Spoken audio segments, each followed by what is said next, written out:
Alexandria, une passerelle vers le savoir, les histoires et l'imagination. Une bibliothèque numérique sans limite, toujours ouverte, toujours en expansion. Abonne-toi, aime et fais partie de cette aventure de découverte. Chapitre 1. Le plan d'Athéna. La célèbre cité de Troie était tombée. Après un siège qui dura 10 ans, les forces grecques unies la saccagèrent et la réduisirent en cendres. Les princes, ayant assouvi leur soif de vengeance, aspirèrent à rentrer chez eux. Ils prirent la mer avec leurs navires et leurs compagnons. Certains retrouvèrent leur patrie sains et saufs, tandis que d'autres furent ballottés sur des mers déchaînées, errant pendant des années sans jamais atteindre leur foyer. Agamemnon, le plus valeureux des héros survivants, connut un sort encore plus funeste. Rempli de joie, il contempla une fois de plus la demeure de ses ancêtres et remercia les dieux de l'avoir ramené sain et sauf.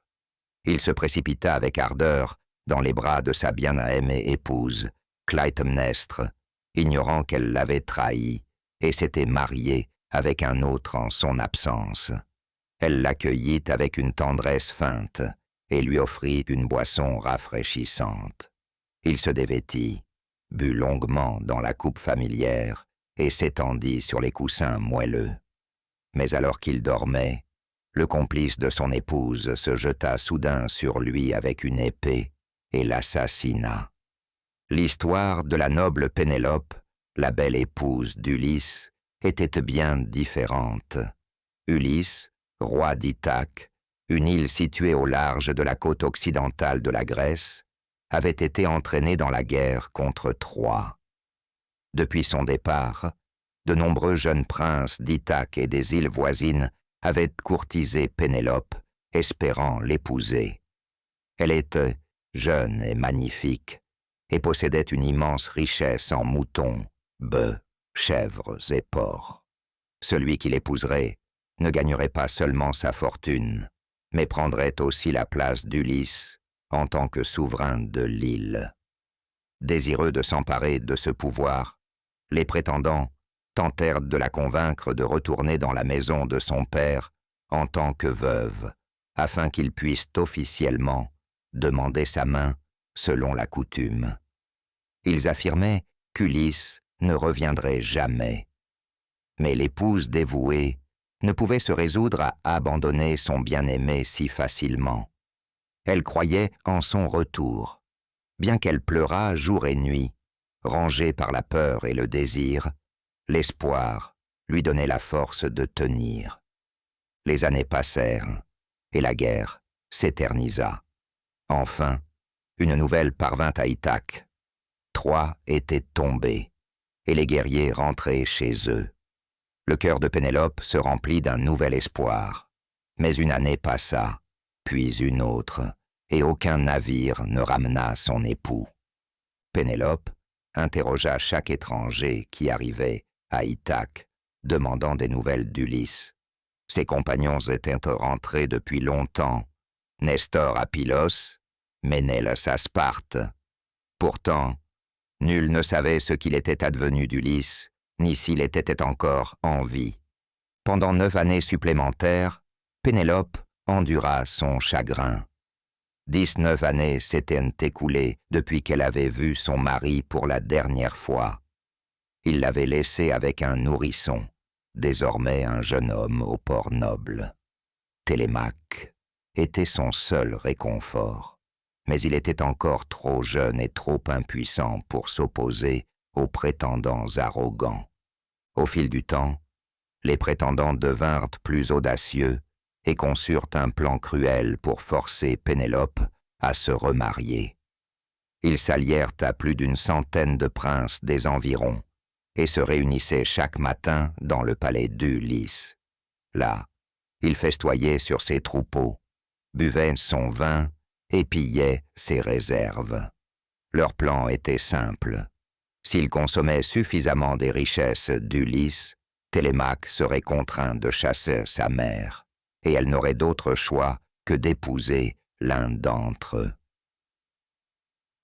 Dès lors, les vastes salles du palais d'Ulysse furent remplies du matin au soir par ces invités indésirables. Ils ordonnaient aux serviteurs du roi de leur obéir, prenaient tout ce qu'ils désiraient et se moquaient de la maisonnée avec des éclats de rire bruyants. Les troupeaux diminuaient, le grain et le vin venaient à manquer, et personne ne pouvait les arrêter. Pénélope, assise dans sa chambre, haute, tissait à son métier et pleurait. Chaque fois que Télémaque apparaissait parmi les prétendants, ils le tournaient en ridicule.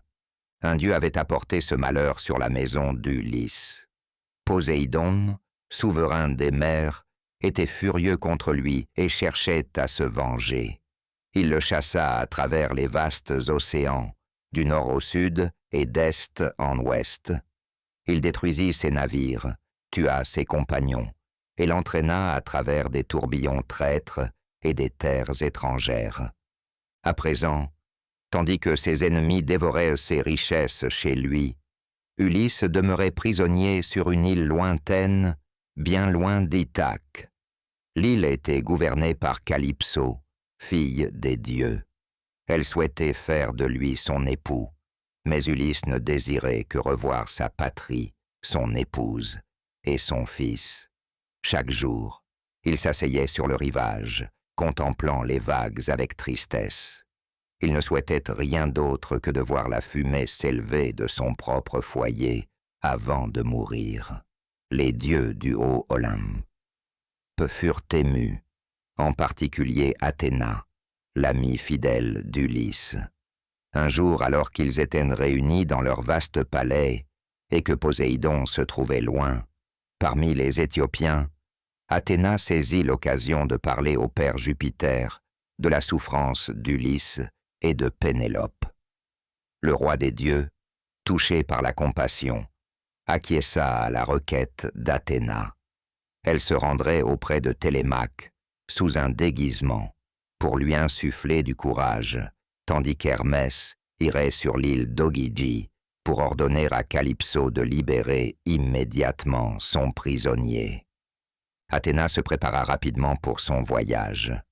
Elle attacha à ses pieds ses sandales d'or, prit sa puissante lance en main et descendit comme le vent vers Ithaque. Elle apparut aux portes de la demeure de Télémaque, sous les traits de Mentor, le roi des Taphiens. Là, elle fut frappée de stupeur en voyant les prétendants indisciplinés festoyer, boire, jouer et crier. Les serviteurs de Télémaque les servaient, découpant la viande, nettoyant les tables et mélangeant le vin avec de l'eau selon l'ancienne coutume. Parmi eux se trouvait Télémaque, qui ne prenait pas part aux réjouissances, accablé par le chagrin. Se levant avec détermination, il s'avança pour accueillir l'étranger à la porte, lui serra fermement la main et prit en charge sa lance. Avec un sens inné de l'hospitalité, il guida son noble invité dans la demeure, choisissant délibérément un endroit à l'écart des prétendants bruyants, pour lui offrir un repas en toute tranquillité. L'invité fut installé sur un siège d'honneur, avec un repose-pied sous ses jambes. Télémaque s'assit à ses côtés, et, à un signal, un serviteur apporta une aiguillère d'or et un bassin d'argent pour leur laver les mains, puis plaça devant eux une table soigneusement polie. L'intendante servit du pain et de la viande, tandis qu'un serviteur robuste versa du vin. Ce n'est que après que l'invité eut mangé et bu que Télémaque lui demanda son nom et la raison de sa visite. Athéna répondit, sous l'apparence de Mentor. « Je suis Mentor, fils d'Alcimus et souverain des Taphiens. Je suis en route pour Témésa, et mon navire est ancré dans la baie. Comme Ulysse et moi sommes de vieux amis, j'ai voulu te rendre visite avant de poursuivre mon voyage. » Télémaque partagea alors ses peines avec son invité. La déesse l'écouta avec attention, comme si elle ignorait déjà l'histoire. Elle lui conseilla de faire preuve de courage en public, d'ordonner hardiment aux prétendants de quitter les lieux et, surtout, de se rendre à Sparte et à Pylos. Là-bas, les grands héros Nestor et Ménélas, qui avaient combattu aux côtés d'Ulysse à Troie, pourraient peut-être lui donner des nouvelles de son père. Mentor ajouta, « Une inspiration divine me dit qu'il n'est pas mort. Bien que naufragé et retenu captif, tu le reverras si tu suis mon conseil. » Télémaque commença à admirer et à faire confiance à l'ami de son père. Suivant l'ancienne coutume de l'hospitalité, il lui offrit d'un cadeau d'adieu. Cependant, l'invité déclina, disant qu'il était pressé, mais il promit d'accepter ce présent à son retour. Puis, soudain, il disparut comme un oiseau. Pour la première fois, Télémaque se demanda s'il n'avait pas été visité par un être divin. Il médita sur toutes les paroles de l'étranger et résolut de suivre ses conseils. Aussitôt, il dénonça publiquement la conduite des prétendants.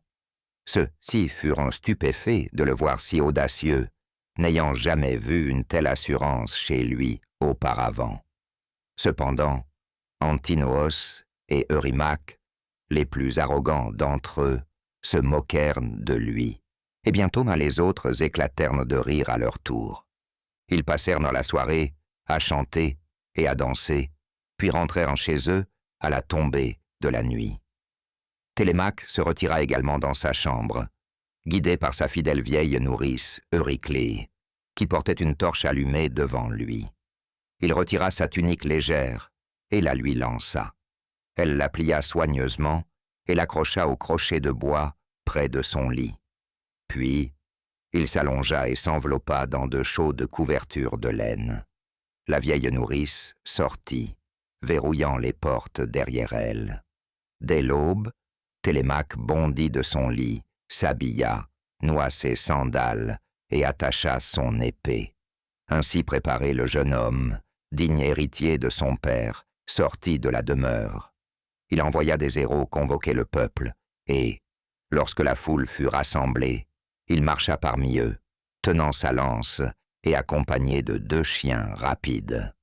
À la stupéfaction générale, il s'avança, fit signe aux héros de lui apporter le sceptre en signe de son droit à la parole, et déclara « Peuple d'Ithaque, si je m'adresse à vous, c'est parce que des intrus ont envahi ma maison. Mon père est absent, peut-être mort. Ces hommes qui prétendent voltant et prétendent vouloir épouser ma mère ne sont que des parasites. Ils mangent notre nourriture, boivent notre vin et gaspillent notre fortune.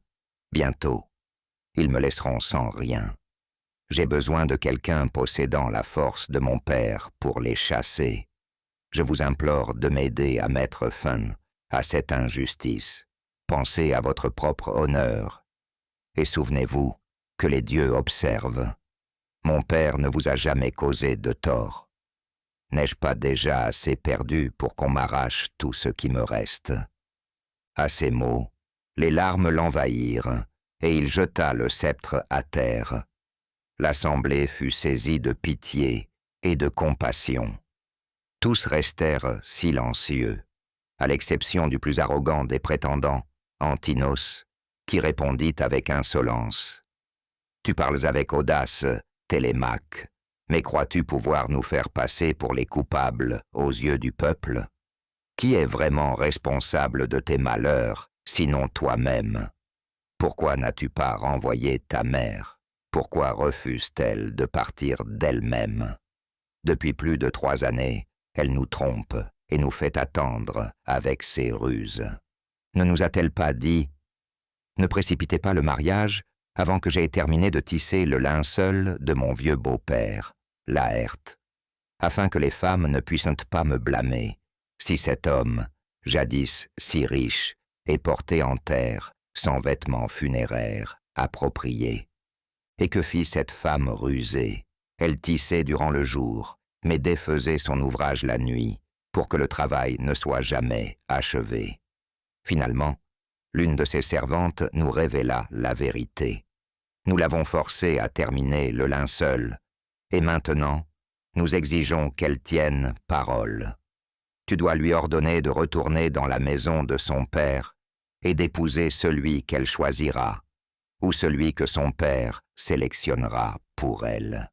Si tu fais cela, nous ne t'importunerons plus, mais tant qu'elle n'aura pas fait son choix, nous ne partirons pas.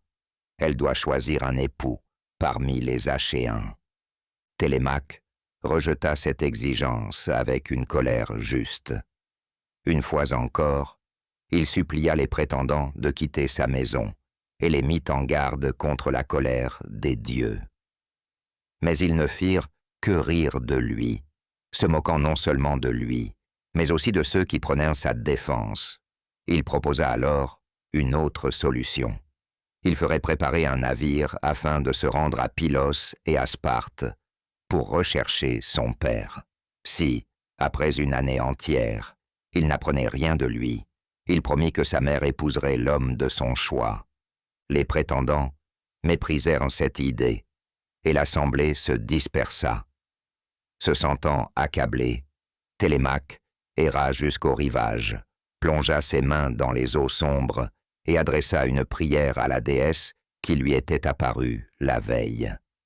Alors qu'il restait là seul, il vit Mentor, le vieil ami de son père, approcher. Mentor avait assisté à l'assemblée et écouté, plein de colère, les paroles défiantes des prétendants. Il avait même tenté de parler en faveur de Télémaque, mais leur raillerie bruyante avait noyé sa voix. Maintenant, il revenait, et Télémaque crut qu'il venait l'aider à accomplir son projet. Cependant, ce n'était pas réellement Mentor. C'était Athéna sous un déguisement. Elle l'encouragea, lui recommanda de ne pas retarder son voyage, et lui offrit même un navire et un équipage. Télémaque retourna immédiatement chez lui, confia son plan à sa vieille nourrice Euryclée et lui ordonna de préparer des jarres de vin, des sacs de provisions et tout ce qui serait nécessaire au voyage. La vieille femme, au cœur tendre, se mit à pleurer amèrement en voyant ce jeune homme si frêle se préparer pour une expédition aussi longue et périlleuse. Elle le supplia encore et encore d'abandonner cette idée et d'attendre le retour de son père. Mais Télémaque resta inflexible.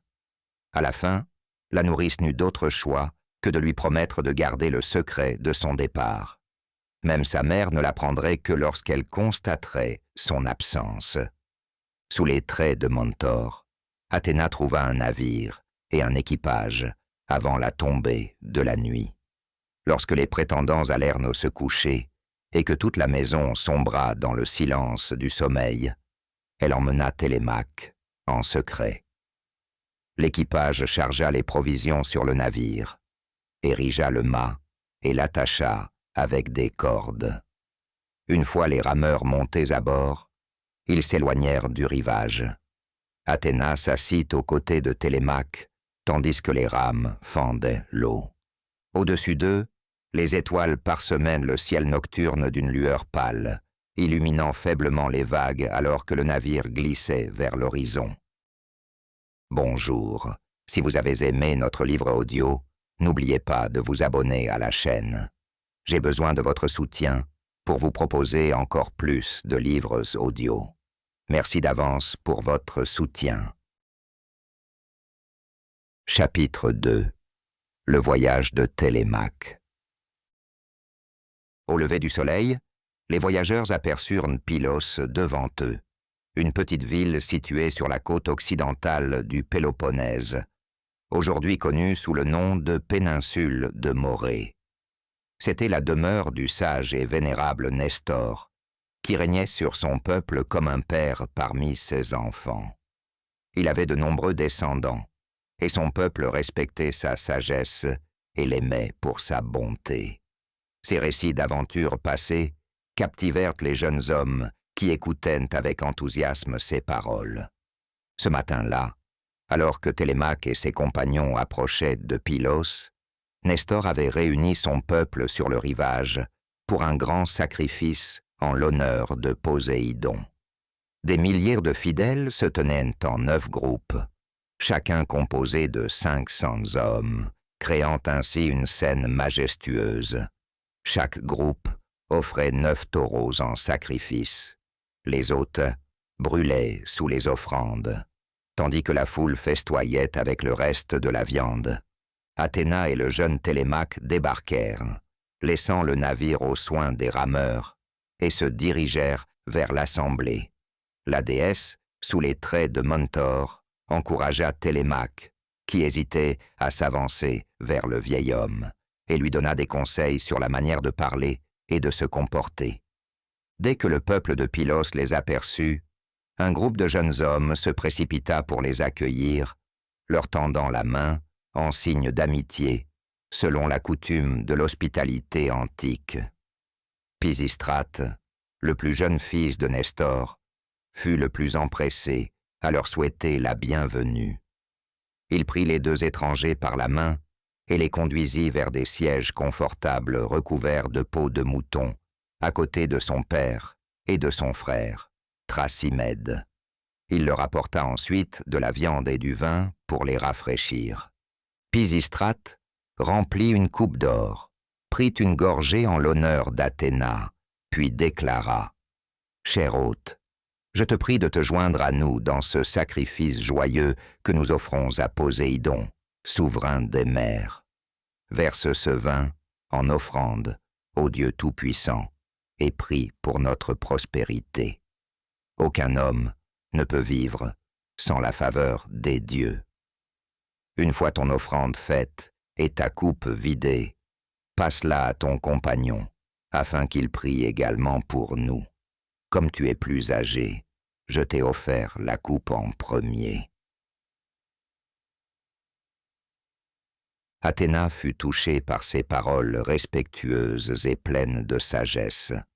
Elle prit la coupe, en versa quelques gouttes sur le sol, et pria « Écoute-moi, Poséidon, bénis toute entreprise noble que nous entreprenons. Accorde honneur et prospérité à Nestor et à ses fils, et récompense le peuple de Pylos pour le sacrifice sacré qu'il t'offre aujourd'hui, et guide mon ami Hepte et moi vers la réussite dans le voyage qui nous a conduits ici. » Alors qu'elle prononçait ces paroles, elle s'assura en secret que ses souhaits seraient exaucés. Puis, Télémaque prit la coupe de ses mains, but et fit à son tour une offrande et une prière pour le peuple rassemblé en fête. Ce n'est qu'après que les invités eurent mangé que le sage Nestor jugea approprié de leur demander leur nom et la raison de leur visite. Télémaque expliqua leur mission et supplia le vieil homme de lui révéler tout ce qu'il savait sur son noble père. Il l'exhorta à ne rien lui cacher, quelle que soit la vérité, aussi terrible soit-elle, car il devait connaître le destin de son père. Avec la loquacité de la vieillesse, Nestor se lança dans le récit des héros et de son propre retour de Troie. Mais ces histoires ne consolèrent en rien Télémaque, car Nestor ne savait rien de plus sur le sort d'Ulysse que lui-même. Le vieil homme lui conseilla alors de se rendre à Sparte auprès de Ménélas. De tous les guerriers revenus de la guerre, Ménélas avait été le plus retardé et n'était rentré chez lui que récemment. Il aurait sûrement des nouvelles d'Ulysse. Mentor approuva cette idée, et le voyage vers Sparte fut décidé. À ce moment-là, la nuit tombait, et la déesse rappela à Télémaque qu'il était temps de partir. Les fils de Nestor remplirent à nouveau les coupes, et les offrandes habituelles furent faites à Poséidon et aux dieux immortels. Puis Mentor et Télémaque se levèrent et se préparèrent à retourner à leur navire. Lorsque Nestor les vit prêts à partir, il s'écria « Que les dieux m'en préservent Mes hôtes passeraient la journée avec moi et iraient ensuite dormir sur un navire humide, comme si j'étais un pauvre homme sans couverture, ni chaudes étoffes dans ma maison. Non, mes amis, j'ai en abondance des coussins moelleux et des étoffes précieuses, et le fils de mon vieil ami Ulysse ne quittera pas ma demeure ainsi tant que je serai en vie, et même après ma mort. Mes fils honoreront toujours les étrangers qui franchiront le seuil de ma maison. » Mentor répondit, « Tu as bien parlé. Télémaque doit accepter ton hospitalité, qu'il aille avec toi et séjourne dans ton palais. Mais je dois me hâter vers le rivage pour passer la nuit avec les jeunes marins et veiller à leur bien-être. Dès l'aube, je dois rendre visite aux braves Coconiens afin de régler une vieille dette. En attendant, envoie Télémaque à Sparte avec tes fils et procure-lui un char attelé de chevaux rapides pour le voyage. » À ces mots, Mentor se retourna et, prenant la forme d'un aigle, s'éleva dans les airs. Tous furent stupéfaits, mais Nestor reconnut aussitôt la déesse, car il savait combien elle avait aidé Ulysse par le passé. Alors, Nestor déclara, « Prends courage, car tu vois que les dieux sont avec toi. Et toi, divine Athéna, aie pitié de nous tous, et accorde-nous honneur et gloire. Sache que je te fais le vœu d'offrir chaque année un taureau, large de front et sans défaut, qui n'a jamais été attelé. » La foule se dispersa, et Nestor rentra chez lui avec ses fils et son hôte. À leur arrivée, du vin fut à nouveau offert et partagé. Puis Pisistrate conduisit Télémaque à un lit placé à côté du sien, dans la grande salle à colonnes. Les autres fils, étant mariés, avaient leur propre quartier à l'intérieur de la demeure. À l'aube, Nestor et ses fils se levèrent et s'assirent sur les bancs de pierre devant le seuil pour discuter du voyage prévu. Nestor envoya alors certains de ses fils préparer l'offrande promise à Athéna. L'un alla au navire pour ramener tous les rameurs de Télémaque, sauf 2. Un autre fut envoyé chercher un orfèvre pour dorer les cornes du taureau du sacrifice. Un 3e reçut l'ordre d'avertir le berger de trouver et d'amener un animal convenable, et un 4e partit prévenir les servantes afin qu'elles préparent un banquet. Peu de temps après, l'orfèvre arriva, suivi des rameurs, et bientôt le berger amena l'animal choisi pour le sacrifice. Lorsque l'orfèvre eut fini de dorer les cornes du taureau, 2 fils de Nestor conduisirent la bête dans le cercle sacré. Nestor s'aspergea d'eau, coupa une mèche de poil de l'animal et la jeta sur l'autel enflammé, tout en prononçant d'une prière et en répandant de l'orge consacrée sur le sol. Alors, le vaillant Thrasymède s'avança et asséna un coup puissant avec une hache acérée, tranchant les tendons du cou du taureau. La bête s'effondra, foudroyée. Persée recueillit le sang qui s'écoulait dans un vase, tandis que Pisistrate achevait le sacrifice. Ensuite, les autres se rassemblèrent pour découper la viande. Ils prélevèrent les cuisseaux, les enveloppèrent dans des bandes de graisse et les placèrent sur le feu de l'autel afin d'envoyer une fumée parfumée à la déesse. Ils arrosèrent l'offrande de vin et firent rôtir les autres morceaux sur des broches. Pendant ce temps, d'autres jeunes hommes découpèrent soigneusement le reste de la viande et la firent griller pour le festin. Lorsque tout fut prêt, Télémaque apparut parmi les convives, aussi majestueux qu'un dieu. Il s'était baigné, parfumé d'huile, et vêtu d'un manteau raffiné. Les invités s'assirent en cercle pour profiter du splendide banquet, et après avoir mangé à leur faim, Nestor rappela à ses fils qu'il était temps de partir. Ils attelèrent rapidement 2 chevaux à un char, tandis qu'un serviteur chargeait du pain, du vin et de la viande pour le voyage. Télémaque prit place dans le char, et Pisistrate s'assit à ses côtés, tenant les rênes et le fouet. Ils voyagèrent toute la journée à vive allure, et, à la tombée du soir, atteignirent Phère, la demeure du bienveillant Dioclès, qui les accueillit chaleureusement. Le lendemain, ils poursuivirent leur route et arrivèrent au palais de Ménéla en Laconie, reconnaissant son domaine au vaste champ de blé. Pisistrate arrêta les chevaux frémissants devant la porte du palais, et les 2 voyageurs descendirent rapidement de leur char. À l'intérieur, ils entendirent les bruits d'une grande célébration. La voix d'un chanteur se mêlait aux notes suaves d'un instrument à cordes, et à travers l'entrée ouverte, ils aperçurent une foule d'invités. Au centre, 2 danseurs exécutaient des pas harmonieux en rythme avec la musique. C'était un jour de fête dans le palais de Ménélas. Il célébrait le mariage de 2 de ses enfants. Le banquet était si animé et bruyant que personne ne remarqua pas le bruit du char arrivant. Par hasard, un serviteur aperçut les étrangers à la porte et demanda « 2 jeunes hommes à l'allure noble attendent dehors. Dois-je dételer leurs chevaux ou leur dire de chercher refuge ailleurs ?» Ménélas répondit « Comment peux-tu poser une question aussi insensée? N'avons-nous pas été reçus avec bienveillance en terres étrangères et comblés de présents?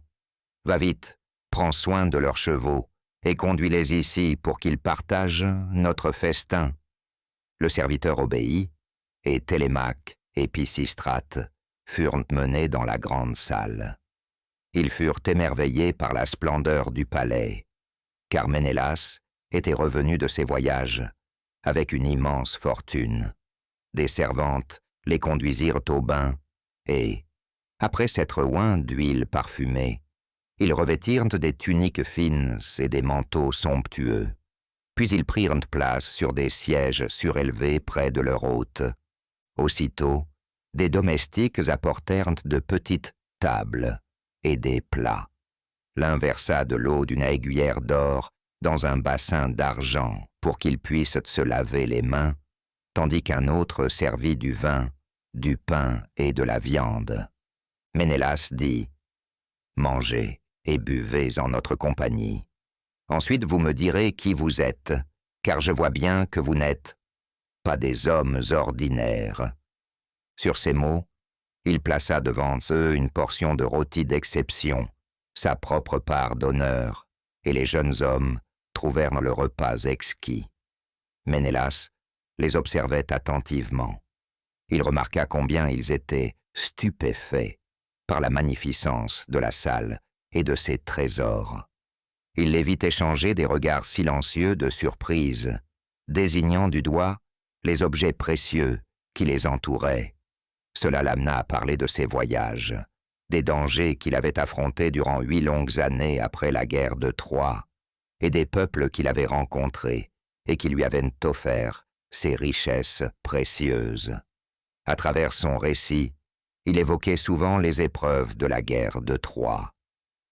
Lorsqu'il mentionna l'assassinat honteux de son frère Agamemnon, les larmes lui montèrent aux yeux. Ménélas poursuivit. « Pourtant, j'endurerais tout cela avec patience, si seulement j'avais pu garder auprès de moi mon plus cher ami, le noble Ulysse. Il m'était plus précieux que tous les autres. Nous avons partagé la joie comme la souffrance. Si seulement je savais qu'il est sain et sauf et que je pouvais l'avoir à mes côtés, je lui accorderais une ville afin que nous vivions l'un près de l'autre et que nous nous parlions chaque jour jusqu'à la mort. Mais seuls les dieux savent s'il est vivant ou mort. Peut-être, en ce moment même, son vieux père, son épouse fidèle et son fils Télémaque le pleurent-ils comme s'il était perdu à jamais. Télémaque cacha ses larmes derrière son manteau. Ménélas s'en aperçut et hésita, ne sachant s'il devait l'interroger ou le laisser pleurer en silence.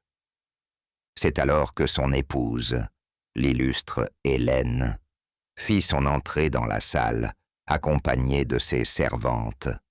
L'une portait un siège pour elle, une autre un tapis de laine doux pour ses pieds, et une troisième son panier d'ouvrage en argent. Elle s'assit près des invités, les observa attentivement, puis dit à son mari, « Leur as-tu demandé qui ils sont?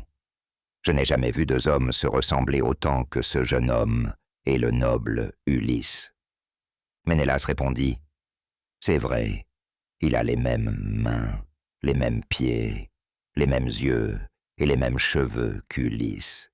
Et tout à l'heure, alors que je parlais de notre vieil ami, des larmes ont envahi ses yeux, et il a caché son visage sous son manteau pourpre. » Pisistrate intervint alors.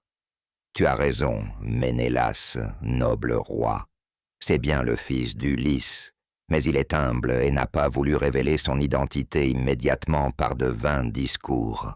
Mon père, Nestor, m'a envoyé avec lui afin que tu puisses lui donner des nouvelles de son noble père et lui offrir tes conseils, car il est dans une grande détresse chez lui, et personne ne se tient à ses côtés pour le protéger. »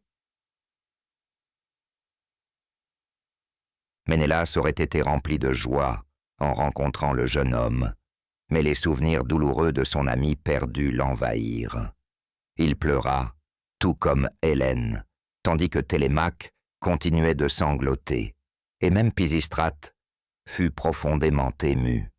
Pendant un moment, ils se laissèrent aller à leur chagrin, jusqu'à ce que Ménélas propose de remettre cette discussion au lendemain, et, pour l'instant, d'oublier leur tristesse afin de profiter du festin.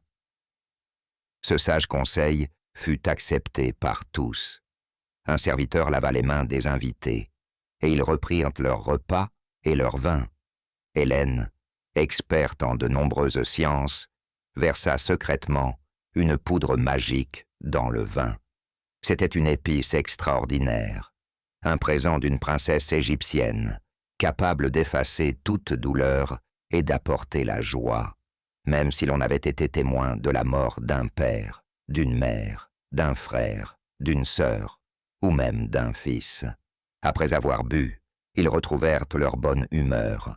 Hélène les divertit en racontant les ruses d'Ulysse, partageant ses propres souvenirs. Elle expliqua comment, lorsqu'elle vivait encore à Ilion, Ulysse était entré en ville sous un déguisement pour espionner les Troyens. Personne ne l'avait reconnu, sauf elle, à qui il s'était révélé et avait confié les plans des Grecs. Ménélas se souvint alors du moment où ils s'étaient cachés à l'intérieur du cheval de bois, et comment ils avaient à peine résisté aux appels d'Hélène, qui auraient pu les trahir si Ulysse ne les avait pas retenus. La soirée s'écoula dans une conversation intime, puis Hélène prépara des couchettes confortables dans la grande salle pour leurs invités, les recouvrant de coussins moelleux et de couvertures chaudes. Un héros les guida à la lumière d'une torche jusqu'à leur lieu de repos, tandis que Ménélas et son épouse se retiraient dans leurs appartements privés. Ce n'est qu'au matin que l'hôte interrogea ses visiteurs sur la raison de leur voyage. Télémaque lui raconta l'arrogance des prétendants et le supplia de lui révéler toute nouvelle concernant son père. Après avoir écouté son récit, Ménélas déclara « Ah, c'est comme si une biche avait laissé ses petits dans la tanière d'un lion avant d'aller paître dans les collines. Lorsque le lion reviendra et découvrira les intrus, il les déchirera sans pitié. Ainsi en sera-t-il du retour d'Ulysse dans sa maison. Il infligera une fin terrible à ceux qui ont osé s'introduire chez lui. S'il pouvait en le voir dans toute sa force, Comme lorsqu'il projeta Philomélide à terre à Lesbos, il n'aurait aucune envie de courtiser son épouse. Mais ô cher enfant, puisque tu me questionnes, je vais te révéler ce que le vieux devin Protée m'a dit en Égypte à propos de ton père. Sur le chemin du retour, les dieux, dans leur colère, me retinrent pendant 20 jours sur une île à l'embouchure du Nil. J'avais négligé d'accomplir le sacrifice d'expiation nécessaire. Nos provisions s'amenuisaient, mes hommes perdaient espoir, et j'aurais pu périr avec eux si une déesse n'avait eu pitié de moi. Idotée, la belle-fille de Protée, nous observa avec compassion. Un jour, alors que j'errais seul, elle m'approcha et me parla.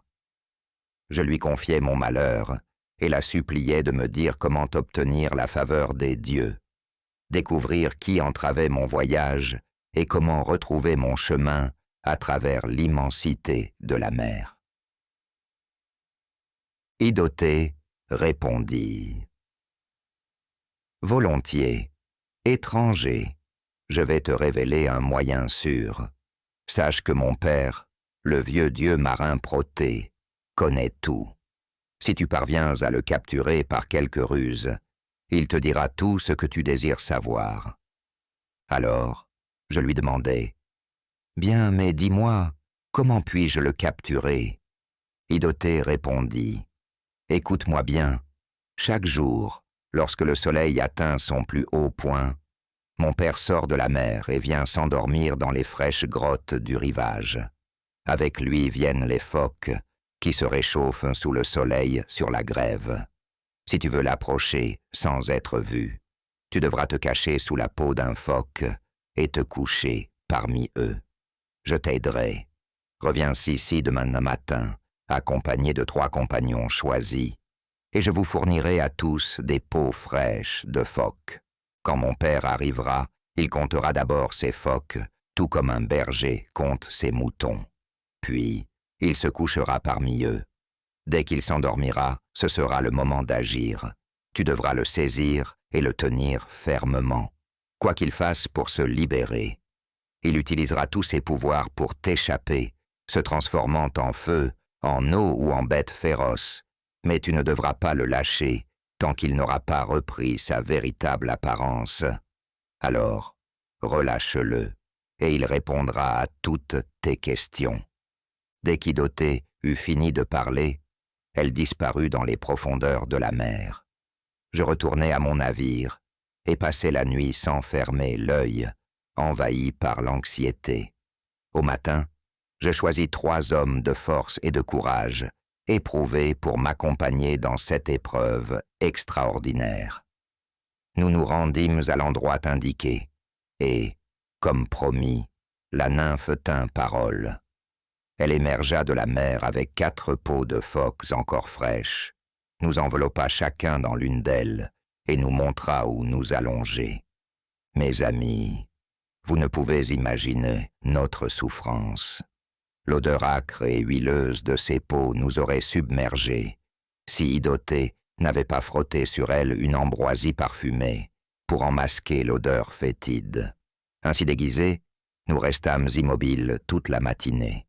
Enfin, lorsque la chaleur de midi devint accablante, le troupeau de phoques émergea des flots, suivi du vieux dieu marin à la chevelure grise. Il scruta les environs, examina un à un ces phoques, nous comptant parmi eux, puis se coucha parmi les siens. Soudain, nous bondîmes avec de grands cris et l'agrippâmes de toutes nos forces. Tout se déroula exactement comme sa fille nous l'avait prédit. Immédiatement, il changea de forme, se métamorphosant en lion pour nous effrayer, mais nous le serrâmes encore plus fermement. Il devint alors une panthère, puis un dragon, puis un sanglier, furieux. Tandis que nous agrippions ce qui ressemblait à des soies épaisses, il se transforma en eau, cherchant à couler entre nos doigts. Lorsque nous bloquâmes l'eau, il s'éleva dans les airs, sous la forme d'un arbre gigantesque. Enfin, épuisé de ses métamorphoses, le vieux sorcier se résigna, reprit son apparence véritable et s'exclama « Fils d'Atrée, quel mortel t'a révélé le secret de ma capture, et que cherches-tu à savoir ?» Je lui expliquai mes tourments, et il me répondit que je devais retourner en Égypte et y offrir de riches sacrifices pour apaiser les dieux que j'avais offensés. Ce n'était qu'à cette condition que mon voyage de retour réussirait. Je lui posai une dernière question. Qu'était-il advenu de mes compagnons? Étaient-ils tous rentrés sains et saufs? La réponse du dieu me remplit de tristesse. Il me parla du destin tragique d'Ajax et me révéla l'assassinat brutal de mon cher frère Agamemnon. Mon cœur se brisa et je n'eus plus envie de vivre. Mais le vieux dieu sage me réconforta et m'exhorta à rentrer au plus vite pour venger ce crime. Enfin, je l'interrogeai sur mon plus cher ami, Ulysse, et sur son sort. Protée répondit « Ulysse est vivant, mais il est prisonnier sur une île lointaine, retenu captif par la nymphe Calypso. Il aspire à rentrer chez lui et verse des larmes de désespoir, prêt à affronter des eaux inconnues pour retrouver sa patrie. Mais il n'a ni navire ni compagnon, et la nymphe qu'il aime ne consentira jamais à le laisser partir. » Sur ces mots, Protée disparut dans la mer. Je suivis ses instructions et parvins sain et sauf chez moi.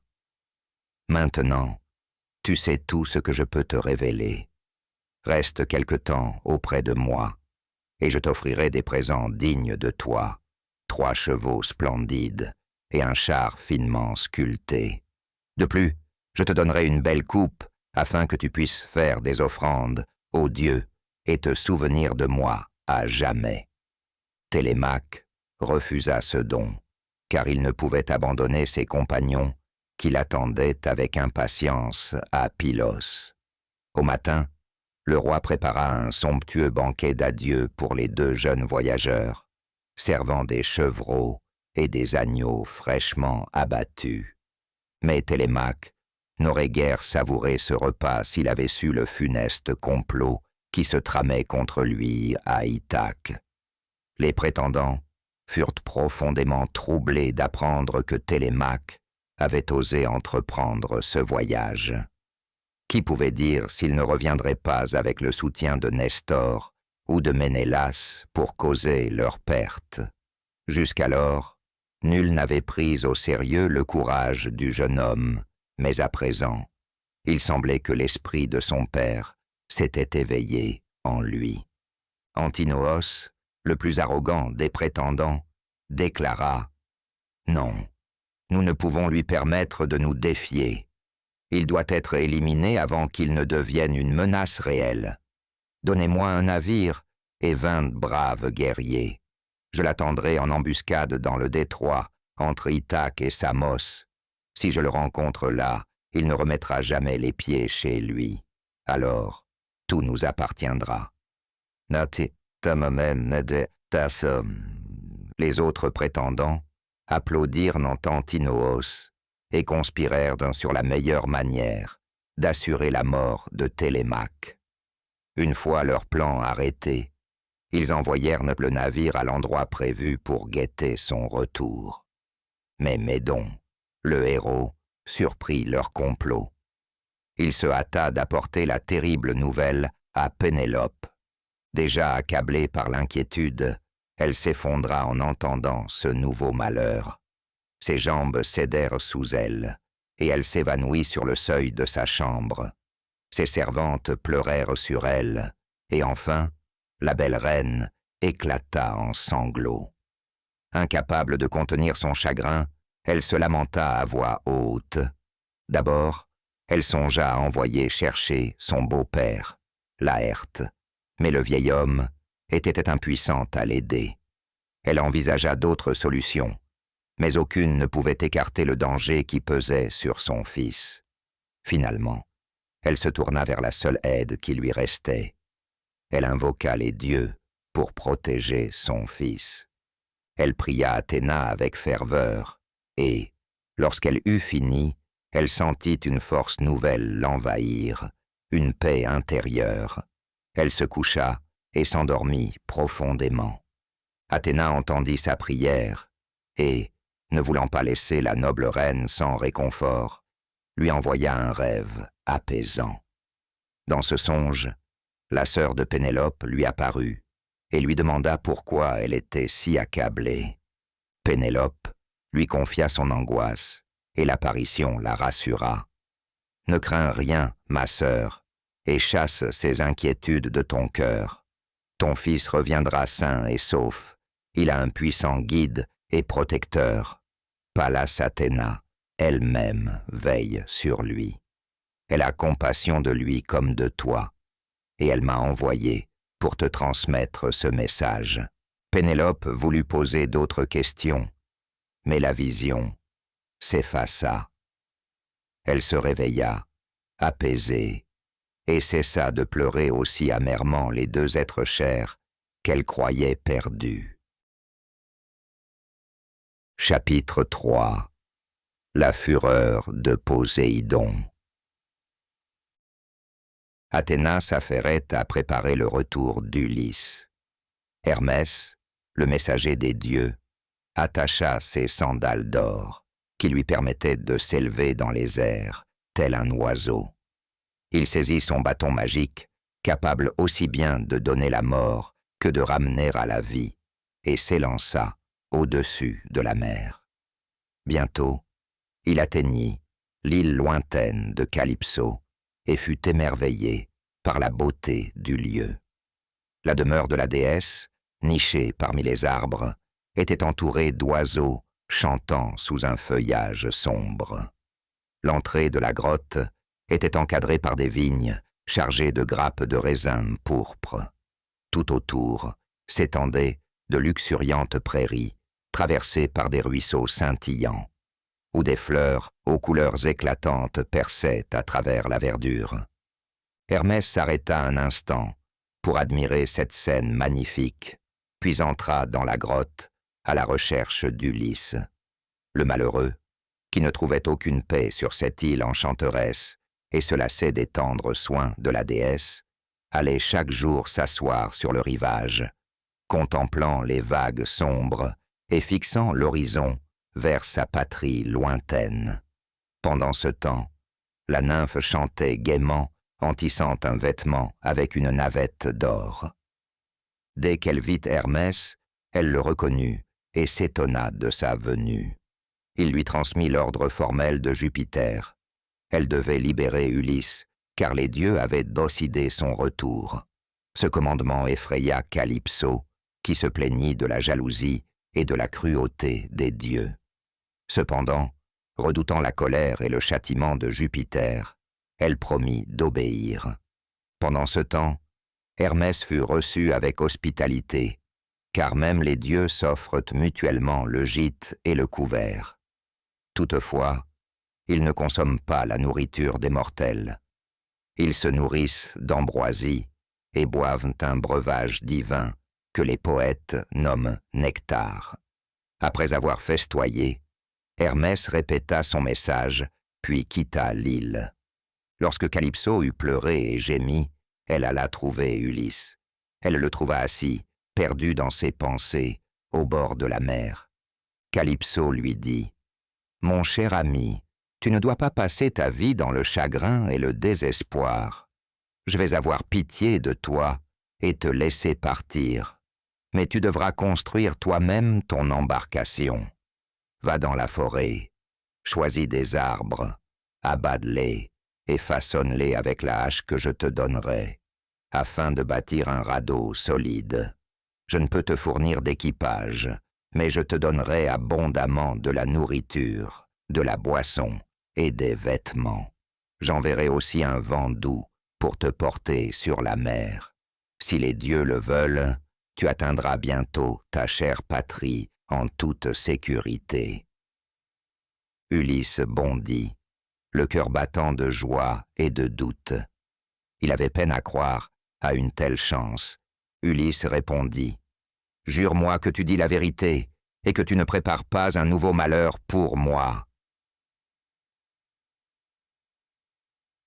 La déesse sourit et, pour le rassurer, prononça le serment le plus sacré des dieux, par la terre, le ciel et le fleuve Styx. Enfin, Ulysse la crut. Au matin, il se hâta vers la forêt. Après 4 jours de labeur infatigable, son radeau était prêt, muni d'un mât, d'un gouvernail et d'une vergue. Calypso lui fournit la voile et chargea l'embarcation de jarres et de paniers remplis d'eau fraîche, de vin et de mets délicieux. Le 5e jour, elle l'accompagna jusqu'au rivage, et il prit la mer avec allégresse. Une brise légère gonfla sa voile, et il guida son embarcation avec assurance sur l'immensité de l'océan, se laissant guider par le soleil le jour et par les étoiles la nuit. Il navigua rapidement durant 17 jours, le cœur réchauffé par l'espoir de retrouver enfin son épouse bien-aimée et sa patrie. Mais le 18e jour, alors que l'île de Corfou apparaissait à l'horizon, Poséidon aperçut le voyageur audacieux, et une nouvelle fois, la colère s'empara de lui. Poséidon déclara « Ah, les dieux ont dû le protéger en mon absence, mais qu'importe, il connaîtra encore la souffrance et le malheur avant d'atteindre la terre qui lui est destinée. » À peine avait-il prononcé ces mots que des nuages sombres s'amassèrent à son commandement. Il plongea son trident dans la mer, en agitant les flots jusqu'à leur profondeur. Puis il convoqua les vents dans leurs cavernes et les lança les uns contre les autres, obscurcissant les eaux d'une nuit noire. Ulysse frissonna. Il était seul au milieu de l'océan déchaîné. La terre avait disparu, et, partout où portait son regard, il ne voyait que des vagues sombres. La mer s'éleva en montagnes liquidées avant de s'effondrer dans un fracas assourdissant, le projetant tantôt vers le ciel, tantôt dans les abysses. Agrippé désespérément à son radeau, il fut ballotté en tous sens. Une rafale violente arracha le mât et la voile. Puis une vague immense, haute comme une montagne, s'abattit sur l'embarcation, l'engloutissant totalement. Ulysse perdit son appui et fut précipité dans les flots. Mais en remontant à la surface, il aperçut le radeau flottant à proximité et parvint à s'y hisser, échappant ainsi de justesse à la mort. Pourtant, la tempête faisait toujours rage, et aucun espoir de salut ne semblait possible. Cependant, son destin n'était pas de périr. Leucotée, la déesse de la mer, l'aperçut luttant contre les flots sans furie et fut prise de pitié pour lui. Elle émergea des eaux, grimpa sur le radeau et s'assit à ses côtés. Leucotée lui dit « Pauvre homme, tu as dû grandement offenser Poséidon, mais il ne te détruira pas. Tu seras jeté sur les rivages de Chérie. Prends cette ceinture et attache-la autour de toi. Ensuite, débarrasse-toi de tes vêtements lourds. Quitte le radeau et sauve-toi en nageant. Cette ceinture te portera en sécurité jusqu'à la terre ferme. Mais une fois sur le rivage, n'oublie pas de la rejeter à la mer. » Sur ces mots, elle disparut sous les flots. Ulysse hésita. Il craignait qu'il ne s'agisse d'un piège tendu par Poséidon pour le précipiter dans la mort. Il décida de ne pas abandonner le radeau tant qu'il resterait intact, mais il conserva la ceinture, prête à l'utiliser en cas de nécessité. Sa décision s'avéra sage, car peu après, une vague gigantesque fracassa le radeau en morceaux. Les rondins se brisèrent, et Ulysse fut précipité dans la mer. Désormais, c'était une question de vie ou de mort. Il nagea vers la plus grande pièce d'épave, s'y agrippa et s'y installa comme un cavalier sur sa monture, la serrant fermement entre ses genoux. Porté par le courant, il retira sa tunique lourde et l'abandonna au flot, puis il attacha la ceinture divine et se jeta à la mer, mettant sa confiance dans les paroles de la déesse.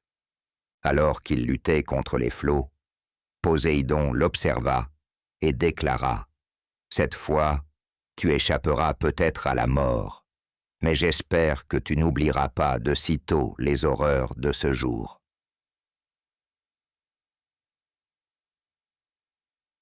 Sur ces mots, Poséidon s'éloigna, et peu à peu, les vagues furieuses commencèrent à s'apaiser.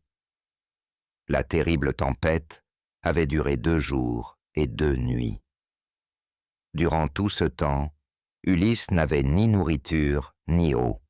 Pourtant, il continua à nager, soutenu par la ceinture divine.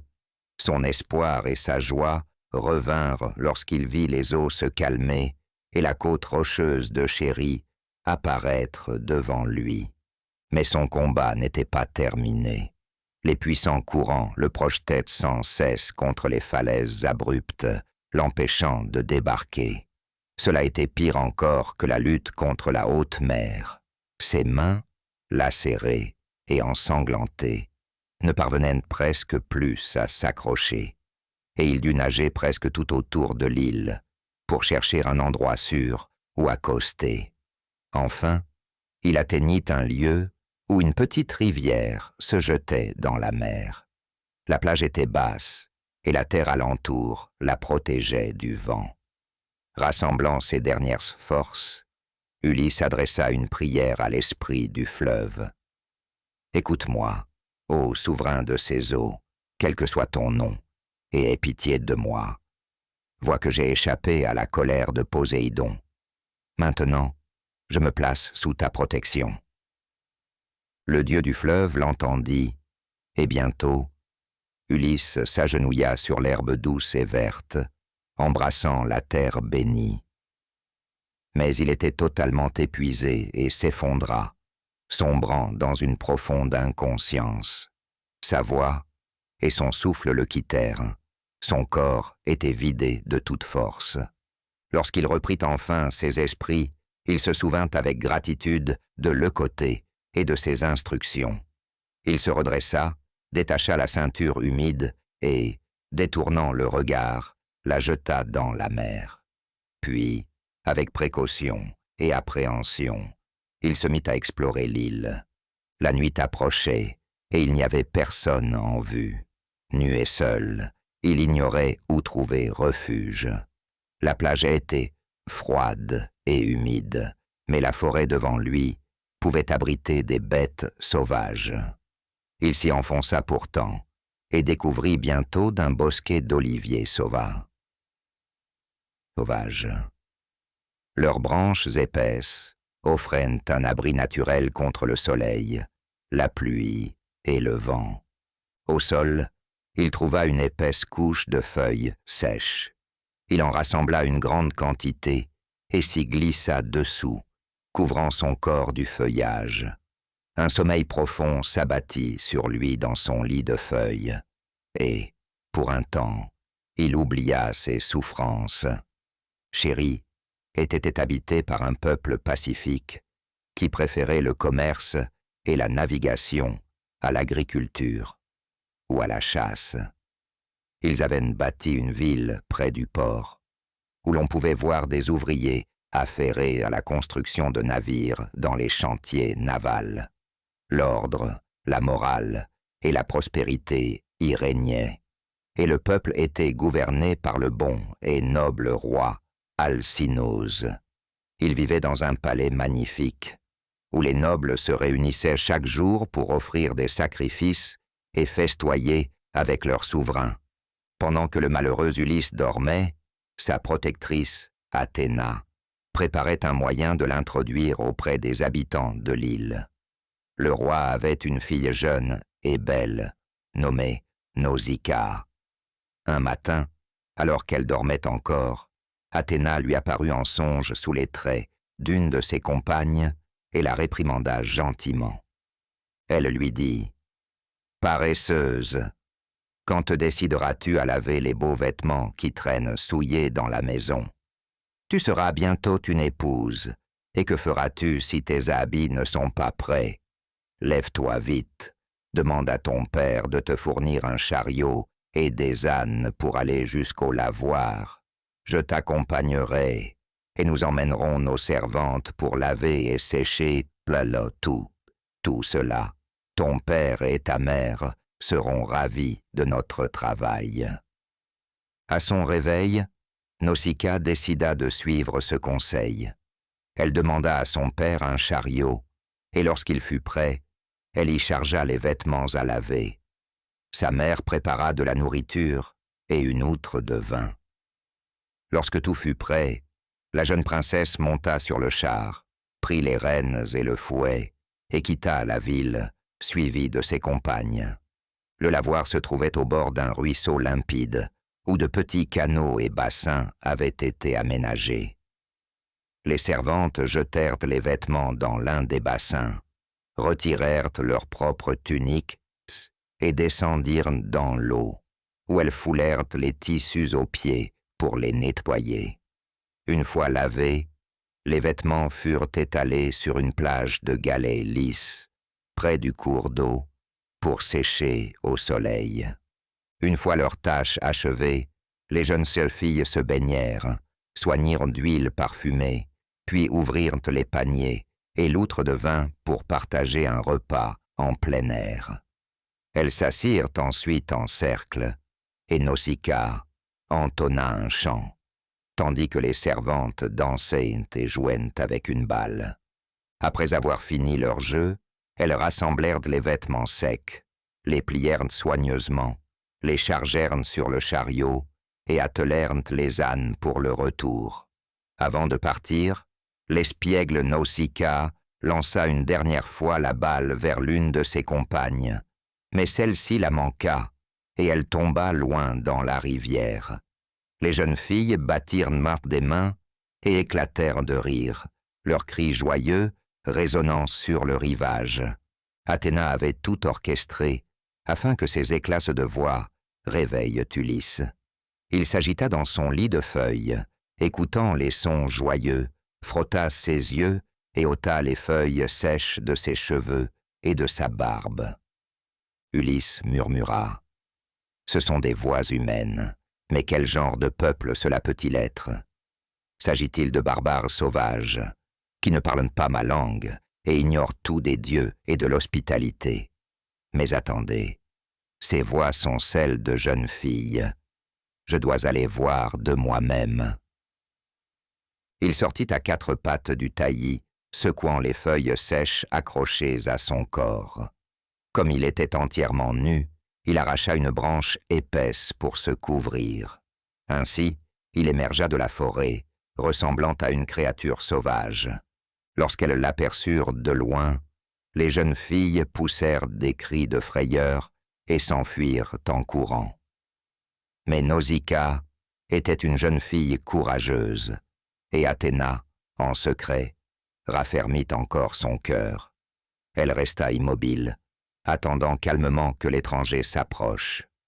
Ulysse avança, mais il n'osa pas lui saisir les genoux comme le faisaient d'ordinaire les suppliants. Il préféra parler à une distance respectueuse. Ulysse déclara « Avec humilité, je m'approche de toi, ô déesse ou mortelle, car je ne sais lequel tu es. Ta taille et ta beauté me font penser que si tu es une déesse, tu ne peux être qu'Artémis. Mais si tu es une femme, alors tes parents et tes frères sont vraiment chanceux, car leur cœur doit se remplir de joie lorsqu'ils te voient danser. Mais le plus heureux de tous sera l'homme à qui ton père te donnera en mariage, celui qui t'accueillera sous son toit. Jamais encore je n'ai vu d'humain aussi gracieux qu'un jeune palmier élancé. Hier, la mer m'a rejeté sur ce rivage. Je ne sais pas où je me trouve, et personne ici ne me connaît. Je n'ose pas, noble jeune fille, saisir tes genoux, mais je t'en supplie, aie pitié de moi. Après toutes mes souffrances, tu es la première personne que je rencontre. Montre-moi la ville où vivent les habitants de cette terre, et donne-moi quelques haillons pour me couvrir. Que les dieux te récompensent 1000 fois, qu'ils t'accordent tout ce que ton cœur désire, un époux, un foyer et une vie bénie d'harmonie, car vraiment, il n'est rien de plus précieux qu'un homme et une femme vivant en paix, unis par l'amour. Ces paroles touchèrent le cœur bienveillant de Nausicaa, et elle eut pitié de l'étranger. Elle lui révéla son nom et parla de son père et de sa mère, lui assurant qu'il recevrait l'hospitalité. Puis elle rappela ses servantes et leur ordonna de conduire leur invité au fleuve pour qu'il se lave et se restaure avec un peu de nourriture et de vin. Mais l'apparence d'Ulysse était encore trop effrayante. Les jeunes filles hésitèrent, se poussant l'une l'autre, jusqu'à ce qu'enfin elles rassemblent leur courage et l'accompagnent vers la rivière. Nausicaa lui fit porter des vêtements fraîchement lavés, ainsi qu'une petite fiole d'huile parfumée. Les servantes déposèrent ces objets au bord de l'eau et s'éloignèrent, laissant Ulysse se purifier en toute intimité. Le bassin était plus que nécessaire, car il était couvert de boue des pieds à la tête. Mais une fois lavé, il semblait être un homme nouveau. Vêtu de vêtements propres, il se présenta devant les jeunes filles, transformées. Elles furent stupéfaites par ce changement. Son visage brillait d'une force nouvelle, et il paraissait plus grand et plus noble. Ses cheveux, autrefois emmêlés, tombaient désormais en boucles éclatantes sur son front et sa nuque, et tout son être respirait la dignité et le charme. Nausicaa, en secret, ne put s'empêcher de souhaiter qu'il reste en chéri et qu'il devienne son époux.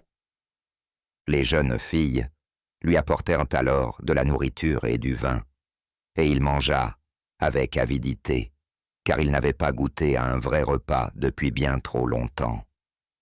Lorsqu'il eut terminé, le groupe se prépara à rentrer. Nausicaa monta sur son char, tandis que les servantes marchaient à ses côtés. Tant qu'ils traversaient les champs ouverts, Ulysse resta avec elle. Mais à l'approche de la ville, Nausicaa s'arrêta et se tourna vers lui.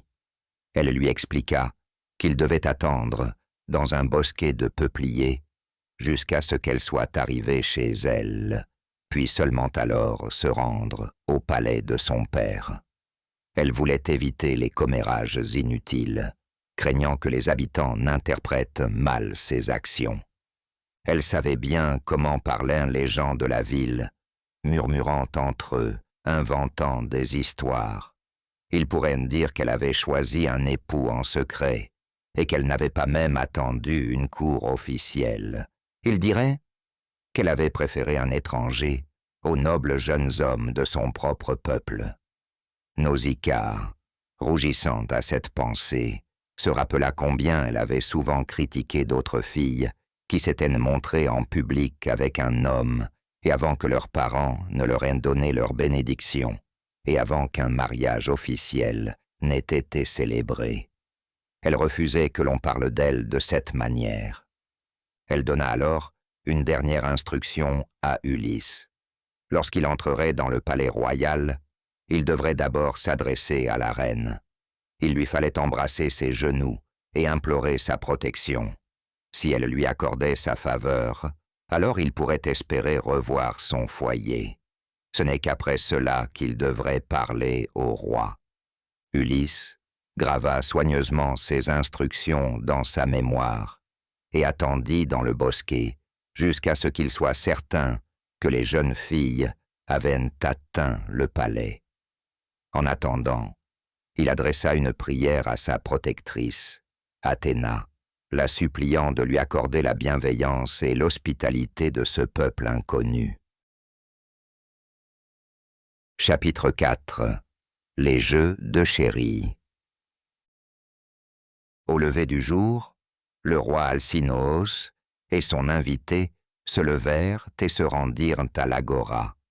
Ils s'assirent sur 2 pierres taillées, placées là pour les princes, lorsqu'ils se réunissaient pour discuter des affaires du royaume. Personne d'autre n'était encore arrivé, mais Athéna, déguisée en héros, parcourait déjà la ville, appelant les chefs à se rendre au conseil.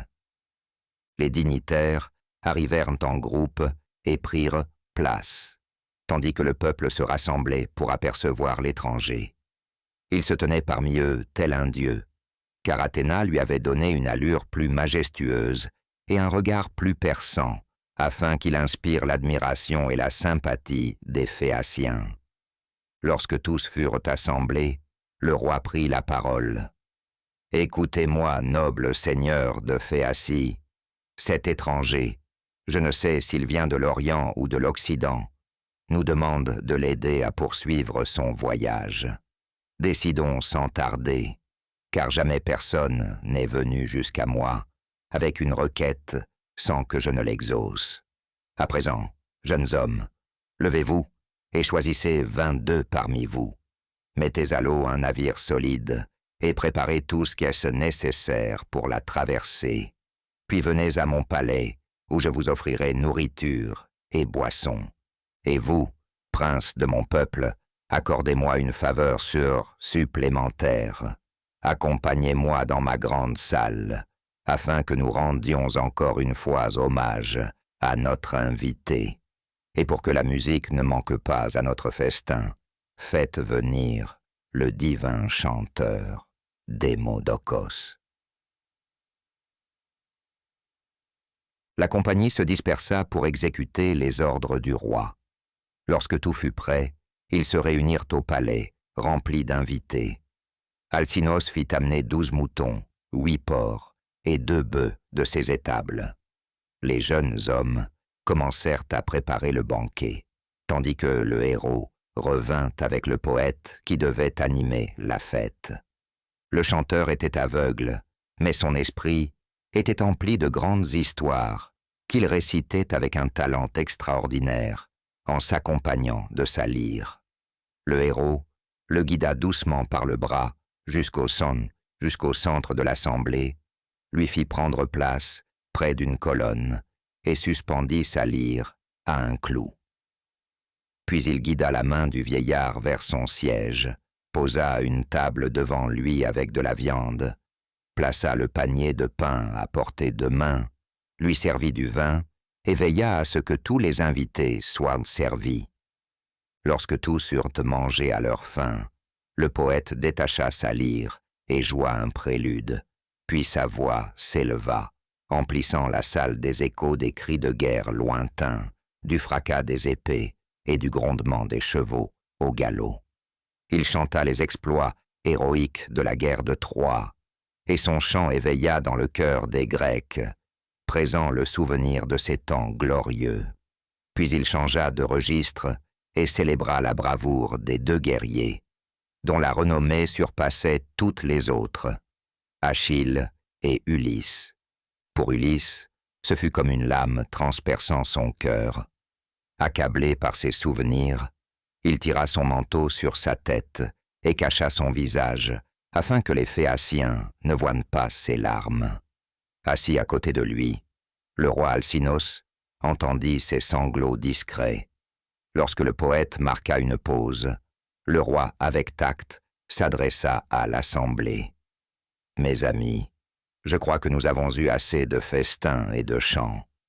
Sortons à présent et montrons à notre invité les talents de notre peuple en organisant des jeux. » Aussitôt, la compagnie se leva et suivit le roi, tandis qu'un serviteur fidèle guidait le poète aveugle. L'agora était animée de 1000 voix. Les nobles prirent place, la foule se rassembla autour d'eux, et les jeunes hommes, qui allaient concourir en lutte, en course, en lancer du disque et en pugilat, pénétrèrent dans l'arène. Les épreuves commencèrent par une course à pied entre les 3 fils du roi, Laodamas, Alius et Clitonée. Clitonée l'emporta. Ensuite, ce fut le tour de la lutte, où le plus puissant des concurrents fut Euryale. Puis vint l'épreuve du saut en longueur, suivie du lancer du disque, et enfin le combat de pugilat. Dans cette discipline exigeante, le beau Laodamas sortit vainqueur. Laodamas déclara alors « Écoutez-moi, mes amis, ne devrions-nous pas demander à notre invité s'il excelle dans l'un de ces jeux? Il a certainement une allure noble. Regardez son large torse, ses puissantes cuisses, ses bras vigoureux et sa nuque robuste. Son corps porte la marque d'un athlète accompli, et il est dans la force de l'âge. » Le lutteur Euryale approuva. « Voilà une bonne idée. Va donc le défier. » Laodamas suivit ce conseil et s'adressa à Ulysse, mais celui-ci refusa. « Ah, mes soucis m'accablent bien plus que les épreuves de force. Ma seule pensée est de regagner mon foyer aussi vite que possible. Vous ne savez pas tout ce que j'ai enduré. » Euryale se moqua. « Eh bien, mon ami, il est clair que tu n'es pas un expert. Tu n'es pas un guerrier. Peut-être es-tu seulement un négociant, voyageant d'un port à l'autre pour expédier des marchandises et calculer tes profits. » Ulysse répondit avec calme. « Voilà une remarque indigne. Vraiment, les dieux distribuent leurs dons d'étranges manières. Un homme de petite stature peut être doté d'une grande sagesse, tandis qu'un autre, à la silhouette divine, peut manquer de discernement. Ainsi en est-il de toi. Tu es beau, mais ton esprit est bien peu éclairé. Si tu n'étais pas si jeune et imprudent, je serais en colère contre tes paroles insultantes. Non, crois-moi, je ne suis pas novice dans ces compétitions.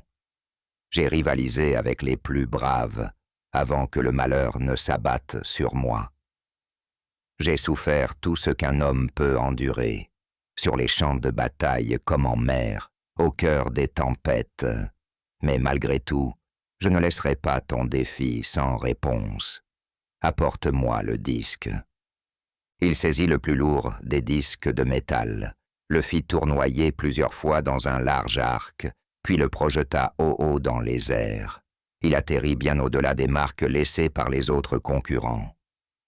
L'un des spectateurs s'élança aussitôt, marqua l'endroit où le disque s'était posé et, revenant vers le groupe, s'écria « Salut à toi, étranger.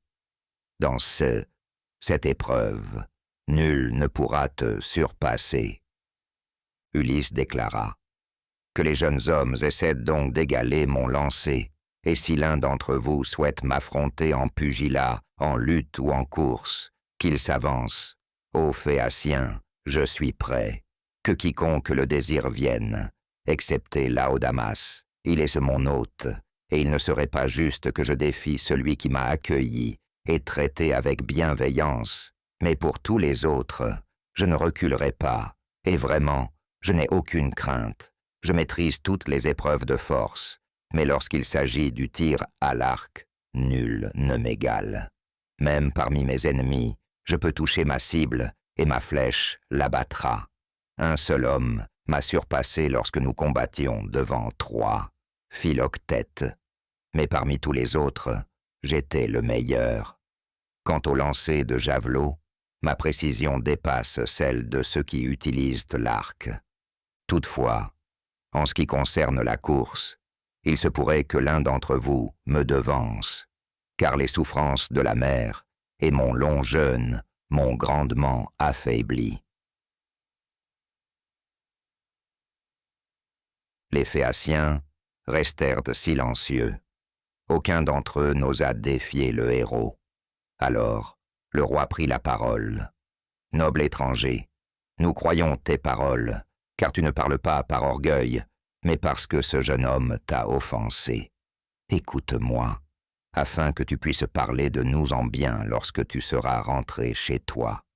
Nous n'excellons ni en pugilat, ni en lutte, mais Jupiter nous a accordé une grande vitesse à la course, nous rendant plus rapides que tous les autres peuples, ainsi qu'une maîtrise absolue de la mer. Nous trouvons aussi grand plaisir dans les festins, la musique et la danse, ainsi que dans les vêtements raffinés et les bains chauds. À présent, que ceux qui sont doués pour la danse s'avancent, afin que l'étranger puisse admirer leur talent, qu'on apporte à Démodocos sa lyre. Les jeunes danseurs prirent place et commencèrent leur performance, exécutant des pas précis et réalisant des bonds spectaculaires, tandis qu'Ulysse admirait leur rapidité et leur agilité. La mélodie de la lyre accompagnait harmonieusement leurs mouvements. Bientôt, le vieux poète entonna un chant joyeux et malicieux, provoquant l'hilarité de l'assemblée. Après que la danse en chœur se fut prolongée quelque temps, Laodamas et Halius dansèrent seuls, attirant l'admiration de tous. L'un d'eux lança une balle si haut dans les airs qu'elle sembla toucher les nuages, tandis que l'autre bondit et la rattrapa avant même que son pied ne touche le sol. Ulysse fut impressionné par leur agilité et leur grâce, et il les félicita, ce qui remplit leur père, le roi, de fierté. Déterminé à renvoyer l'étranger chez lui avec les plus grands honneurs, le roi Alcinoos proposa que chacun des 12 chefs de Phéacie offrait à Ulysse un présent en or, ainsi qu'un manteau brodé d'une grande finesse. Même Euryale, qui s'était montré irrespectueux, fut contraint de présenter ses excuses et d'offrir un présent en guise de réparation. Tous approuvèrent la proposition du roi. Comme offrande, Euryale apporta une épée de bronze au pommeau d'argent et à la gaine d'ivoire. Il s'approcha d'Ulysse, baissant les yeux, honteux de son comportement, et lui dit « Ne sois pas en colère, étranger, que les vents emportent les paroles insensées que j'ai prononcées, que les dieux te permettent de retrouver rapidement ta maison et ta famille après ces longues errances. » Ulysse répondit « Mon ami, que les dieux te favorisent aussi, et puisses-tu ne jamais regretter le don que tu m'as fait. » Il passa l'épée à son épaule, et toute rancune fut oubliée. La nuit était tombée. Les serviteurs apportèrent les présents à l'agora, et ils furent transportés au palais. Les princes s'y réunirent également, prenant leurs places habituelles dans la grande salle. Alcinoos demanda à la reine de préparer un bain chaud pour leur inviter, pendant qu'il sélectionnait lui-même les présents qu'il comptait lui offrir. Un grand bassin d'eau fut apporté, et les servantes empilèrent du bois et allumèrent un feu sous la cuve. La reine elle-même empaqueta soigneusement les riches présents dans un coffre, qu'Ulysse attacha solidement avec un nœud d'habile, un art qu'il avait appris de la puissante Circé. Il alla ensuite prendre son bain, appréciant la chaleur bienfaisante de l'eau fumante. Lorsqu'il fut séché, les servantes l'oignirent d'huile parfumée et l'habillèrent d'une somptueuse tunique et d'un manteau d'apparat. Alors qu'il s'apprêtait à retourner dans la salle du banquet, il sentit une main délicate sur son bras. C'était la belle Nausicaa, qu'il n'avait pas revue depuis la veille. Elle avait appris son départ imminent et voulait le revoir une dernière fois. Elle était descendue en silence par l'escalier et l'attendait à la porte. Il se présenta devant, tel, son noble visage rayonnant de force, de dignité et de prestance. Nausicaa murmura « Que les dieux te protègent, noble étranger, et lorsque tu seras rentré chez toi, souviens-toi de la jeune fille de Chérie à qui tu as un jour dû la vie. » Elle baissa les yeux, retenant à peine ses larmes. Ulysse répondit avec gratitude. « Si les dieux m'accordent un retour sain et sauf, je me souviendrai de toi et louerai ton nom comme celui d'une déesse, car tu m'as sauvé la vie, douce princesse. » Attristée, Nausicaa retourna dans ses appartements, tandis qu'Ulysse rejoignit la salle et prit place à table. Les serviteurs apportèrent des viandes rôties et versèrent à boire aux invités dans de grandes cruches de lait. Un héros conduisit le poète aveugle à sa place. Ulysse fit signe au héros et découpa un morceau de viande choisi parmi ceux qui étaient devant lui. Il dit « Porte ceci à Démodocos. Bien que je sois pauvre, je veux honorer celui qui chante et divertit, car les poètes méritent notre respect.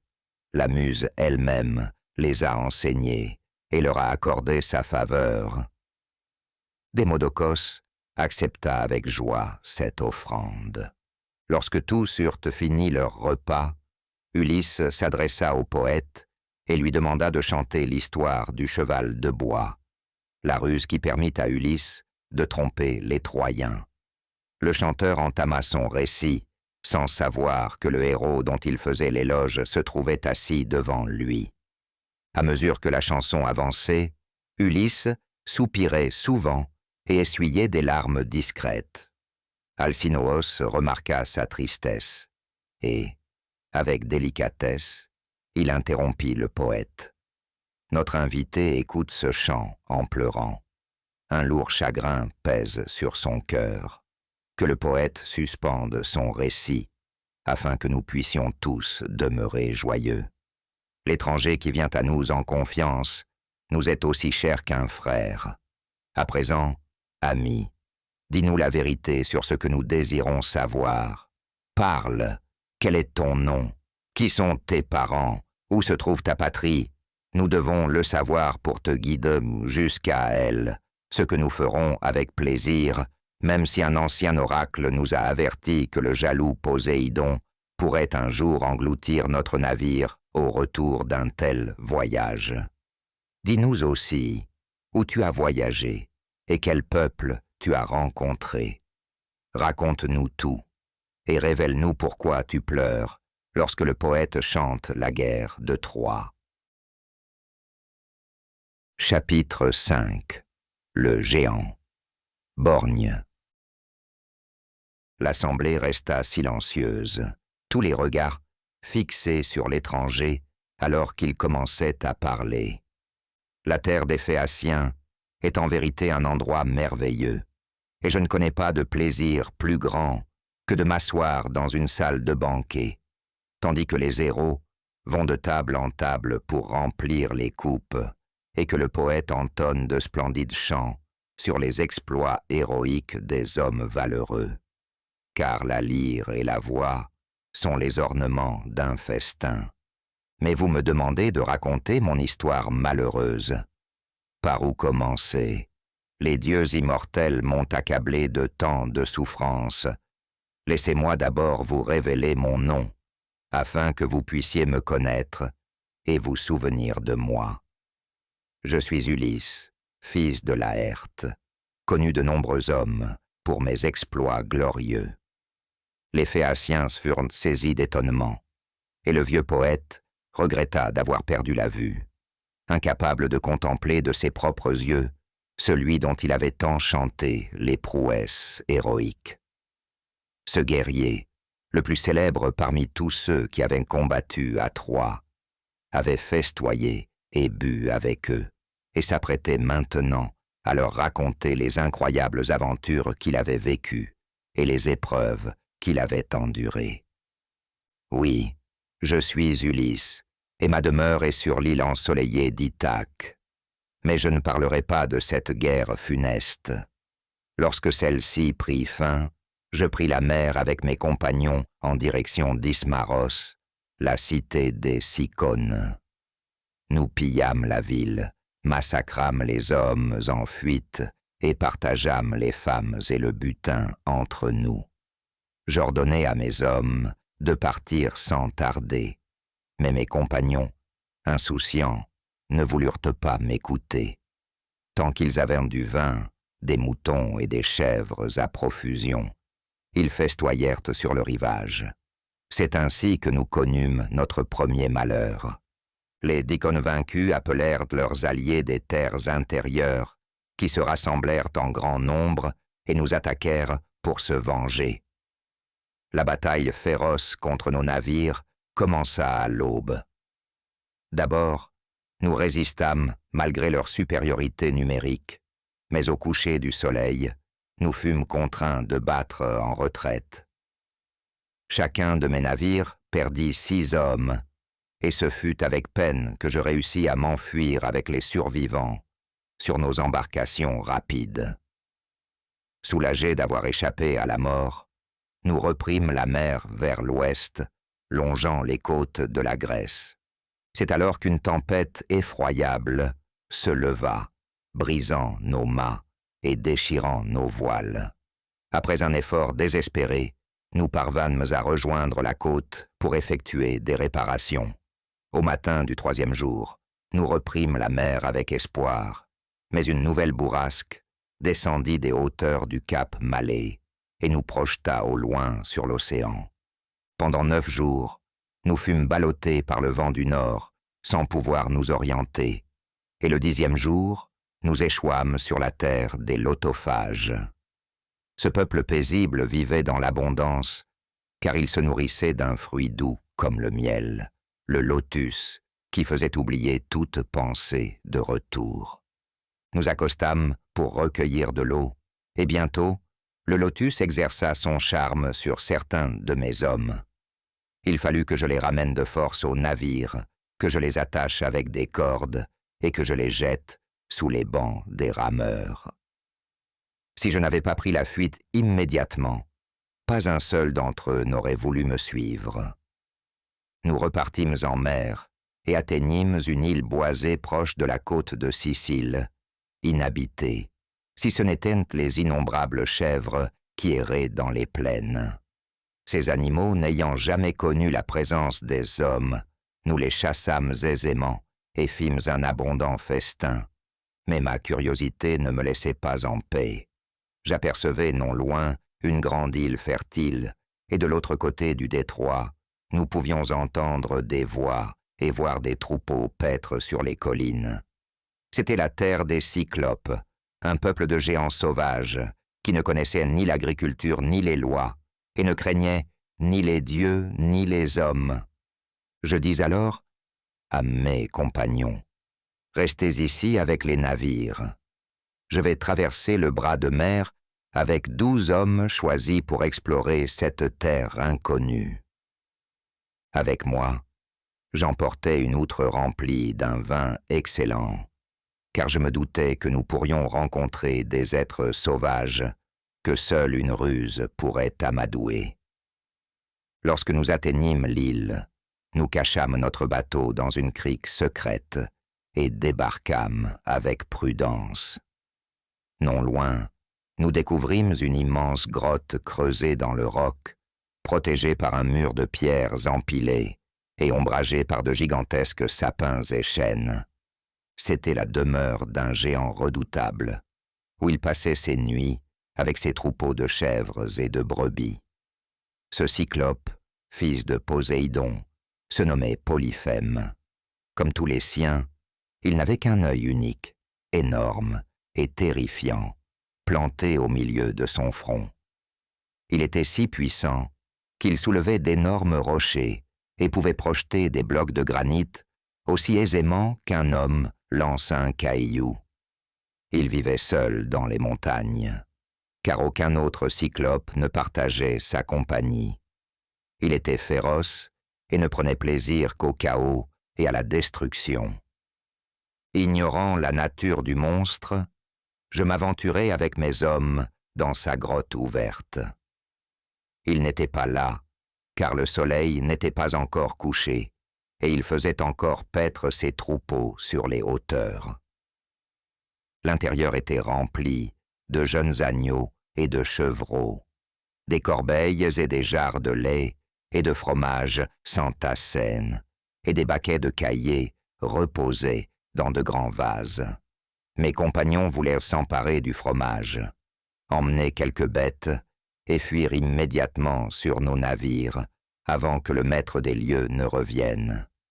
Mais je leur interdis de toucher à quoi que ce soit, trop avide de découvrir qui vivait là, espérant qu'ils nous accueilleraient selon les lois de l'hospitalité. Quelle erreur j'ai faite! Nous nous assîmes dans la grotte allumâmes un feu en offrande et passâmes le temps à manger du fromage jusqu'au retour du Cyclope. Au crépuscule, il apparut, ramenant son troupeau jusqu'à l'entrée de la caverne. Pris de terreur, nous nous dissimulâmes au fond de la grotte, espérant qu'il ne nous remarquerait pas. Il portait une énorme brassée de bois qu'il jeta au sol dans un vacarme si puissant que les rochers en tremblèrent, nous forçant à nous réfugier plus profondément dans l'ombre. Puis il poussa ses bêtes à l'intérieur et referma l'entrée en plaçant devant tel un énorme rocher qu'aucun homme ne pouvait déplacer. Nous étions désormais prisonniers, à la merci du monstre.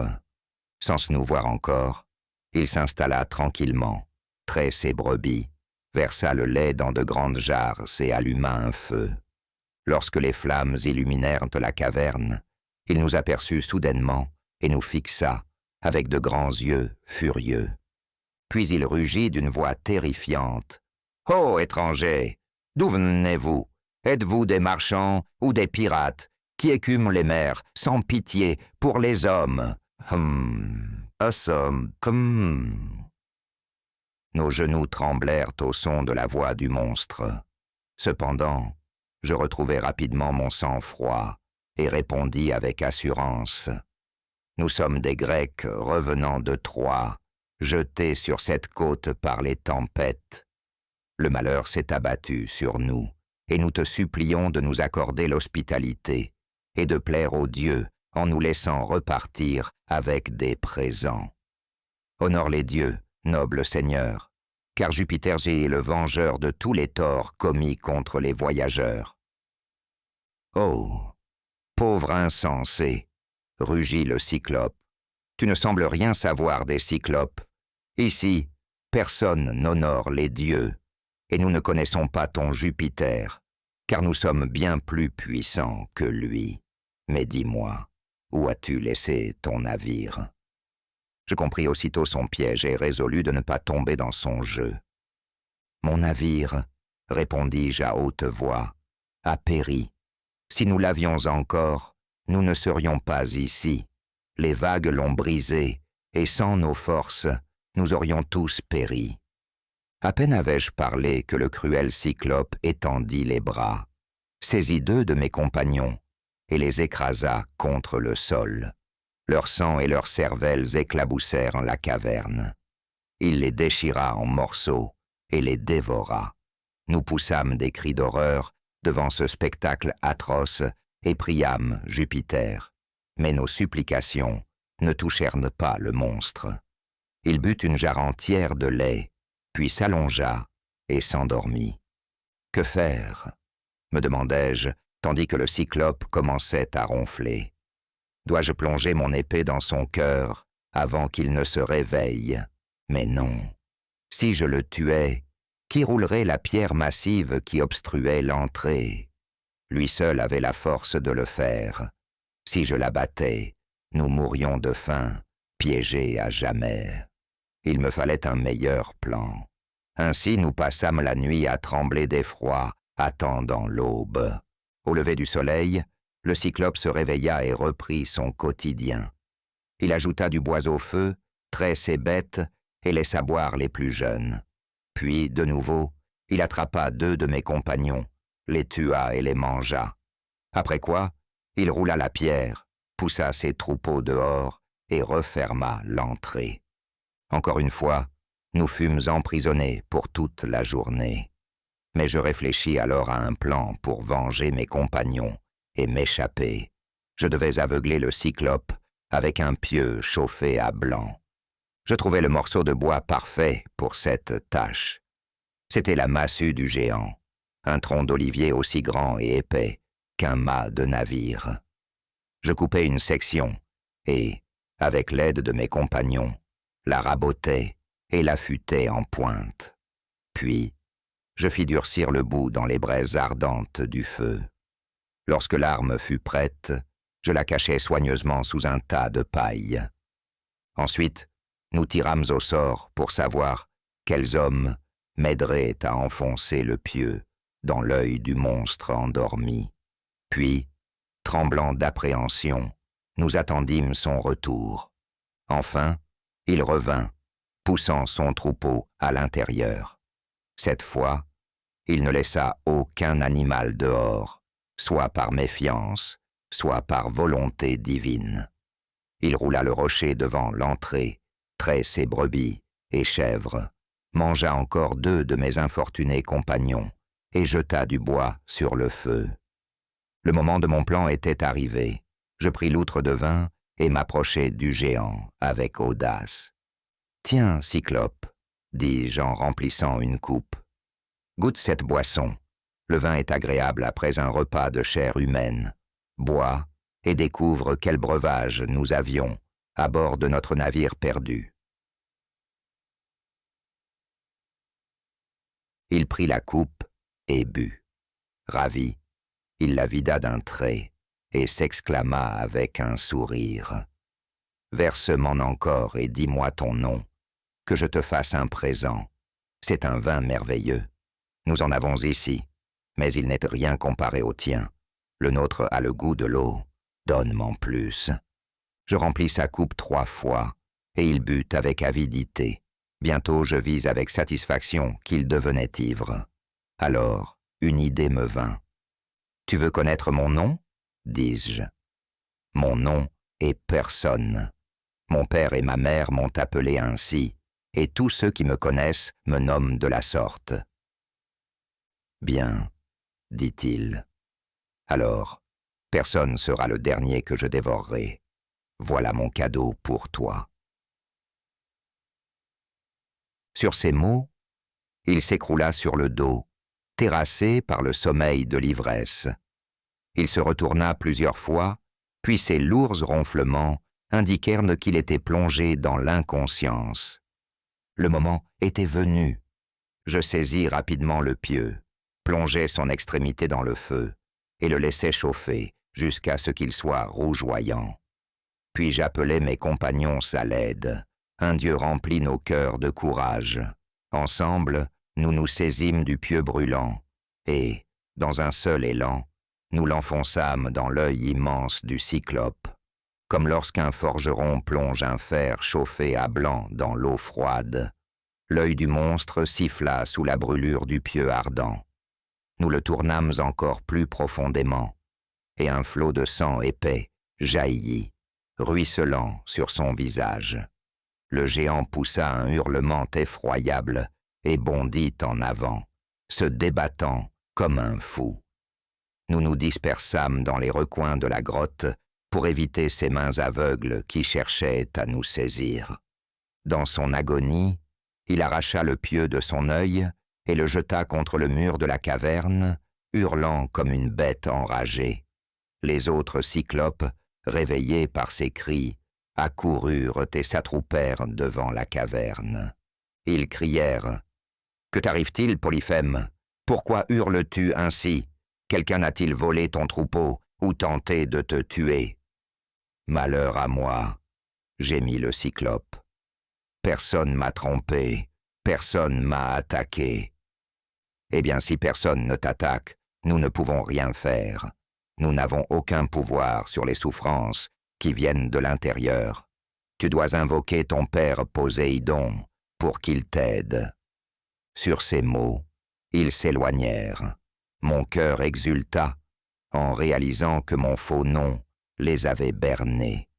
Pourtant, nous étions toujours en grand danger.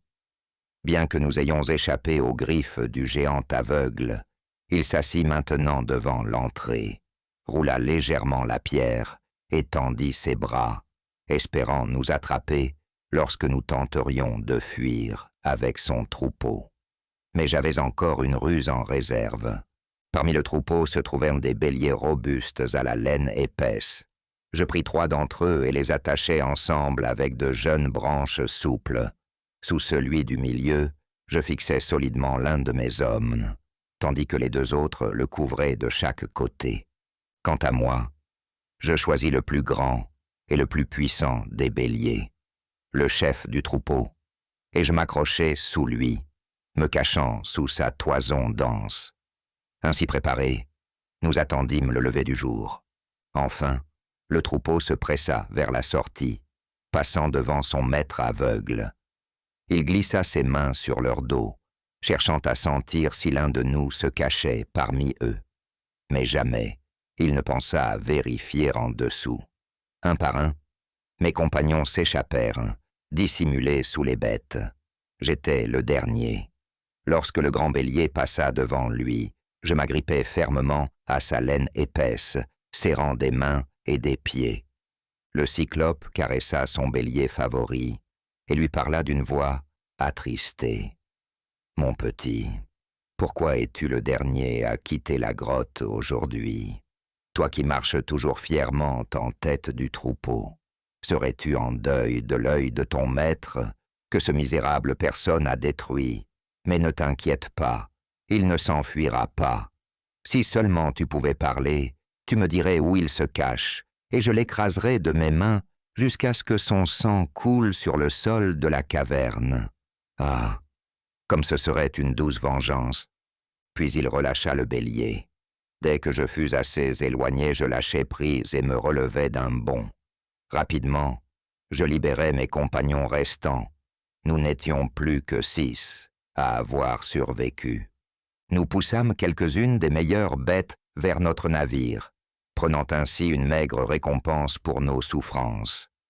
Le cyclope roula la pierre pour fermer l'entrée et siffla pour rassembler son troupeau, ignorant notre évasion. Nous courûmes vers le rivage, chargeâmes les moutons à bord du navire et poussâmes au large aussi vite que possible. Lorsque nous eûmes ramé assez loin pour que nos voix portent encore, mais que nous soyons hors de sa portée, je ne pus résister à la tentation de le narguer. « Cyclope, sache que tu n'as pas dévoré de simples inconnus. Tu as festoyé sur les compagnons d'Ulysse, et voilà que tu en paies le prix pour ta cruauté. » Fou de rage, il arracha un énorme rocher et le lança dans la direction de ma voix. Il visa bien. Le bloc s'écrasa dans la mer, juste à côté de notre navire, soulevant des vagues gigantesques qui faillirent nous renvoyer vers la côte. La force de l'eau faillit nous ramener vers lui, mais je criai à mes hommes de ramer de toute leur force, et nous réussîmes à nous éloigner vers le large. J'apercevais encore le géant, sa main serrant son front ensanglanté, et malgré les supplications de mes compagnons pour que je garde le silence, je ne pus m'empêcher de le provoquer une dernière fois. « Écoute-moi encore, Cyclope, si quelqu'un te demande qui t'a privé de la vue, dis-lui que c'est Ulysse, fils de Laërte. » Le Cyclope poussa un hurlement de douleur. « Maudit sois-tu, étranger !» cria-t-il. « Ainsi la prophétie s'est accomplie. J'ai toujours craint qu'un géant puissant, bien plus fort que moi, ne vienne un jour me priver de la vue. Et voilà qu'au lieu d'un colosse, c'est un faible mortel qui m'a trompé. Malheur à moi. Mais écoute, Ulysse, ajouta-t-il d'une voix soudain adoucie. Reviens, faisons la paix. Je t'accueillerai en ami, et je prierai mon père Poséidon qu'il te guide en sécurité vers ton foyer. Il me rendra la vue, et tout sera pardonné. »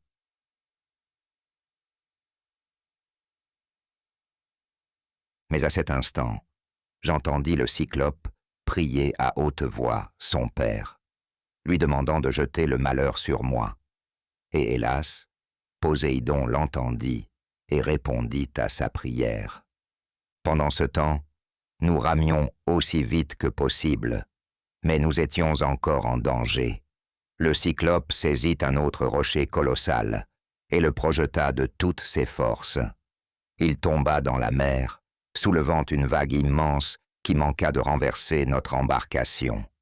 Enfin, après un long et épuisant effort, nous atteignîmes notre île. Là, nous retrouvâmes nos compagnons qui nous croyaient morts et qui avaient passé des jours et des nuits à nous pleurer sur le rivage. Fous de joie à notre retour, ils me donnèrent en tant cadeau le grand bouc qui m'avait permis de m'échapper de la grotte. En offrande pour Jupiter, je sacrifiai l'animal, et nous festoyâmes tous ensemble, buvant et célébrant notre survie. Lorsque le soleil se coucha, nous nous étendîmes sur la plage, et nous endormîmes, bercés par le doux murmure des vagues. Chapitre 6. Le sortilège de Circé. Une fois nos forces retrouvées et notre faim apaisée, nous lançâmes nos navires et reprîmes la mer. Nous naviguâmes jusqu'à atteindre une île étrange, différente de toutes celles que nous avions vues auparavant. Cette terre flottait sur l'eau et était entourée d'un immense rempart de bronze. C'était l'île légendaire d'Éole, le maître des vents. Les dieux lui avaient confié le pouvoir de les retenir ou de les libérer à sa volonté. Éole nous accueillit chaleureusement et nous hébergea durant un mois entier. Il vivait dans un palais somptueux avec ses 6 fils et leurs épouses aux charmes éclatants. Chaque soir, ils se réunissaient dans une grande salle pour festoyer et écouter mon récit de la guerre de Troie et des épreuves que j'avais traversées.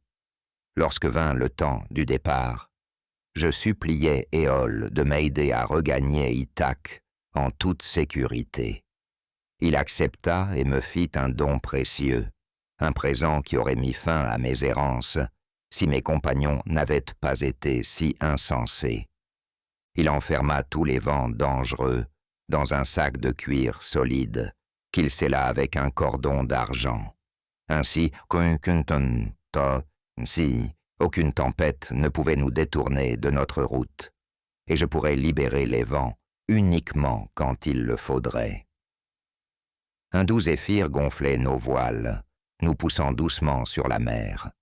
Pendant 9 jours et 9 nuits, nous naviguâmes sans encombre, et le 10e soir, enfin, j'aperçus les côtes de ma chère Ithaque. Je distinguais les feux qui brûlaient sur les collines. C'était bien ma patrie. Mon long voyage touchait enfin à son terme. Épuisé par l'effort de maintenir notre cap, je succombais au sommeil, certain que nous accosterions d'ici quelques heures.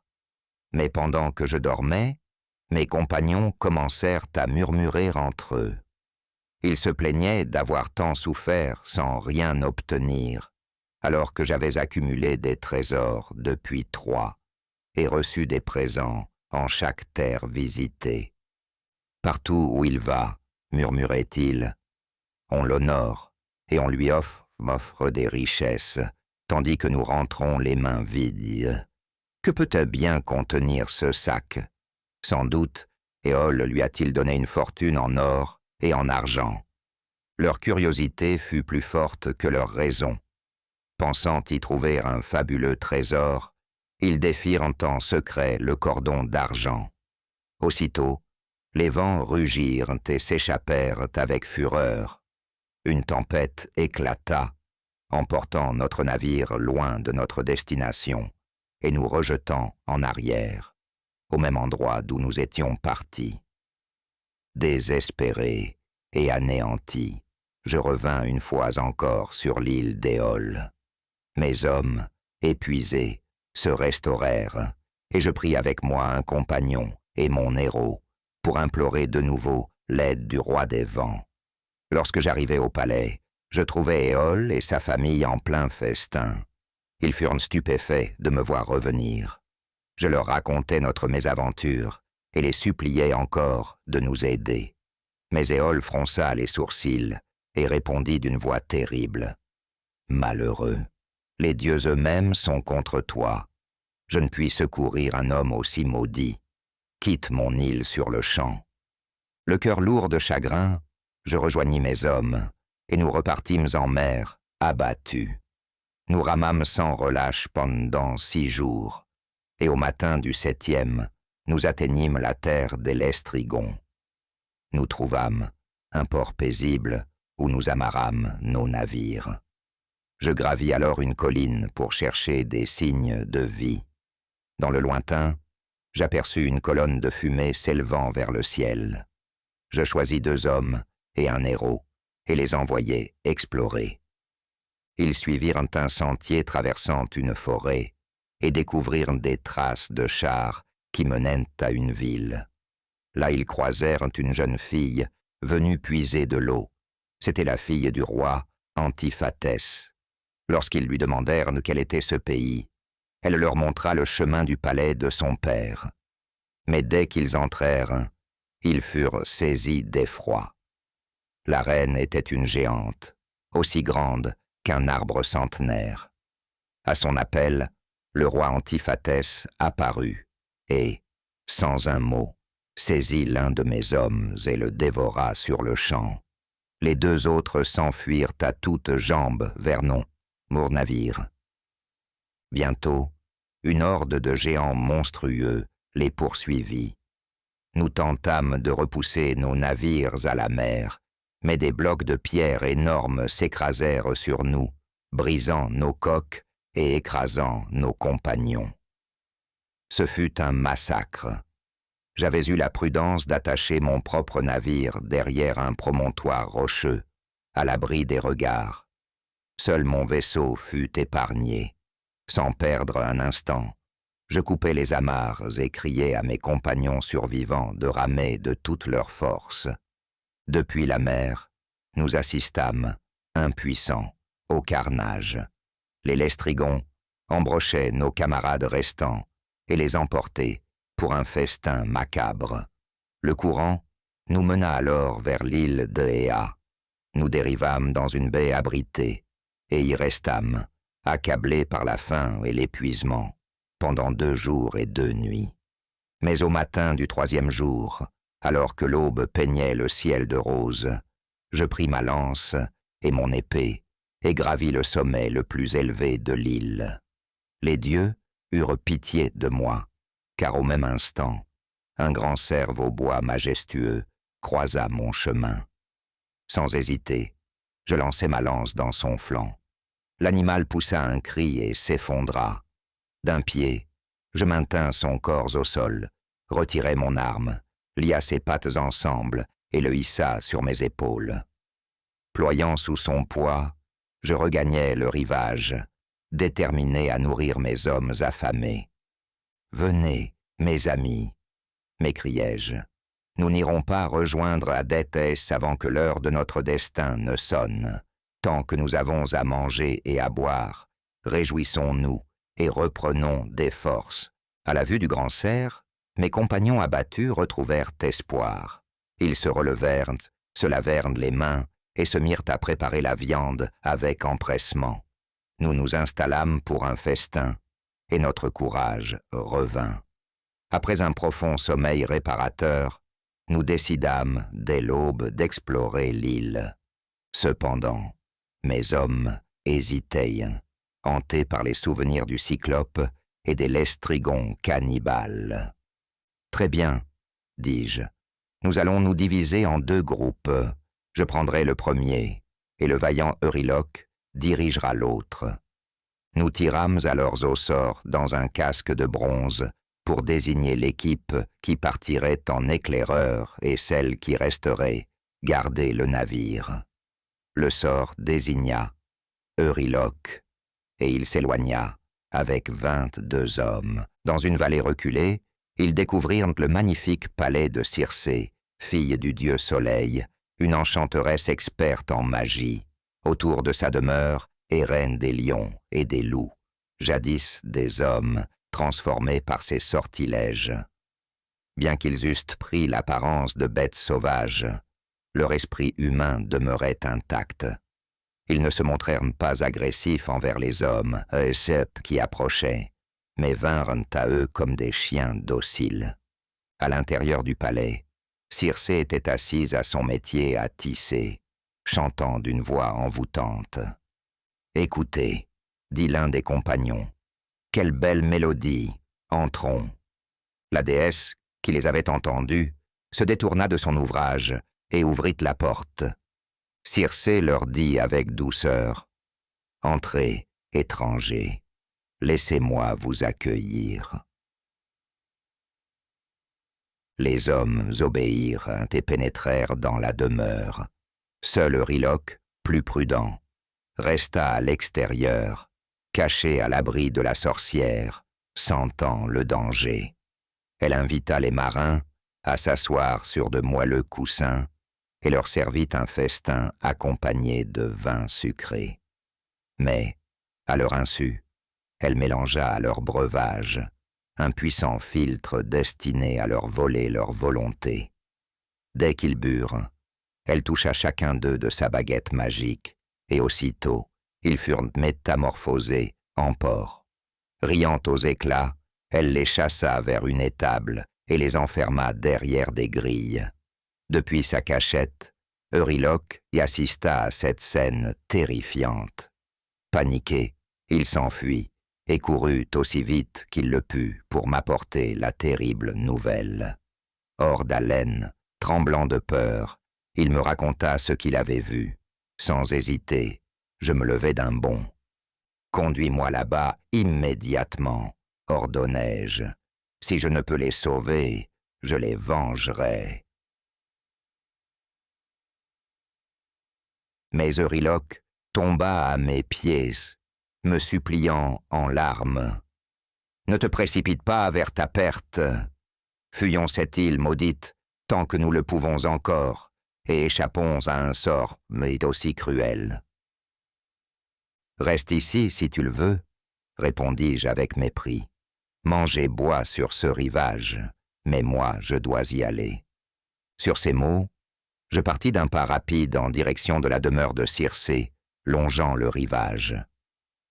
Alors que je m'approchais du palais, une silhouette radieuse apparut soudain devant moi. À son bâton scintillant et à son aura divine, je reconnus Hermès. Il me prit la main et dit « Mon ami, pourquoi erres-tu seul dans ces collines sauvages?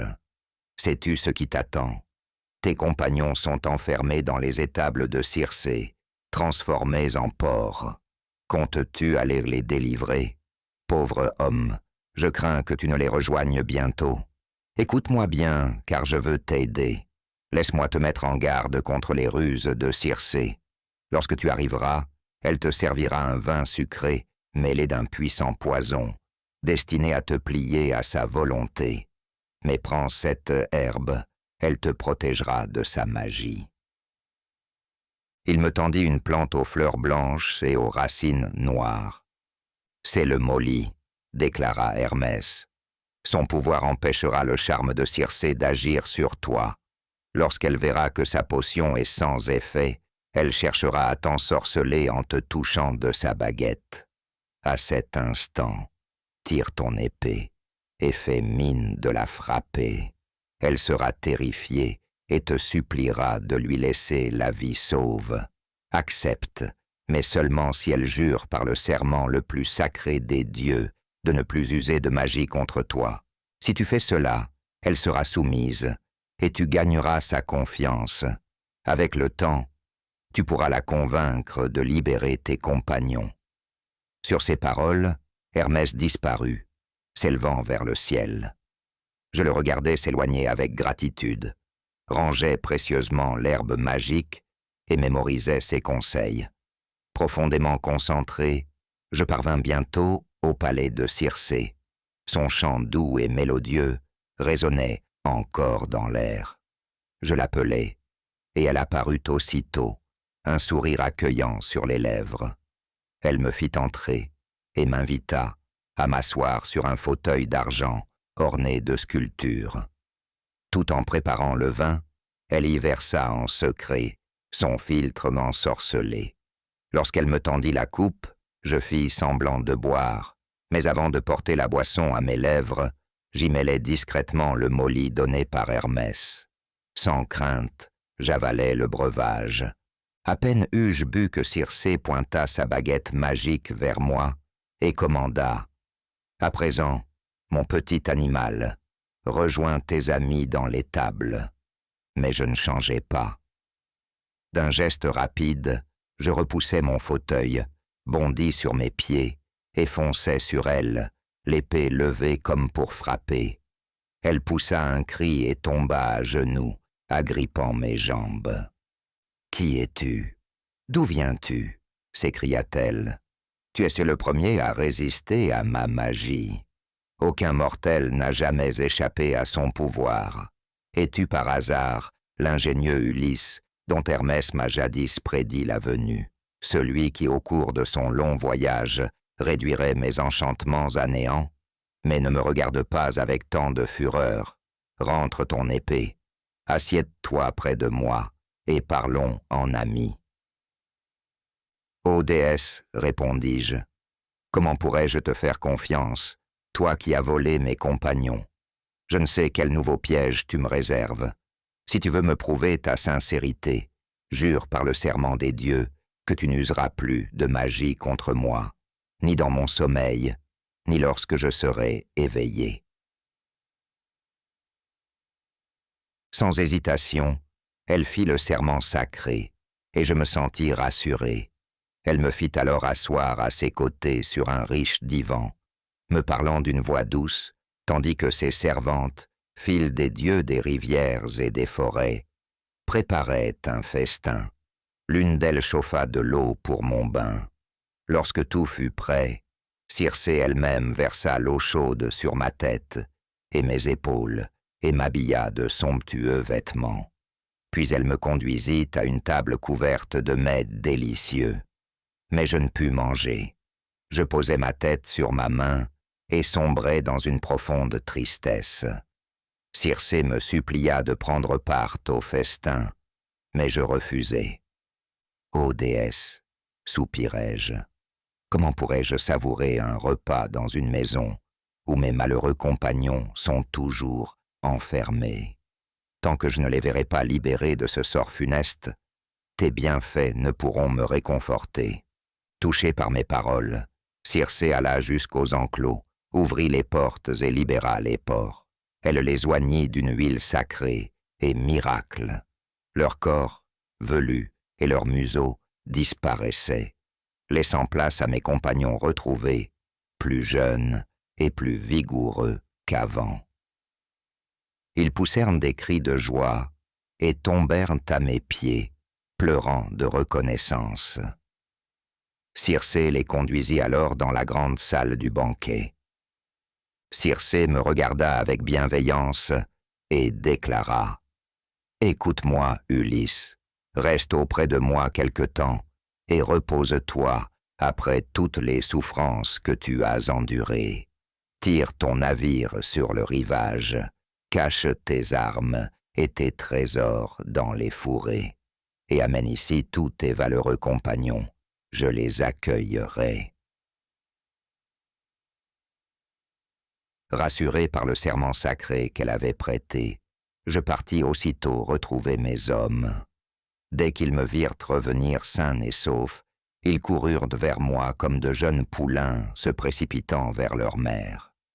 Je leur racontai tout ce qui s'était passé et leur ordonnai de tirer le navire sur la grève, d'entreposer nos armes en lieu sûr et de me suivre jusqu'au palais, où ils pourraient enfin se reposer et festoyer.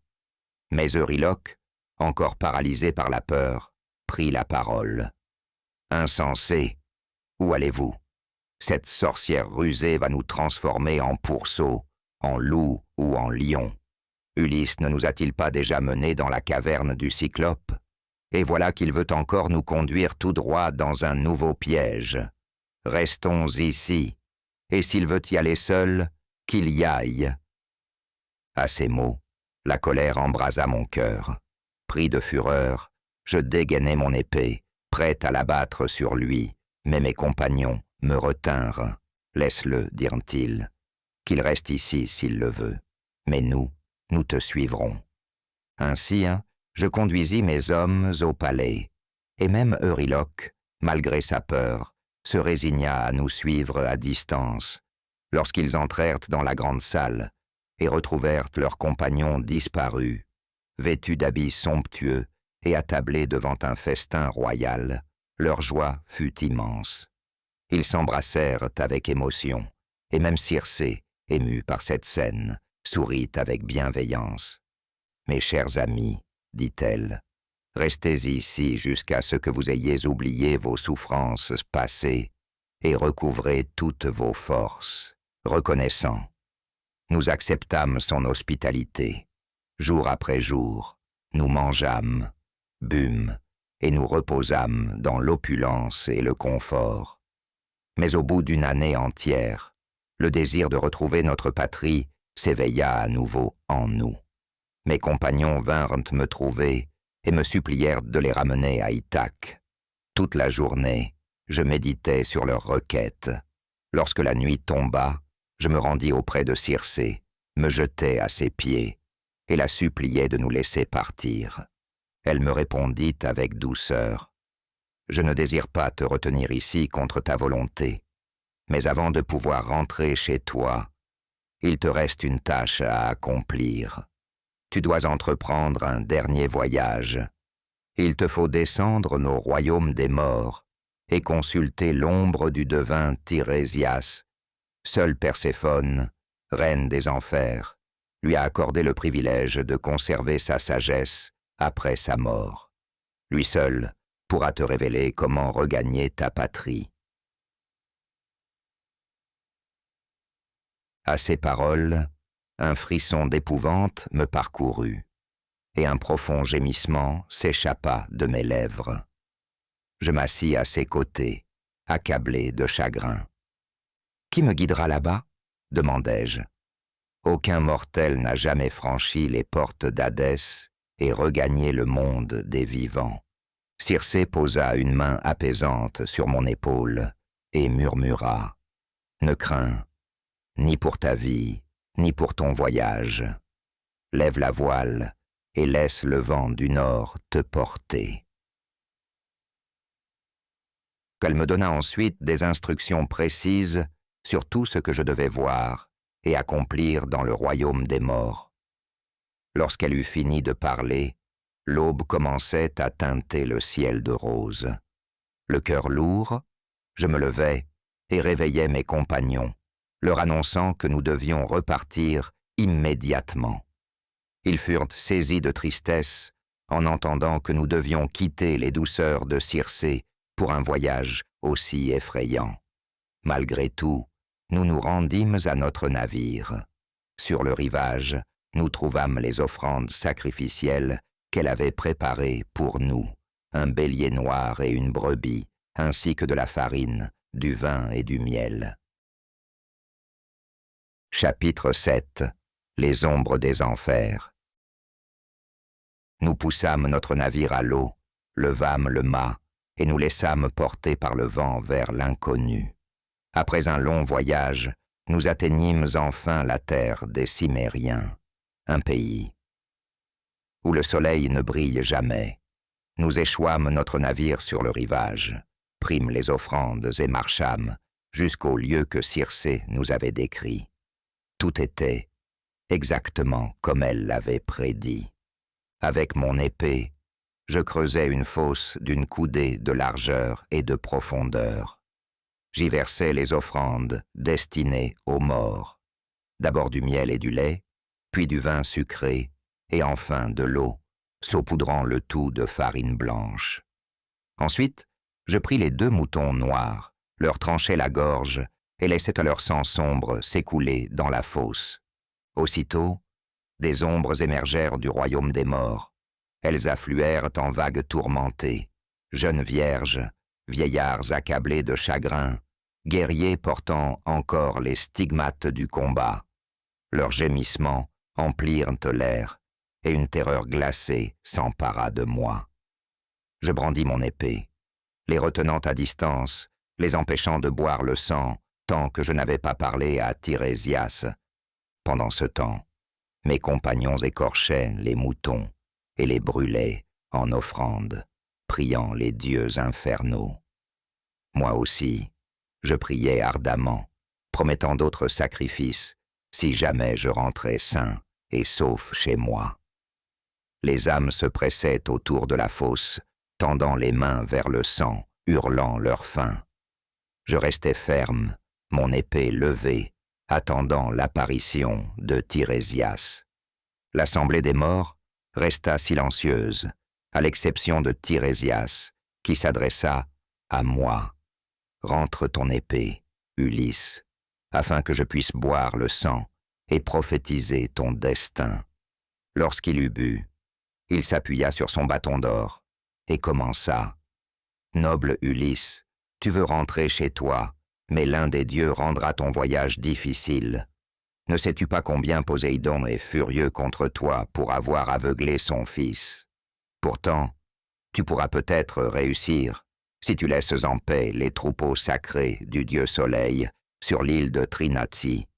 Mais si toi ou tes compagnons touchez à ces bêtes, tu ne survivras qu'à grand-peine. Même si tu parviens à rentrer à Ithaque, il te faudra de nombreuses années, et tous tes compagnons périront. Lorsque tu retrouveras enfin ton foyer, tu verras que d'autres ont envahi ta demeure, convoitant tes richesses, cherchant à épouser ton épouse, et complotant contre ton fils. Mais un dieu te viendra en aide, et tu pourras punir ses prétendants dans ton propre palais. Après cela, tu devras quitter ton île et voyager loin, très loin, à l'intérieur des terres. Tu sauras que tu es arrivé au bon endroit lorsque tu rencontreras un homme qui prendra l'aviron que tu portes sur l'épaule pour un simple outil de labour. Là-bas, loin de la mer, tu vivras jusqu'à un âge avancé et tu mourras paisiblement. » J'écoutais en silence, absorbé par ces paroles. Puis je vis une ombre familière parmi les esprits errants. « Ne serait-ce pas ma mère ?» demandai-je, le cœur serré. Elle ne me parle pas, ne me regarde pas. Comment puis-je lui permettre de me reconnaître? Tirésias répondit, « Si tu veux parler à une âme, laisse-la boire le sang. Alors elle retrouvera son esprit et pourra converser avec toi. » Je restais immobile, tandis que ma mère s'approchait. Dès qu'elle but, elle me reconnut et s'exclama avec joie et stupeur. Je lui racontai mes souffrances et lui demandai comment elle était morte et ce qu'étaient devenus mon père, mon épouse et mon fils bien-aimé. Elle me confia que tous vivaient encore et que chaque jour, ils espéraient mon retour. Mon père, désormais affaibli par l'âge, ne résidait plus au palais, mais cultivait sa vigne dans la campagne. Peu après, d'autres femmes s'avancèrent, les épouses de grands héros que j'avais connus jadis. Elles aussi burent le sang et me racontèrent leur sort. Mon cœur se serra davantage en voyant les ombres de mes compagnons d'armes tomber avant de revoir leur patrie. Agamemnon, Achille, Patrocle et le puissant Ajax, tous morts, loin de leur foyer. La présence d'Agamemnon me bouleversa. Je l'interrogeai sur son sort, et il me raconta, plein d'amertume, le tragique destin qui l'avait frappé. Il voulut savoir ce qu'il était advenu de son fils Oreste, mais hélas, je n'avais aucune nouvelle des Grecs. Je pus cependant rassurer Achille en lui parlant de son fils Néoptolème, dont j'avais été témoin de la bravoure au combat. Même dans la mort, Achille trouva une fierté dans les exploits de son enfant, et son ombre s'éloigna, paisible, vers les prairies d'Asphodèle, où reposent les âmes des héros. Je vis aussi les figures légendaires du passé. Minos, le sage roi de Crète, continuait à rendre justice aux âmes des morts. Orion, le grand chasseur, parcourait l'Hadès, poursuivant sans fin des troupeaux de bêtes sauvages. Mais je vis aussi les tourments infligés aux criminels. Tithios, le fils de la terre, était enchaîné au sol tandis que 2 vautours lui dévoraient sans fin le foie, qui se régénérait éternellement. Non loin, Sisyphe, le roi impitoyable, poussait un énorme rocher jusqu'au sommet d'une colline, mais chaque fois qu'il atteignait le sommet, la pierre roulait à nouveau vers la vallée, et il devait recommencer, épuisé, suant sous l'effort inutile. Non moins terrible était le supplice de Tantale, jadis honoré par les dieux et convié à leur table, mais qui, par orgueil, avaient trahi leur confiance. Maintenant, il se tenait dans une mare d'eau jusqu'au menton, mais chaque fois qu'il se baissait pour boire, l'eau disparaissait. Au-dessus de lui pendaient des branches chargées de fruits mûrs, mais à chaque tentative pour les saisir, le vent les éloignait de sa portée. Son supplice était sans fin, sa faim et sa soif éternelle. Je vis aussi l'ombre d'Héraclès. Bien que vivant parmi les dieux sur l'Olympe aux côtés de son épouse divine, Hébé, son spectre errait encore en Hadès. Plus loin, j'aperçus les esprits de Thésée et de Pirithous, flottant dans l'obscurité. Je ne pouvais rester plus longtemps dans ce lieu funeste. Bouleversé par tout ce que j'avais vu et entendu, je fis demi-tour et regagnai mon navire. Mes compagnons m'attendaient avec impatience. Nous montâmes à bord et laissâmes le courant nous ramener vers le monde des vivants. Dès qu'elle apprit notre retour, Circé vint à notre rencontre et nous offrit du pain, de la viande et du vin en abondance. Lorsque la nuit tomba, elle s'assit à mes côtés, à l'écart des autres, et me donna des conseils avisés pour le reste de notre voyage. Elle m'avertit du danger des sirènes, ces créatures perfides dont le chant envoûtant attire les voyageurs vers une mort certaine. Circé me mit en garde. Tu ne pourras pas résister au chant ensorcelant des sirènes. Alors écoute bien ce que tu dois faire. Prends cette cire et ramollis-la entre tes mains. Utilise-la pour boucher les oreilles de tes compagnons, afin qu'ils n'entendent rien.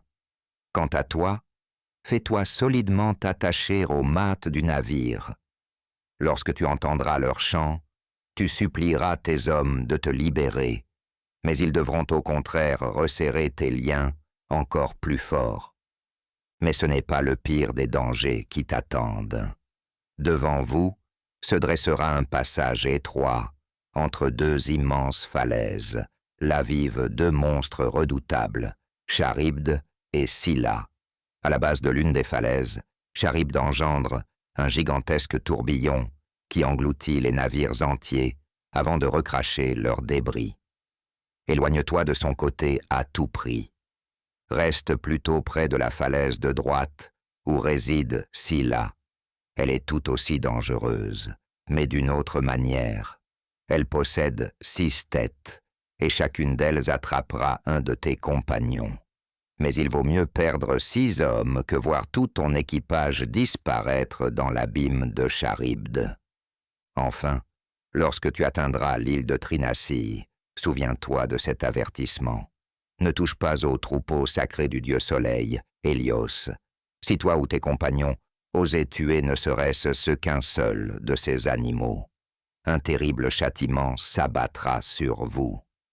Ton navire sera détruit, tes compagnons périront, et même si tu survis, il te faudra encore de longues années d'épreuves avant de revoir Ithaque, et ce sera seul que tu rentreras. Ainsi parla la glorieuse déesse. À l'aube, alors que la lumière rosée d'Éos s'élevait dans le ciel, nous nous hâtâmes vers notre navire, profitant du vent favorable. Lorsque je jugeai que nous approchions du domaine des sirènes, je ramollis la cire entre mes mains et scellai les oreilles de mes compagnons, puis je leur ordonnai de me lier fermement au mât. Nous avancions à la rame, quand les sirènes, nous entendant approcher, entamèrent leur chant envoûtant. Aussitôt, un désir irrésistible s'empara de moi.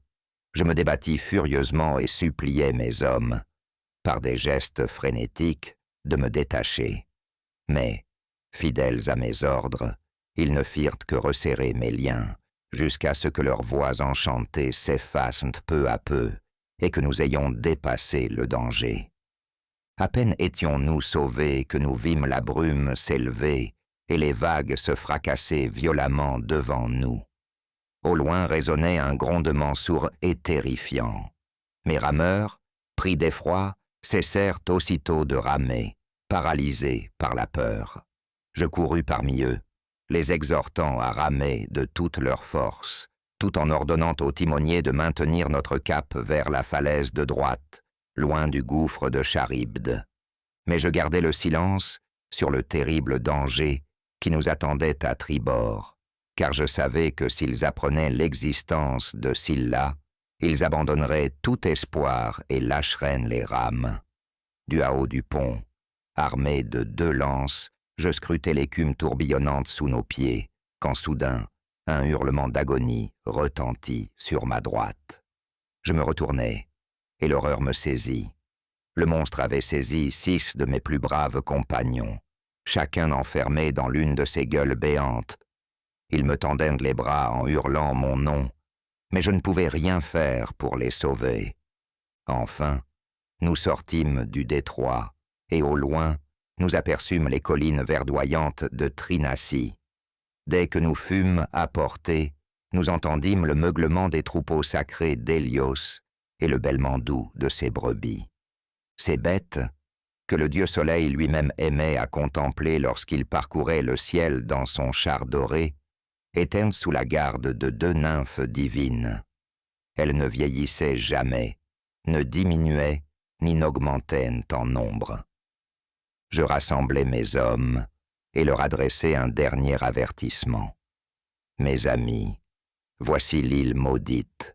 Je distingue déjà les superbes troupeaux d'Hélios, et nous avons été prévenus que quiconque leur porterait atteinte serait voué à une mort certaine. Souvenons-nous des paroles de Tirésias et de la divine Circé. N'abordons pas cette terre, car ils ont prédit que le pire de nos malheurs nous frapperait ici.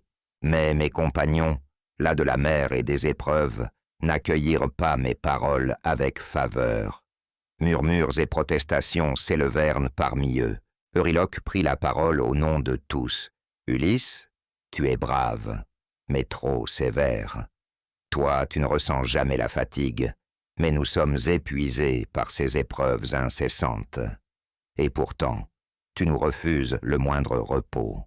Tu voudrais que nous ramions à l'aveugle toute la nuit, sans répit. Laissons-nous plutôt accoster, prenons un repas et dormons près du navire. À l'aube, nous repartirons. » Mes compagnons acquiescèrent aussitôt, et je compris que les dieux eux-mêmes conspiraient contre moi. Je leur répondis alors, « Vous pouvez me forcer, moi seul parmi vous tous, à céder, mais vous devez d'abord prêter serment que nul ne touchera au troupeau sacré du dieu Soleil. Contentez-vous des provisions offertes par la divine Circé. » Sans hésiter, ils jurèrent, et le timonier nous guida jusqu'au rivage.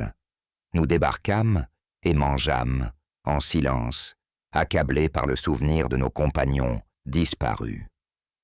Ce ne fut qu'à 1 heure avancée de la nuit que le sommeil apaisa, enfin, notre douleur. Mais quel réveil nous attendait! Pendant la nuit, une tempête violente éclata, et des nuages épais et noirs recouvrirent la mer et la terre. À l'aube, nous dûmes tirer notre navire dans une crique rocheuse et nous abriter tant bien que mal. « Mes amis, dis-je, nous ne pourrons pas quitter cette île aujourd'hui, mais nous avons encore de quoi manger et boire. Jurez-moi une fois de plus que personne ne touchera au troupeau d'Hélios. » Nouveau, tous promirent, mais le vent du sud, puis le vent de l'est, soufflèrent tour à tour pendant 4 longues semaines, nous empêchant de prendre la mer. Peu à peu, nos vivres s'épuisèrent. Mes compagnons fouillèrent le rivage à la recherche de coquillages et tentèrent de capturer des oiseaux marins. Mais cela ne suffisait pas à calmer leur faim. Moi aussi, je m'éloignai du camp, lavai mes mains dans la mer sacrée et priais les dieux de me montrer la voie du retour. Une lassitude soudaine m'envahit et je m'effondrai sur le sable, plongé dans un profond sommeil. C'est alors que mes compagnons, poussés par le désespoir, prirent une décision fatale. « Si Zeus a décidé que nous devons mourir, dit Euryloque, je préfère périr en mer d'un seul coup plutôt que d'agoniser lentement de faim sur cette île. Prenons quelques bœufs offrons-les en sacrifice et promettons d'ériger un temple au dieu Soleil lorsque nous serons de retour à Ithaque. » Ils l'écoutèrent. Ils choisirent les plus beaux bœufs du troupeau, les abattirent et les firent rôtir sur le feu. À l'instant même où la graisse fondante crépitait sur les flammes, je m'éveillai en sursaut et courus vers le camp. L'odeur de la viande grillée flottait dans l'air, et mon cœur se serra d'angoisse. C'était trop tard. Les nymphes qui veillaient sur les troupeaux avaient déjà porté la nouvelle à Hélios, et dans sa fureur, le dieu du soleil menaçait de plonger le monde entier dans les ténèbres si justice ne lui était pas rendue. Zeus promit alors de punir mon équipage et de frapper mon navire dès que nous reprendrions la mer. Et ainsi, pendant 6 jours, mes compagnons festoyèrent, inconscients du sort terrible qui les attendait.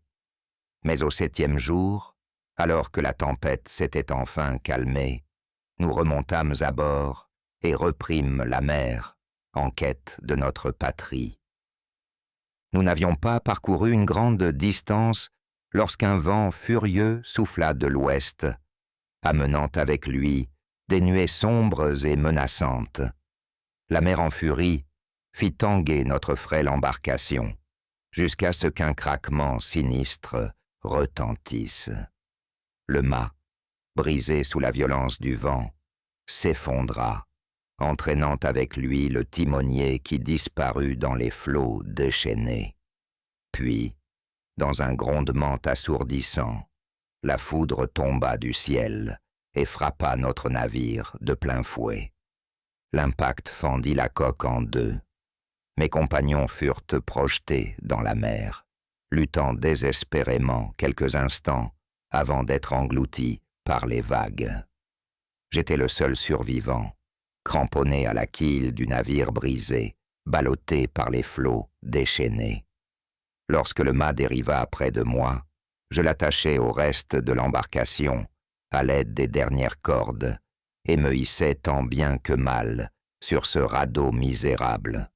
Mais que pouvais-je espérer? Je n'avais que peu de chance d'atteindre la terre ferme, et bientôt, un vent du sud me poussa droit vers le détroit de Scylla.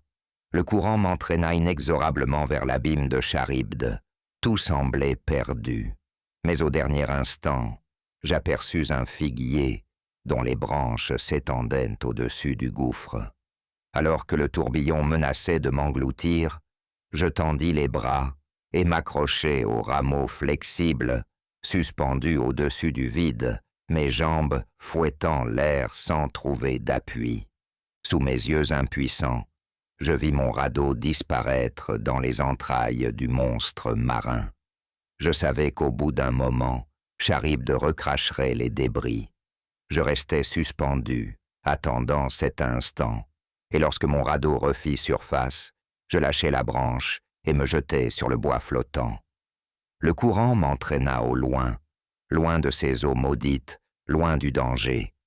La tempête était passée, mais pendant 9 jours, je dérivais sans but, épuisé, me battant contre la faim et la soif, pagaillant faiblement avec mes mains. Le 10e jour, enfin, je touchai terre. C'était l'île d'Ogygie, où la nymphe Calypso me garda prisonnier pendant 9 longues années, comme je vous l'ai déjà raconté. Chapitre 8. Le retour à Ithaque. Tous les regards restaient fixés sur l'homme qui parlait, et l'assemblée, fascinée par les incroyables aventures d'Ulysse, écoutait en silence, imprégnée d'admiration et de respect.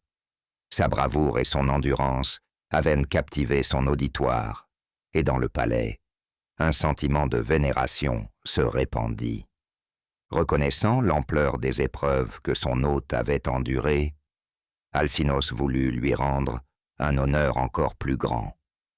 Il demanda aux 12 princes de Phéacie d'offrir chacun un trépied de bronze et une vasque d'argent en témoignage de leur générosité. Tous approuvèrent d'un seul élan, et sur cette décision, l'assemblée se dispersa pour la nuit. Dès l'aube, ils se retrouvèrent, et chaque noble apporta le don promis. Alcinoos, attentif à chaque détail, veilla personnellement aux derniers préparatifs, supervisant le navire et s'assurant que tout était en place pour le voyage. Lorsque tout fut prêt, ils retournèrent au palais, où un dernier banquet fut donné en l'honneur du héros. Ce festin d'adieu fut marqué non seulement par l'abondance des mets, mais aussi par un sacrifice solennel, ultime hommage avant qu'Ulysse ne prenne la mer vers son foyer tant désiré. Le cœur rempli d'impatience et d'espoir, Ulysse s'adressa au roi. Noble héros, puissant roi, Alcinoos, et vous, illustre prince des Phéaciens, renvoyez-moi à présent, car j'ai tout ce que mon cœur désire. Que les dieux bénissent vos présents et mon retour, et qu'ils vous accordent bonheur et prospérité. Après avoir accompli les derniers rites de l'hospitalité, il se tourna vers la reine Arrêtée et, lui tendant sa coupe, lui adressa un dernier adieu. Reine Arrêtée, puisses-tu vivre longtemps et connaître le bonheur dans ton palais, entourée de ta famille et de ton peuple, jusqu'à ce que la vieillesse, qui nous attend tous, vienne te prendre en douceur. Sur ces mots, il se hâta vers le navire et s'étendit sur un lit moelleux, tandis que les rameurs prenaient place et commençaient à voguer.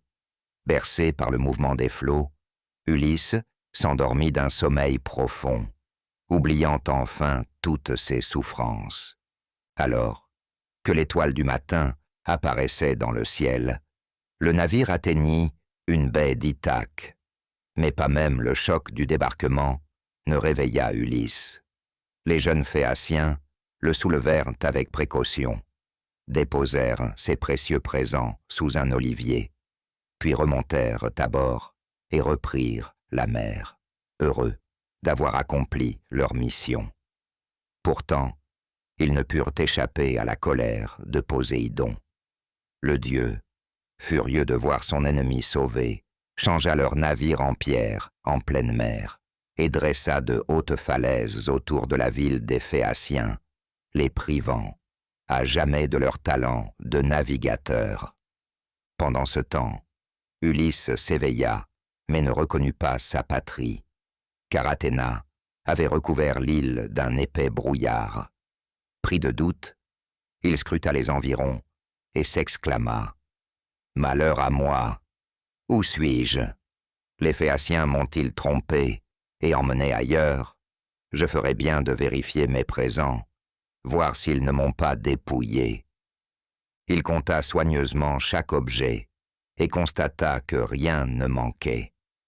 Déambulant sur le rivage, il rencontra alors un jeune berger au visage noble. C'était Athéna elle-même, déguisée sous cette apparence. « Salut à toi, étranger. Le premier que je rencontre en ces terres inconnues. Dis-moi, je t'en prie, où suis-je? Quel est ce pays? Qui y vit? Est-ce une île ou un territoire du continent? » Le jeune homme sourit et répondit « Tu viens de bien loin, étranger, si tu ignores où tu es. Cette terre est célèbre dans le monde entier. Certes, elle est montagneuse et peu propice aux chevaux, mais elle regorge de blé et de vin. Ses pâturages sont riches en troupeaux, et ses forêts couvrent ses vallées. Même à Troie, on parlait d'Ithaque, bien qu'elle soit éloignée des autres royaumes achéens. Mais Ulysse, toujours méfiant, ne laissa rien transparaître de son émotion et préféra cacher sa véritable identité. Oui, j'ai déjà entendu parler d'Ithaque. À Crète, où je suis né, on racontait son nom. Je suis un réfugié. Ce sont les Phéaciens qui m'ont amené ici avec ces richesses, car j'ai dû fuir après avoir tué le fils d'un roi qui voulait me priver de mon butin de Troie. J'ai laissé derrière moi ma femme et mon fils. » Un éclat malicieux brilla dans les yeux du berger, et soudain, il se transforma en une femme majestueuse, d'une beauté héroïque. Athéna, dans toute sa splendeur, se tenait devant lui. « Assez de feintes, Ulysse. Tu es toujours le même rusé voyageur que j'ai protégé tant de fois. Ne joue pas la comédie avec moi, nous nous connaissons bien. Je suis Pallas Athéna, et je suis venu t'aider à punir les prétendants arrogants qui ont envahi ton palais. Voilà 3 années qu'ils courtisent ta fidèle épouse, lui offrant des présents pour la séduire, mais elle repousse chacun d'eux, gardant ton image dans son cœur et priant pour ton retour. » À ces mots, Ulysse soupira profondément. « Ô déesse, il est difficile de te reconnaître sous une apparence humaine. Certes, tu m'es apparu souvent au combat et dans mes moments de détresse, mais depuis quelque temps, je craignais que tu m'aies abandonné à mon sort. Mais dis-moi, comment cette île peut-elle être Ithaque? Je ne reconnais rien. » Athéna sourit et répondit « Jamais je ne t'ai oublié, mais je ne pouvais m'opposer directement à Poséidon, mon grand-oncle, qui cherche à se venger de toi. Pourtant, je savais que ton destin n'était pas de périr en exil. Regarde bien, car je vais te montrer ta terre. » Elle écarta le brouillard d'un geste, révélant les collines familières et les vallées fertiles d'Ithaque. Ulysse tomba à genoux et embrassa la terre sacrée, les larmes aux yeux. Il leva les mains vers le ciel et adressa une prière aux nymphes, protectrices divines de ce pays qu'il retrouvait enfin. « Maintenant, Ulysse, cachons tes trésors afin que nul ne puisse te les voler, » déclara Athéna. Elle entra dans la grotte des nymphes, tandis qu'Ulysse lui remettait chaque objet précieux. Une fois le trésor en sécurité, elle referma l'entrée avec une lourde pierre, puis s'assit sous un vieil olivier et lui donna des conseils précieux. Bien qu'elle lui ait promis son aide, elle l'exhorta à agir avec prudence, car les prétendants dans son palais étaient nombreux et puissants. Il ne devait révéler son retour à personne avant d'avoir découvert ses alliés et assuré sa victoire. Pour cela, elle prévoyait de le déguiser, afin que nul ne puisse reconnaître en lui le roi légitime d'Ithaque. Athéna toucha doucement Ulysse de son bâton, et aussitôt, son apparence changea. Sa peau se flétrit, creusée de profondes rides, ses cheveux devinrent blancs et fins comme la neige, et son regard, jadis vif et perçante, s'embua d'une lueur éteinte. Ses riches vêtements disparurent, remplacés par une tunique grossière et usée, tandis que son manteau se transformait en une vieille peau de daim élimée par le temps. Pour parfaire son déguisement, la déesse lui tendit un grand sac et un bâton noueux, lui donnant l'apparence d'un vieil homme errant, sans attache ni fortune. Ainsi vêtue, elle lui ordonna de se rendre chez le fidèle porcher Eumée, un homme de bien, resté loyal malgré l'arrogance des prétendants qui festoyaient dans son palais. Là, il pourrait apprendre bien des choses sur la situation à Ithaque. Pendant ce temps, Athéna se hâterait d'aller à la rencontre de Télémaque, qui revenait de Sparte et risquait d'être pris en embuscade par les hommes de ses ennemis. Elle comptait déjouer leur complot et réunir bientôt le père et le fils. Sur ces paroles, ils se séparèrent, et Ulysse s'engagea sur le chemin escarpé qui menait à la demeure du fidèle porcher. Eumée, maître des troupeaux du roi, dirigeait 4 serviteurs qui s'occupaient des bêtes. Ce jour-là, il était assis devant sa cabane, découpant des lanières de cuir pour se confectionner des sandales en vue de son prochain voyage en ville. À ses côtés, 4 chiens au regard féroce montaient la garde. Lorsqu'ils aperçurent Ulysse s'approcher avec son baluchon de mendiant, ils bondirent, aboyant avec rage, et se ruèrent sur lui. Pris au dépourvu, Ulysse lâcha son bâton et se tassa sur lui-même pour se protéger. Mais déjà, Les chiens allaient l'attaquer lorsque le porcher se précipita, lançant des pierres et criant pour les maîtriser. Par les dieux, vieil homme, tu l'as échappé, belle. Ils allaient te déchirer en morceaux, et cela m'aurait couvert de honte et de chagrin, comme si je n'avais pas déjà assez de soucis. Chaque jour, je pleure mon maître bien-aimé, et pourtant, je suis forcé d'envoyer ses plus beaux porcs aux hommes sans scrupules qui festoient dans son palais. Pendant ce temps, lui erre peut-être en haillons dans une terre étrangère, s'il est encore en vie. Mais viens, entre dans ma cabane, mange du pain et bois du vin, et raconte-moi qui tu es et d'où tu viens. Il le conduisit à l'intérieur et lui prépara un lit de paille recouvert de peau de chèvre. Touché par sa bienveillance, Ulysse lui dit « Que Zeus t'accorde ce que ton cœur désire, ami, en récompense de l'hospitalité que tu me témoignes. » Eumée soupira. Nul étranger ne doit être chassé, fût-il le plus humble des mendiants, car tous sont sous la protection de Zeus. Mon hospitalité est modeste, mais qu'attendre d'un simple serviteur. Si mon noble maître était encore là, les choses seraient bien différentes. Il aurait pris soin de moi dans ma vieillesse, en reconnaissance de mes années de fidélité. Mais il est parti, et je maudis la maison d'Hélène, qui a causé tant de malheur aux braves hommes. Sur ces mots, il releva les pans de sa tunique, se dirigea vers l'enclos et choisit 2 porcelets gras. Il les immola, les fit rôtir lentement et déposa leur chair tendre devant Ulysse. Puis, prenant une coupe de bois, il y versa du vin et la lui tendit. « Mange, étranger, bois ce que nous, simples bergers, avons de meilleur à offrir. Les prétendants, eux, festoient sans vergogne sur les plus beaux porcs engraissés. Les dieux n'aiment pas la violence, et pourtant, même les brigands redoutent leur courroux.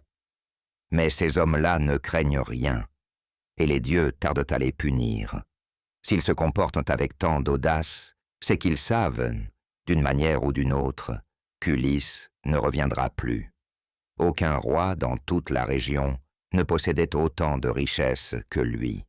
Il avait 12 troupeaux de bœufs et autant de chèvres et de moutons.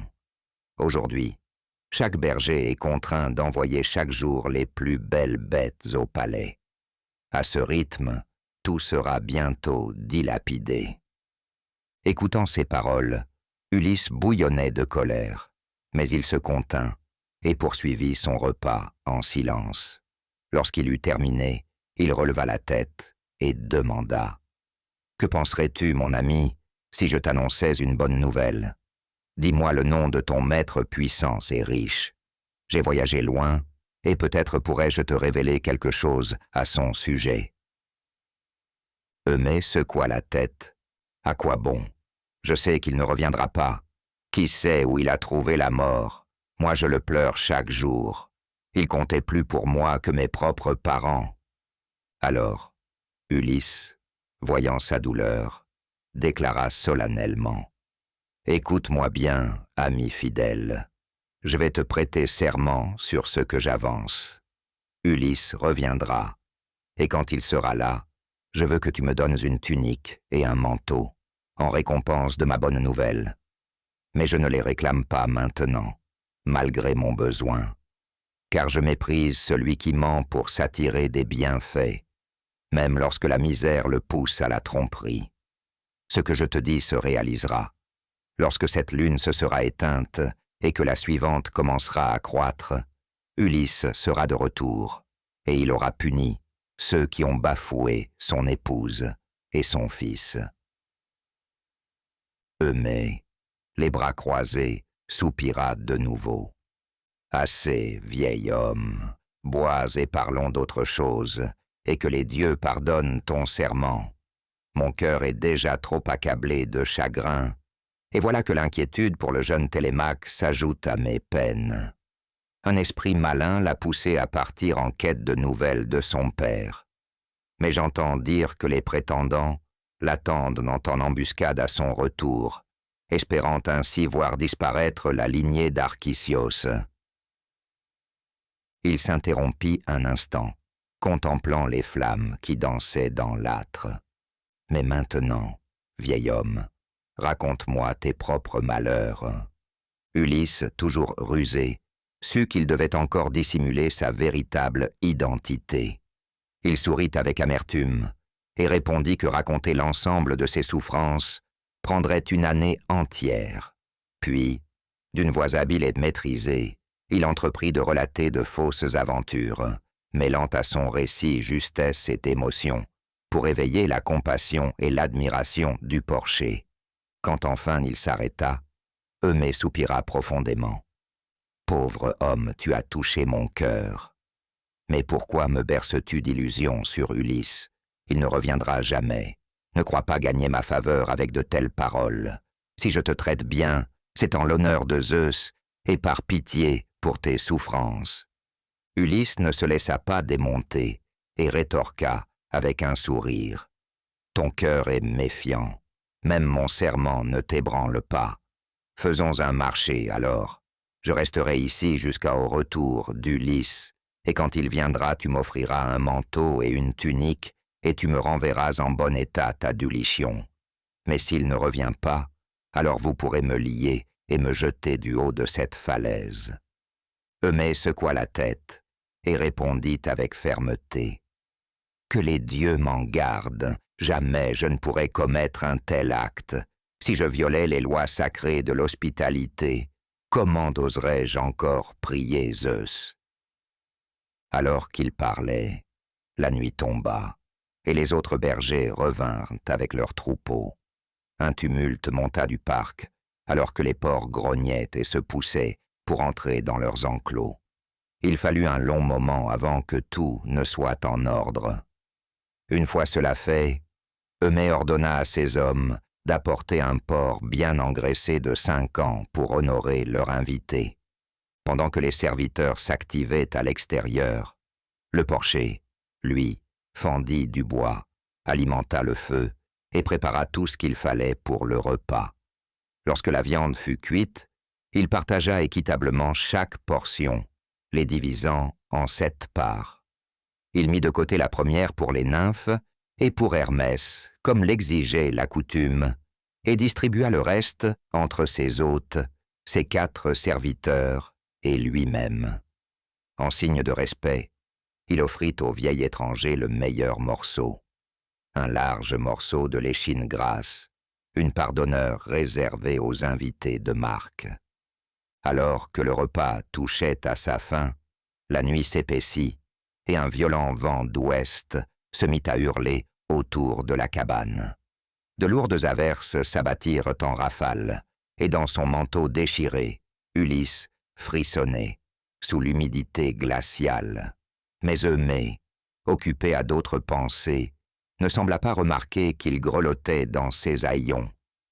Ulysse décida alors d'user de ruse pour obtenir une couverture sans avoir à la demander directement. « Écoutez-moi, Eumée, et vous aussi, bergère, » dit-il d'un ton léger. « Le vin me réchauffe le cœur, et je vais vous raconter une histoire qui, je l'espère, vous divertira. Peut-être n'est-ce pas le bon moment, mais qu'importe. Une fois commencé, il faut aller jusqu'au bout.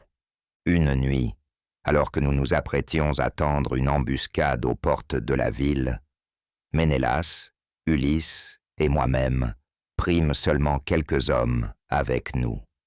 À la tombée du soir, nous nous allongeâmes dans un fourré de roseaux et d'herbes marécageuses. Mais à peine la nuit avancée, le ciel s'obscurcit et un vent glacial se leva du nord. Bientôt, la neige se mit à tomber, couvrant nos boucliers d'une croûte de glace. Mes compagnons avaient eu la sagesse d'emporter leurs manteaux, et ils s'enveloppèrent chaudement, dormant paisiblement malgré la tempête. Mais moi, j'avais laissé mon manteau derrière moi, et je grelottais sous ma tunique légère, trempée par la pluie, transi de froid. Je tremblais si fort que mes dents claquaient comme sous l'effet d'une fièvre. Enfin, au milieu de la nuit, incapable de supporter le froid plus longtemps, je donnai un coup de coude à Ulysse, qui était allongé près de moi, et lui murmurai « Vaillant Ulysse, je vais mourir de froid. J'ai laissé mon manteau au camp, et maintenant je suis pris dans cette neige. Trouve une solution, je t'en prie. » Ulysse, fidèle à lui-même, réfléchit un instant, puis sans me répondre directement, il s'écria à voix haute « Mes amis, j'ai eu un songe étrange. Nous sommes trop peu nombreux et trop éloignés des navires. L'un d'entre nous devrait courir avertir Agamemnon et demander des renforts. » À peine avait-il parlé que Thoas, fils d'Andrémon, se leva d'un bond et partit en courant. Dans sa hâte, il laissa son lourd manteau pour ne pas être gêné dans sa course. Ulysse s'en empara aussitôt et, avec un sourire, me le lança. Je l'enroulai autour de moi et dormis au chaud jusqu'au matin. Vous voyez, mes amis, j'y pensais justement. Si seulement j'étais aussi jeune et fort qu'en ce temps-là, peut-être qu'ici aussi quelqu'un me donnerait un manteau pour la nuit, soit par bonté, soit par crainte de ma vigueur. Mais un homme en haillons inspire toujours le mépris. À ces mots, les bergers éclatèrent de rire, amusés par l'ingéniosité du vieil étranger. Eumée, séduit par l'habileté du conteur, reconnut qu'il avait parlé avec intelligence et admit que, oui, il était juste qu'un invité ne dorme pas dans le froid. Il promit donc de lui prêter un manteau pour la nuit, tout en précisant qu'il devrait le rendre au matin, car les bergers avaient peu de biens à offrir. « Si Télémaque revient, ajouta-t-il, sois sûr qu'il te donnera de bons vêtements et organisera ton voyage comme il se doit. » Sur ces paroles, Eumée lui prépara un couchage près du foyer, empilant des peaux de chèvres et de moutons pour l'isoler du sol froid, et l'enveloppa du manteau promis. Les autres serviteurs s'allongèrent à ses côtés, partageant la chaleur du foyer. Mais Eumée, lui, ne dormit pas sous son toit. Fidèle à son devoir, il prit sa cape, ses armes et s'enveloppa d'une peau épaisse avant de sortir dans la nuit, bravant le vent et la pluie. Il alla s'installer dans une anfractuosité rocheuse, près de l'enclos, veillant sur ses bêtes avec un soin inflexible, comme il l'avait toujours fait, même en l'absence de son maître. Observant la silhouette du fidèle porcher, Ulysse, caché sous sa couverture, sentit une admiration profonde naître dans lui. Voilà un homme qui, malgré la misère et l'injustice, restait loyal, sans espoir de récompense, fidèle à un roi qu'il croyait perdu. Un tel dévouement était rare, et dans le silence de la nuit, Ulysse sut que, lorsque viendrait le jour de la vengeance, Eumée compterait parmi ceux qui lui resteraient fidèles jusqu'au bout. Chapitre 9. Un voyage s'achève, une bataille commence. Cette même nuit, Athéna veillait toujours sur ses protégés. Elle quitta alors Ithaque et s'envola vers Sparte, où elle apparut à Télémaque en songe pour l'avertir qu'il était temps de rentrer. Elle lui révéla également le danger qui l'attendait. Les prétendants avaient placé une embuscade sur le chemin du retour. Lorsque tu approcheras des côtes d'Ithaque, fais en sorte que tes compagnons gagnent directement la ville. Toi, cependant, rends-toi seul à la cabane du fidèle Eumée et passe-y la nuit. Demain, laisse-le prévenir Pénélope de ton retour en sécurité. » Sur ces mots, la déesse disparut. Au matin, Télémaque se leva et se rendit auprès de Ménélas, qui, déjà debout, arpentait son palais. Sans tarder, il lui demanda la permission de partir. « Il est hors de question que je te retienne contre ton gré, noble jeune homme, répondit Ménélas. Mais attends au moins que je puisse t'offrir des présents dignes d'un hôte, et que mes serviteurs préparent un repas, afin que tu puisses partir rassasié et plein de vigueur. Le roi ordonna à ses servantes de préparer un banquet, puis se dirigea vers sa salle au trésor, afin de choisir un présent d'adieu. Hélène, quant à elle, ouvrit un coffre rempli de tuniques richement brodées qu'elle avait confectionnées de ses propres mains. Elle en sélectionna la plus grande et la plus somptueuse pour l'offrir à Télémaque. Ménélas, lui, revint avec une coupe d'or et un cratère d'argent finement ciselé qu'il lui tendit en disant « Que Zeus veille sur ton voyage, fils d'Ulysse. Ce présent est l'un de mes biens les plus précieux, un don du roi de Sidon, que j'ai reçu lors de mon passage en Phénicie. C'est une œuvre si parfaite qu'on croirait qu'Héphaïstos lui-même l'a façonnée. » Hélène ajouta avec douceur, « Et moi, je t'offre cette tunique qui ornera ton épouse le jour de tes noces. D'ici là, confie-la à ta noble mère, qu'elle la garde en sécurité. Pars en paix et que les dieux te conduisent sains et saufs jusqu'à la demeure de ton père. » Reconnaissant, Télémaque reçut ses présents et les remit à Pisistrate, qui les rangea soigneusement dans le char. Puis, après un dernier banquet partagé dans la grande salle du palais, ils se préparèrent à partir. Ménélas les accompagna jusqu'à leur char, tenant dans sa main une coupe de vin pour leur souhaiter un voyage sans encombre. Dans un dernier échange, il leur adressa ses salutations et leur demanda de transmettre ses amitiés à Nestor, qu'il avait toujours tenu en haute estime depuis la guerre de Troie. Prenant congé, les deux jeunes hommes montèrent sur leur char et quittèrent Pater le palais en direction de Pylos. Alors qu'ils approchaient de la cité, Télémaque se tourna vers Pisistrate et lui fit part de son souhait. Il désirait rejoindre son navire sans passer par le palais de Nestor, de peur que le vénérable roi, fidèle à son hospitalité légendaire, ne cherche à le retenir. Chaque instant comptait, et il devait reprendre la mer sans tarder. Pisistrate acquiesça, et, une fois arrivés sur le rivage, ils retrouvèrent les compagnons de Télémaque, qui l'accueillirent avec joie.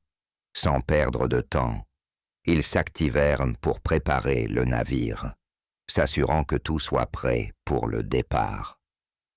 Lorsque tout fut en ordre, Télémaque prit place à la barre, versa une libation dans la mer et invoqua la protection d'Athéna.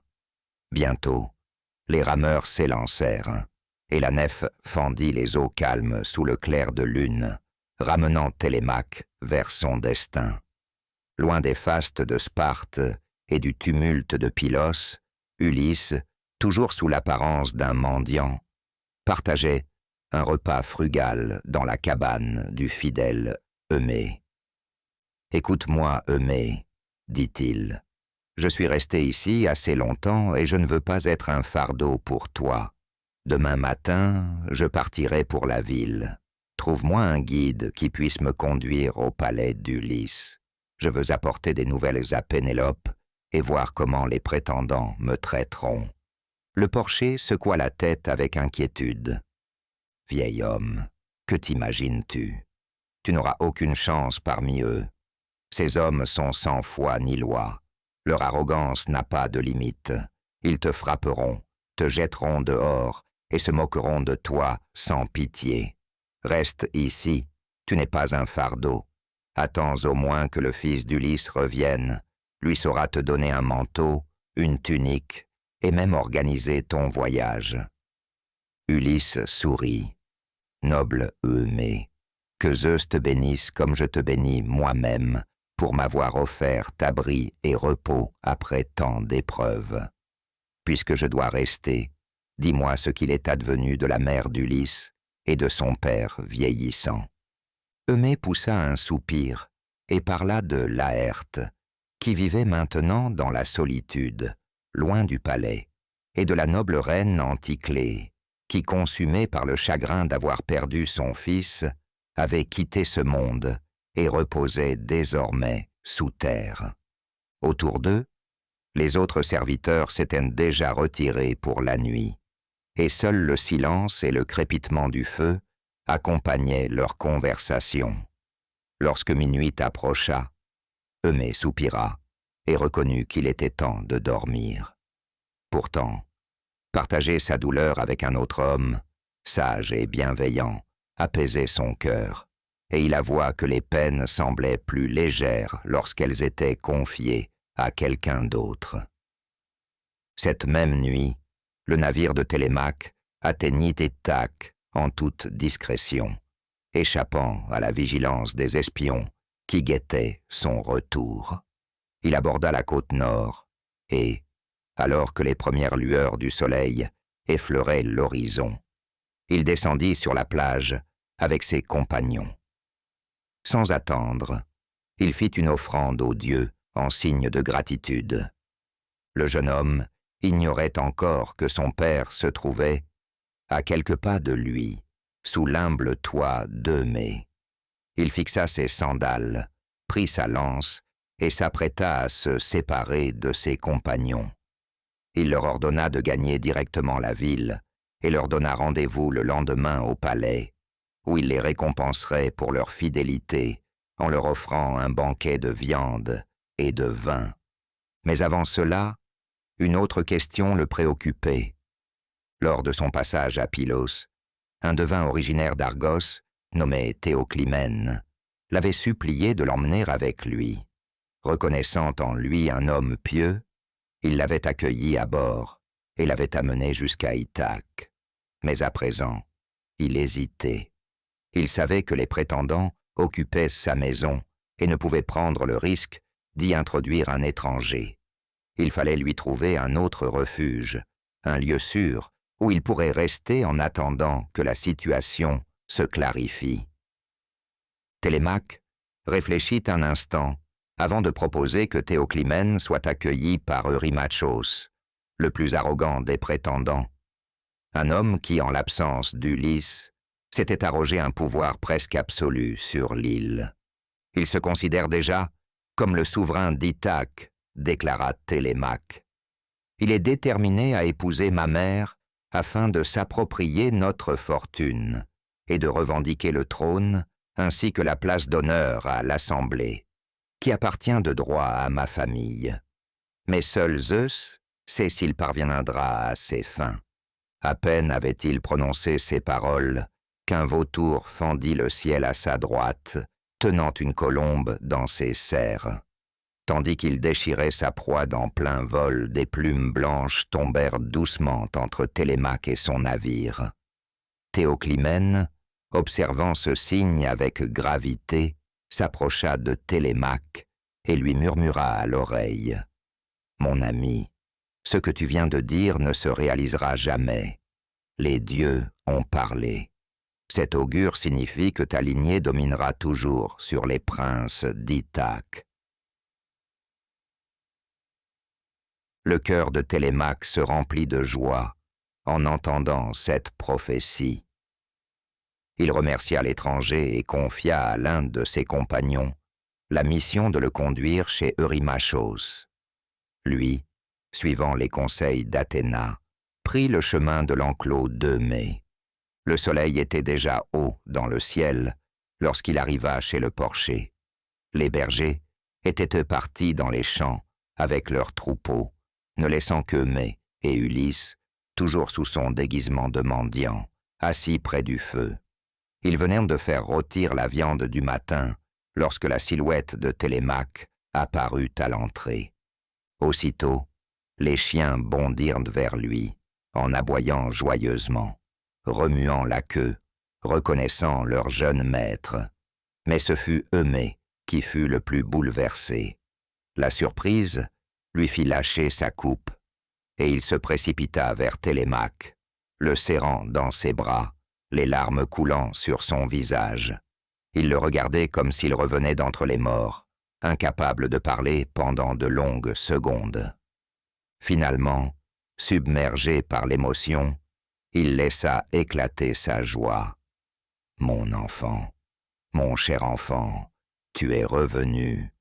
Je n'osais plus espérer te revoir après avoir appris que tu étais parti à Pylos. Je craignais que ces misérables prétendants ne t'aient tendu un piège. Ah, tu viens si rarement me voir, toujours enfermé dans la ville, entouré de ces hommes sans scrupules. » Télémaque lui sourit avec tendresse et, sans s'attarder sur ses reproches, lui demanda aussitôt des nouvelles de Pénélope. Avait-elle choisi un prétendant? Avait-elle abandonné la maison d'Ulysse? Eumée secoua la tête. Non, mon enfant, elle demeure fidèle, comme elle l'a toujours été. Elle pleure jour et nuit, comme au premier jour de ton départ. Ils entrèrent dans la cabane, et à la vue de son fils, le cœur d'Ulysse se serra d'une émotion qu'il dut dissimuler. Il se leva respectueusement pour offrir son siège au jeune homme, mais Télémaque l'arrêta d'un geste, lui indiquant qu'il trouverait un autre endroit où s'asseoir. Eumée apporta alors le reste du repas, et tous trois mangèrent en silence. Après un moment, Télémaque se tourna vers le porcher et lui fit part d'une requête importante. Il lui demanda de se rendre en ville afin d'informer Pénélope de son retour, mais en toute discrétion, car il savait que les prétendants conspiraient contre lui. Eumée acquiesça sans hésiter, enfila ses sandales, saisit son bâton et partit aussitôt. Derrière lui, Ulysse leva les yeux vers l'entrée de la cabane et vit, à travers la porte entr'ouverte, une silhouette féminine se dessiner. Grande et élancée, la jeune femme lui fit un signe. Les chiens, qui pourtant aboyaient à la moindre présence étrangère, s'étaient blottis dans un coin, tremblant. Télémaque, lui, ne semblait pas la voir. Ulysse comprit immédiatement. C'était Athéna. Il sortit pour la rejoindre. « Noble fils de Laërte, dit la déesse, l'heure est venue. Révèle-toi à ton fils et prends conseil avec lui. Ensemble vous chasserez les prétendants de ton palais. Je reviendrai bientôt pour t'aider. » À ces mots, elle le toucha de son bâton doré. Un instant, ses haillons disparurent, remplacés par un manteau de pourpre royal. Son visage ridé redevint lisse et fort, sa calvitie laissa sa place à une chevelure épaisse et brune, et son regard retrouva tout son éclat. Lorsqu'il rentra dans la cabane, il n'était plus un mendiant, mais un roi. Télémaque le fixa, abasourdi. « Étranger, tu n'es plus le même. Un dieu est ici, je le sens. Prends pitié de nous, divin messager, et accepte nos offrandes. » Ulysse lui sourit. « Non, je ne suis pas un dieu. Je suis ton père, celui que tu as tant pleuré. Je suis Ulysse. » Puis, il ouvrit les bras et le prit contre lui. « Ne doute plus, mon fils.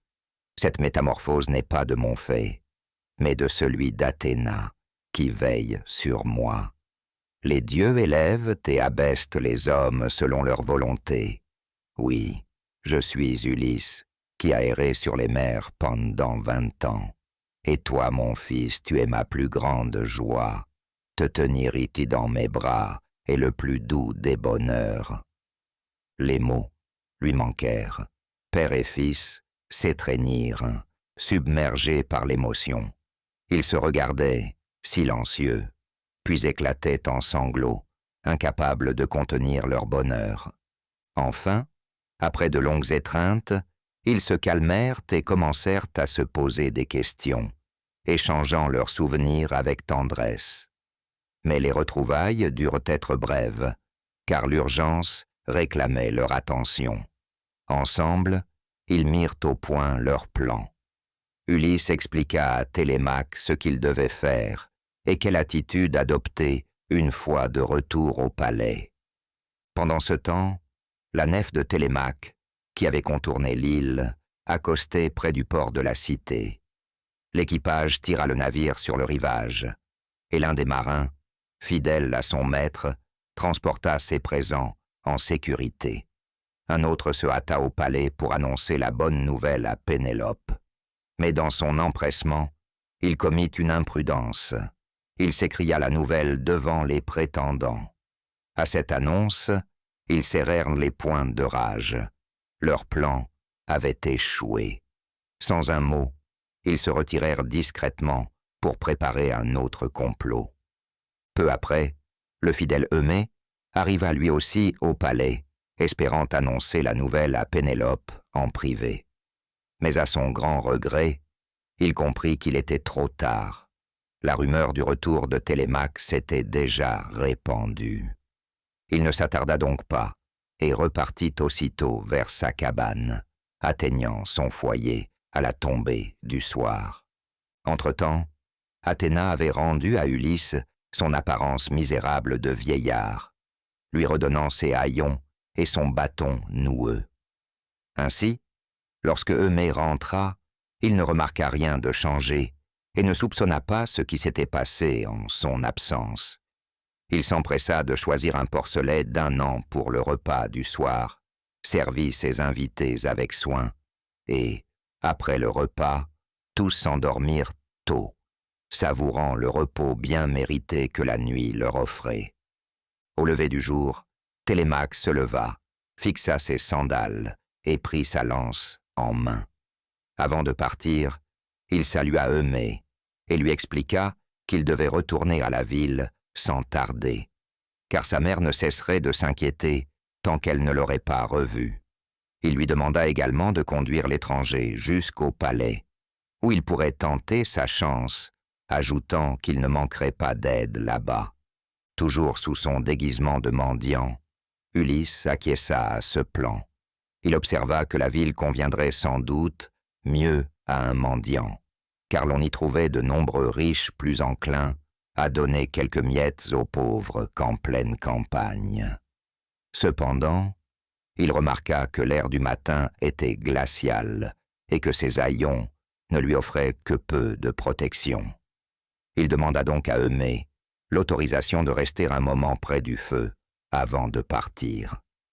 Sans plus attendre, Télémaque prit le chemin de la ville et arriva avant que les prétendants ne se soient tous rassemblés au palais. Selon la coutume, il posa sa lance contre un pilier de l'entrée et pénétra dans la grande salle. À l'intérieur, il trouva la vieille Euryclée qui rangeait et époussetait les coussins. Dès qu'elle l'aperçut, elle laissa échapper un cri de joie et se précipita vers lui, les larmes aux yeux. Les autres servantes accoururent également, embrassant son visage et ses épaules, pleurant de bonheur. Peu après, Pénélope entra dans la pièce. Elle se jeta dans les bras de son fils, l'étreignant avec force, tandis que des sanglots la secouaient. Elle ne parvenait pas à le lâcher, tant l'émotion l'étranglait. Elle voulait tout savoir de son voyage, de ce qu'il avait appris, mais Télémaque l'implora de ne pas lui poser trop de questions pour l'instant, lui expliquant qu'il revenait de justesse, échappant à la mort de peu. Il lui demanda plutôt d'aller se baigner, de revêtir des vêtements propres et de monter sur le toit du palais pour adresser des prières aux dieux, leur offrant des vœux de gratitude et les suppliant d'accorder leur aide pour venger leur maison souillée. Lui-même se rendrait bientôt au marché afin d'y retrouver l'étranger qui avait voyagé avec lui. Il s'éloigna et Pénélope obéit à sa requête. En traversant la place du marché, Télémaque aperçut les prétendants, déjà réunis et bavardant entre eux. Ils l'accueillirent avec des paroles aimables, mais leurs cœurs étaient remplis de rancune et de duplicité. Il ne leur prêta aucune attention et alla rejoindre les quelques vieillards qui avaient toujours été fidèles à son père. Il conversait avec eux lorsqu'il aperçut le devin Théoclymène. Aussitôt, il se leva, le prit par le bras et l'emmena vers sa maison avant que les prétendants ne puissent intervenir. Pendant que Télémaque accueillait son invité, Pénélope entra avec ses servantes. Elle s'assit et reprit son ouvrage, filant la laine tout en écoutant le récit de son fils. Mais, fidèle à son serment, il ne lui révéla rien du retour de son père, et son attente demeura sans réponse. Pourtant, les paroles du devin lui apportèrent un certain réconfort, car il lui assura que les signes annonçaient le retour imminent d'Ulysse. Alors qu'elle se réjouissait de cette prophétie, un tumulte éclata dans la cour. Les prétendants, après s'être distraits avec leurs jeux et leurs joutes, s'étaient précipités à l'intérieur du palais pour boire et festoyer comme à leur habitude. Agacée par leur vacarme, Pénélope regagna ses appartements, tandis que le devin se retira discrètement. Pendant ce temps, dans la cour, les serviteurs avaient commencé à égorger des bœufs, des chèvres, des porcs et des moutons, afin de préparer un festin pour les convives indésirables. Ulysse, quant à lui, demeura chez Eumée jusqu'à midi. La route vers la ville était longue, serpentant entre les montagnes et longeant un puits où les jeunes filles venaient puiser de l'eau. Un autel se dressait là, consacré aux nymphes de la source, où les voyageurs s'arrêtaient souvent pour faire des offrandes. Ce fut là que Eumée et Ulysse croisèrent Mélanthios, le chevrier. Ce misérable, tout dévoué aux prétendants, méprisait les hommes honnêtes et serviles, préférant se ranger du côté de ceux qui profitaient de l'absence d'Ulysse. Dès qu'il aperçut Eumée en compagnie d'un mendiant en haillons, il ricana et les invectiva d'un ton méprisant. Eh bien, voilà une belle rencontre, un mendiant guidant un autre mendiant. Comme les dieux savent rassembler les êtres semblables. Où donc conduis-tu ce misérable, porché? Crois-tu qu'il va quémander au palais, appuyé contre les portes, étalant sa misère sous les yeux des nobles convives? Si tu me le donnes, je lui ferai nettoyer mes étables et préparer la litière des chèvres. Peut-être alors prendra-t-il un peu de chair sur ses os.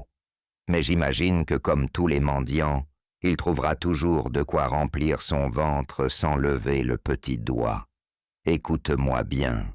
S'il ose franchir le seuil du palais, il ne recevra en guise de bienvenue que des os jetés à la tête. À ces mots, il donna un violent coup de pied à Ulysse. Ce dernier hésita. D'un seul geste, il aurait pu le terrasser. Il lui aurait suffi de lui briser quelques os pour lui faire payer son insolence, mais il se maîtrisa et fit mine de reculer, comme s'il était trop faible pour réagir.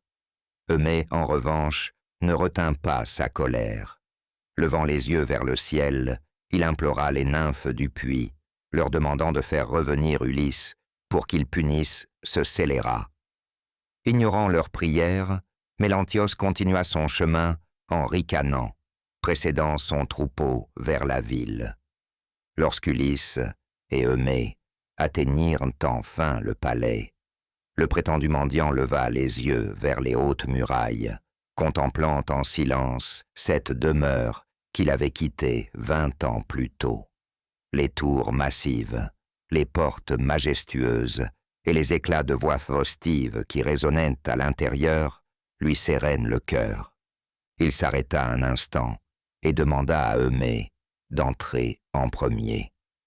Alors qu'il franchissait la cour, son regard fut attiré par une silhouette allongée sur un tas de fumier, à l'écart des autres. C'était un chien, vieux et malade, rongé par les parasites, pourtant sous la crasse et la maigreur extrême. Il reconnut immédiatement Argos, le compagnon de sa jeunesse. Autrefois, il avait été le plus rapide et le plus courageux des chasseurs. Mais depuis le départ d'Ulysse, personne n'avait pris soin de lui. Affaibli, incapable de se lever, il leva pourtant légèrement la tête, ses yeux ternes brillant d'un éclat fugace à la vue de son maître. À la vue d'Ulysse, le vieux chien trouva la force de réagir. Ses oreilles frémirent, sa queue remua faiblement, et, dans un dernier élan de loyauté, il tenta de se redresser pour aller vers son maître. Mais ses pattes tremblèrent sous son propre poids, et il s'effondra sur lui-même, épuisé. Le cœur d'Ulysse se serra devant ce spectacle. Il détourna rapidement le regard, faisant semblant de ne rien voir, mais en vérité, il cherchait à cacher ses larmes. D'un ton détaché, il demanda à Eumée quel était ce chien, soulignant sa robuste carrure, et se demandant s'il avait autrefois été rapide et puissant. Eumée soupira et répondit « Ce chien, c'était autrefois le plus noble des chasseurs. Son maître lui-même, Ulysse, l'avait dressé de ses propres mains. Il n'existait pas de gibier trop rapide pour lui, aucun lièvre, aucun cerf qui lui échappait. Son maître l'aimait par-dessus tout. Mais depuis son départ, personne ne s'est soucié de lui. Les serviteurs, sans surveillance, deviennent négligents, et lui, oublié de tous, s'est laissé dépérir sur ce tas de fumier. » Alors, qu'Eumée franchissait les portes du palais, Argos poussa un dernier soupir et ferma les yeux pour toujours. Eumée rejoignit Télémaque, qui l'aperçut aussitôt et lui fit signe d'approcher. Il lui offrit du pain et un morceau de viande, signe de son estime, puis se tourna vers le festin qui se préparait. Pendant ce temps, Ulysse entra discrètement dans la grande salle et s'installa près de la porte, évitant les regards.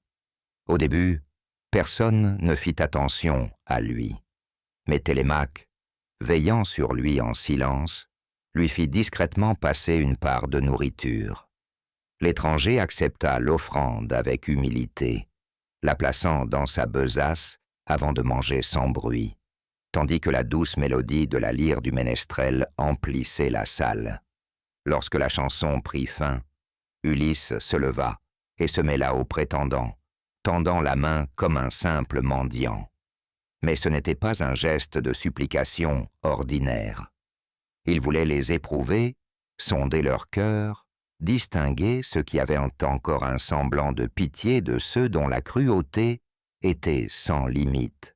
Certains, pris d'un élan de charité, lui jetèrent quelques miettes, tandis que d'autres l'observaient avec mépris, s'interrogeant sur ses origines et sur la raison de sa présence. Mélanthios, moqueur, déclara que ce n'était qu'un mendiant parmi d'autres et que c'était le porcher qui l'avait amené ici, bien qu'il ne sache rien de lui. En entendant cela, Antinoos fronça les sourcils avec mépris. « Encore un vagabond à nourrir » murmura-t-il, « comme si nous n'avions pas déjà assez de bouches inutiles qui festoient à nos dépens. » Eumée, imperturbable, répondit, calmement, « Il n'est pas surprenant qu'un homme comme toi parle ainsi. Tu as toujours méprisé les serviteurs d'Ulysse, moi en premier. Mais peu m'importe ce que tu penses, tant que Télémaque et Pénélope me considèrent encore comme un homme honnête, ton avis ne vaut rien. » Télémaque, las de cette querelle, intervint. « Laisse tomber, Eumée, ce n'est pas la peine de discuter avec un homme tel qu'Antinos. Il n'a jamais su ce qu'était la générosité. » Puis, il se tourna vers le prétendant.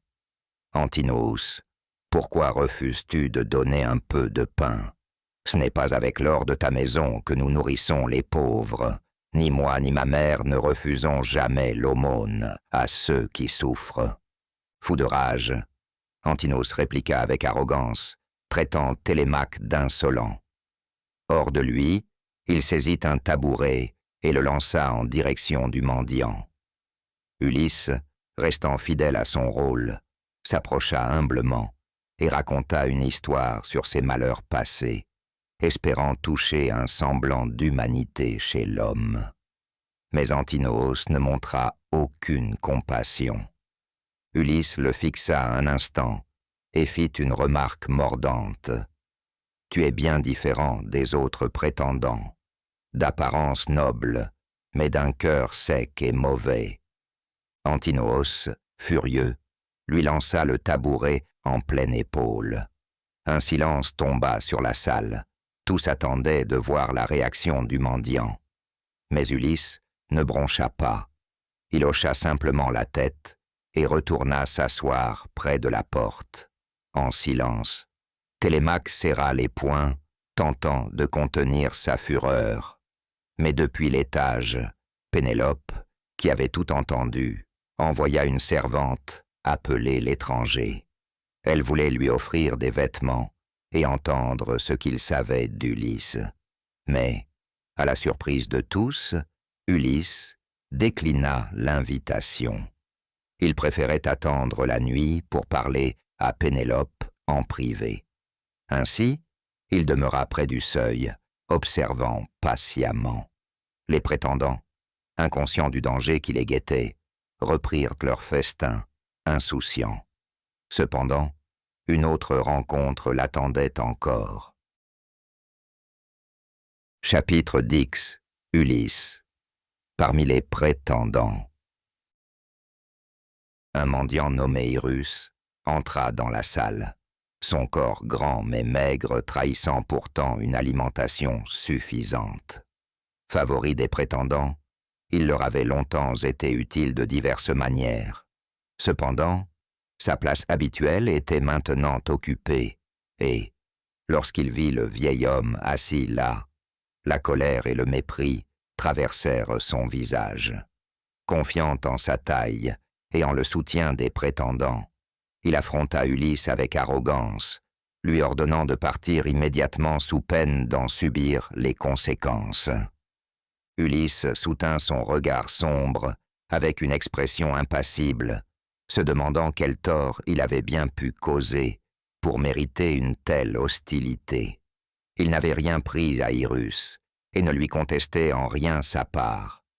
L'espace ne manquait pas pour eux deux, et il n'était pas nécessaire d'en venir au coup. Mais si cela devait arriver, même dans sa vieillesse, il pourrait encore porter un coup qui le débarrasserait durablement de cette nuisance. Irus, furieux, ricana à ces paroles, les rejetant comme les menaces dérisoires d'un vieillard épuisé. Il se vanta qu'il lui suffirait d'un seul coup pour lui briser la mâchoire et lui ordonna de se préparer afin que tous puissent voir comment il allait le traiter. Jusque-là, les prétendants n'avaient n'en prêté que peu d'attention à la querelle. Mais à l'explosion de rage d'Irus, Antinoos s'y intéressa soudainement. Amusé, il appela les autres et se mit à rire du spectacle qui se déroulait devant eux. L'idée d'un combat entre les deux mendiants réjouit les prétendants, qui se levèrent aussitôt et formèrent un cercle autour d'eux. Voyant là une occasion de divertissement, Antinos déclara que le vainqueur recevrait un beau morceau de tripe rôtie et, dès ce jour, aurait le droit exclusif de mendier dans la salle, garantissant qu'aucun autre mendiant ne viendrait partager leur festin. Les prétendants applaudirent, enthousiastes à l'idée d'assister au combat. Lentement, Ulysse se leva, feignant la raideur dans ses articulations. Il se lamenta qu'il soit injuste qu'un vieillard, affaibli par des années d'épreuves, soit contraint de combattre un homme plus jeune et plus fort. Pourtant, la faim ne lui laissait pas d'autre choix que de tenter sa chance. Avant de commencer, il exigea que les prétendants jurent que personne n'interviendrait, ni n'aiderait Irus au cours du combat. Les prétendants firent le serment. Alors, Ulysse retroussa ses haillons, révélant ses larges épaules, ses bras musclés et ses jambes puissantes. Les prétendants furent stupéfaits. Irus, soudainement terrifié, regretta son défi irréfléchi. Il hésita, mais les serviteurs le saisirent et le poussèrent en avant. Tremblant, il tenta de résister, Mais Antinoos l'obligea à se tenir droit, et le combat commença. Ulysse réfléchit à la meilleure approche. Devait-il fracasser le crâne de ce misérable d'un seul coup, ou bien l'atteindre plus légèrement, afin de ne pas éveiller les soupçons des prétendants? Il choisit sagement la seconde option. Irus frappa le premier et toucha Ulysse à l'épaule. Mais en une fraction de seconde, Ulysse lui asséna un puissant uppercut à la mâchoire, faisant jaillir le sang de sa bouche. Dans un cri perçant, Irus s'effondra, agrippant son visage et se débattant de douleur au sol. Les prétendants éclatèrent de rire. Ulysse traîna l'homme vaincu hors de la salle en le tirant par les pieds et l'abandonna dans un coin de la cour. Puis il remit ses haillons, ramassa sa besace et retourna s'asseoir près de la porte. Les prétendants, toujours amusés, s'approchèrent pour lui serrer la main. Antinoos posa le morceau de tripe rôti sur sa besace, tandis qu'Amphinomos lui offrit du pain et du vin, portant un toast à sa santé et lui souhaitant des jours meilleurs. Avant que cette scène ne se produise, Athéna avait inspiré à Pénélope l'idée d'apparaître devant les prétendants. La déesse voulait qu'elle use de paroles habiles pour tempérer leur festin débridé et leur gaspillage effréné. Mais surtout, elle souhaitait offrir à Ulysse, sous son déguisement, la joie de voir son épouse dans toute sa majesté, éclatante de pureté, d'innocence et de fidélité inébranlable. Revêtue d'une beauté divine qu'Athéna lui avait accordée, Pénélope descendit de sa chambre, vêtue d'une robe gracieuse, le visage voilé, accompagnée de 2 servantes. Dès qu'elle entra dans la grande salle, tous les regards se tournèrent vers elle avec admiration. Chacun des prétendants souhaita ardemment être choisi comme époux. Eurymachos déclara « Par tous les dieux, noble Pénélope, si tous les fils de la Grèce pouvaient te voir, ton palais serait encore plus envahi de prétendants qu'il ne l'est aujourd'hui. Tu surpasses toutes les autres femmes en beauté et en noblesse d'âme. » Pénélope répondit « Hélas, Eurymachos, les dieux m'ont enlevé ma beauté lorsque mon cher époux est parti combattre à Troie. Si seulement il me revenait, ma vie serait comblée de gloire. Mais aujourd'hui, je ne suis que chagrin, inquiétude et solitude. La dernière fois qu'il m'a prise par la main, il m'a dit « Ma chère épouse, je pars pour une longue guerre dans une terre lointaine. Seuls les dieux savent si je reviendrai. Prends soin de notre maison et de nos biens. Honore mon père et ma mère, et élève notre fils avec sagesse. Lorsqu'il atteindra l'âge d'homme, si je ne suis pas revenu, donne-lui sa place dans la maison, et prends un autre époux. Je n'aurais jamais cru que ce jour viendrait, mais le destin en a décidé autrement, et voici que mon mariage forcé approche. Mais quel étrange mode de cour en est-ce sain? N'est-il pas d'usage que les prétendants apportent leur propre bétail et leur veau gras pour festoyer, qu'ils invitent la famille de la fiancée et lui offrent des présents somptueux? Qui a jamais entendu parler de prétendants qui dilapident la fortune de celle qu'ils courtisent? Les prétendants, pris de honte, promirent d'apporter à Pénélope de riches présents dès le lendemain. Lorsque la nuit tomba, les servantes arrivèrent pour allumer les lampes. À cette époque, cela consistait à brûler des copeaux de bois dans un brasero, placé sur des piédestaux, et à en rajouter dès que les flammes faiblissaient.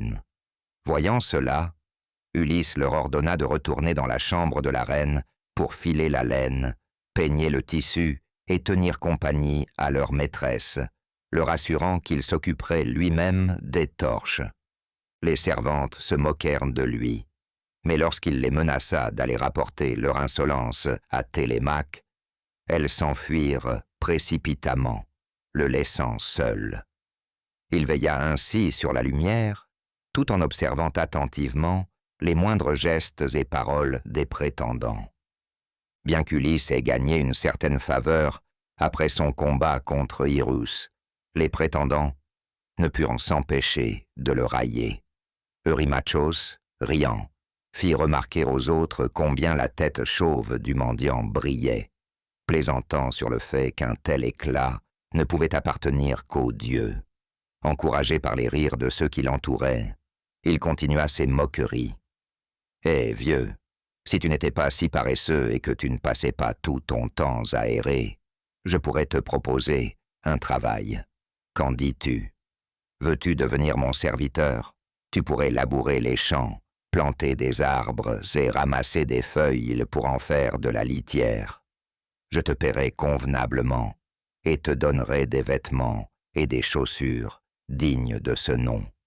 Mais je suis sûr que tu préfères rester là à ne rien faire et obtenir de la nourriture gratuitement. » Ulysse répondit, « Écoute-moi, Eurymachos, si nous travaillions ensemble dans les champs, en labourant ou en coupant l'herbe, tu verrais bien qui est réellement le plus compétent.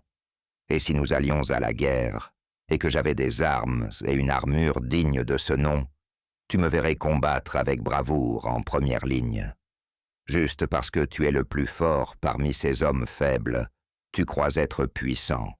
Mais laisse-moi te dire une chose, si Ulysse revient un jour, tu fuiras si vite que tu ne pourras même pas passer par ses portes. » Furieux de l'audace du mendiant, Eurymachos cria qu'il allait lui donner une leçon pour avoir osé le défier.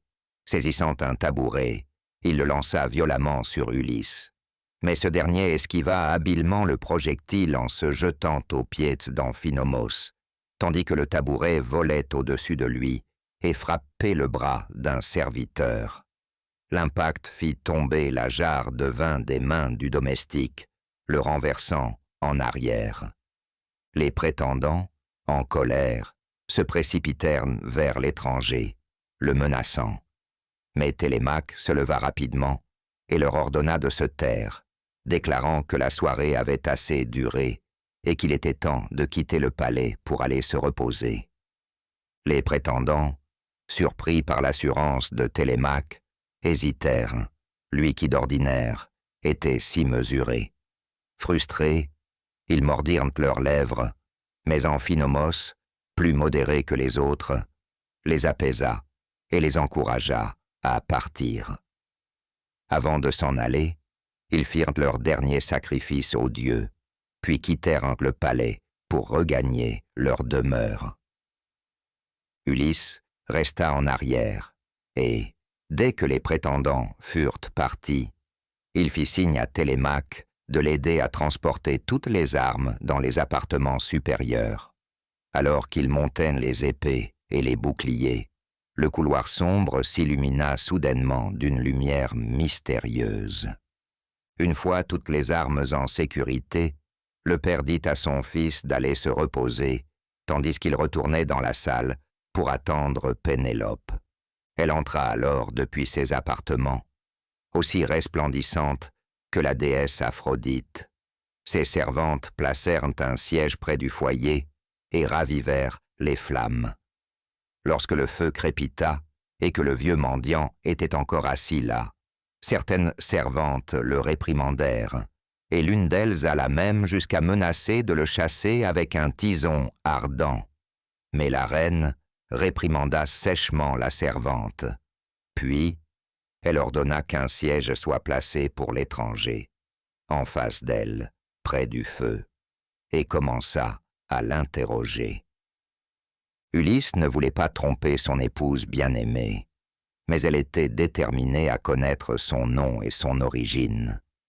Il n'eut donc d'autre choix que de raconter la même histoire qu'il avait dite au porcher.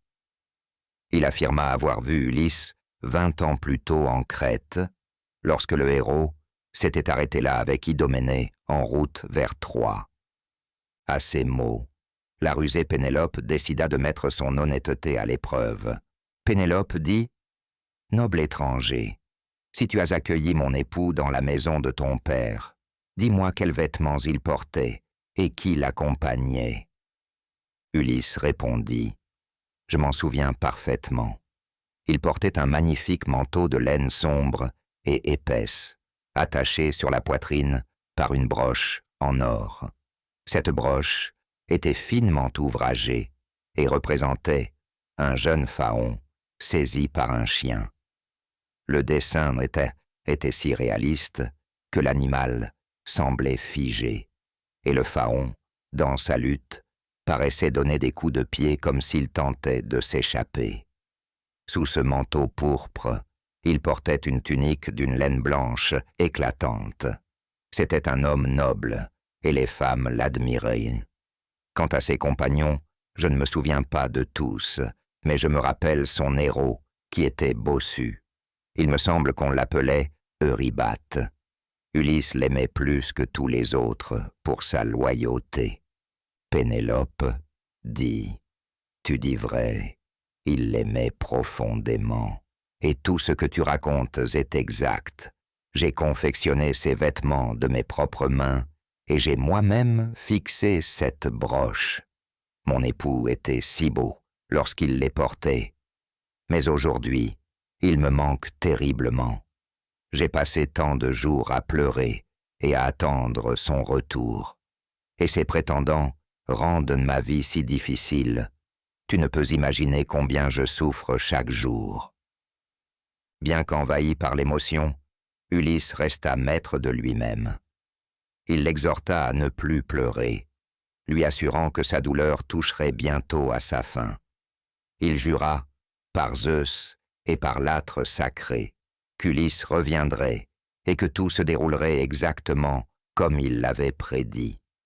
Touchée par ces paroles, Pénélope appela ses servantes et leur ordonna de préparer un lit avec des couvertures pour que leur hôte puisse se reposer dans le confort. Elle déclara que, le lendemain matin, elle lui donnerait un bain et loindrait d'huile afin qu'il puisse prendre place dignement parmi les hommes et partager le repas de Télémaque. Elle avertit que toute servante qui oserait insulter ou se moquer de lui serait sévèrement punie. Ulysse, toujours prudent, refusa l'offre d'un couchage luxueux, affirmant qu'il n'était plus habitué à de tels conforts depuis son départ de Crète. Il préférait rester près du feu et insista pour qu'aucune des jeunes servantes ne le touche. Toutefois, si parmi elles se trouvait une femme âgée et fidèle, qui avait souffert autant que lui, il accepterait qu'elle lui lave les pieds. Comprenant son souhait, Pénélope fit appel à Euryclée, la nourrice dévouée qui avait pris soin d'Ulysse depuis son enfance. Elle lui demanda d'accomplir cette tâche longtemps négligée, lui rappelant que si le destin avait été plus clément, elle laverait à cet instant même les pieds de son maître bien-aimé. Euryclée, submergée par l'émotion, versa des larmes en se préparant à servir l'étranger. Elle déclara que les dieux pouvaient témoigner de l'amour qu'elle portait à son noble maître, qu'elle avait chéri comme un fils. Maintenant, elle s'occuperait de cet homme comme sa maîtresse l'ordonnait, bien qu'elle confessât que, dès le premier instant où elle l'avait vu, elle avait été frappée par sa ressemblance avec Ulysse, tant par la voix que par l'allure. Ulysse, toujours rusé, répondit que beaucoup de ceux qui les avaient connus tous deux avaient fait la même remarque, et que certains s'amusaient même à l'appeler Ulysse pour plaisanter. La vieille femme apporta une bassine d'eau tiède. Pendant ce temps, le mendiant tourna le dos au feu, réalisant soudain qu'il risquait d'être reconnu. Depuis sa jeunesse, il portait au-dessus du genou droit une profonde cicatrice, vestige d'une blessure infligée par un sanglier furieux lors d'une chasse. Euryclée connaissait bien cette marque. Aussi prit-il soin de rester dans l'ombre pour la cacher. Mais malgré toutes ces précautions, au moment où la vieille femme posa la main sur la cicatrice, Elle la reconnut immédiatement. Sous le choc et la joie, elle laissa tomber sa jambe, renversant la bassine d'eau avec fracas. Par chance, Pénélope s'était momentanément retirée et ne put entendre le cri étouffé d'Euryclée.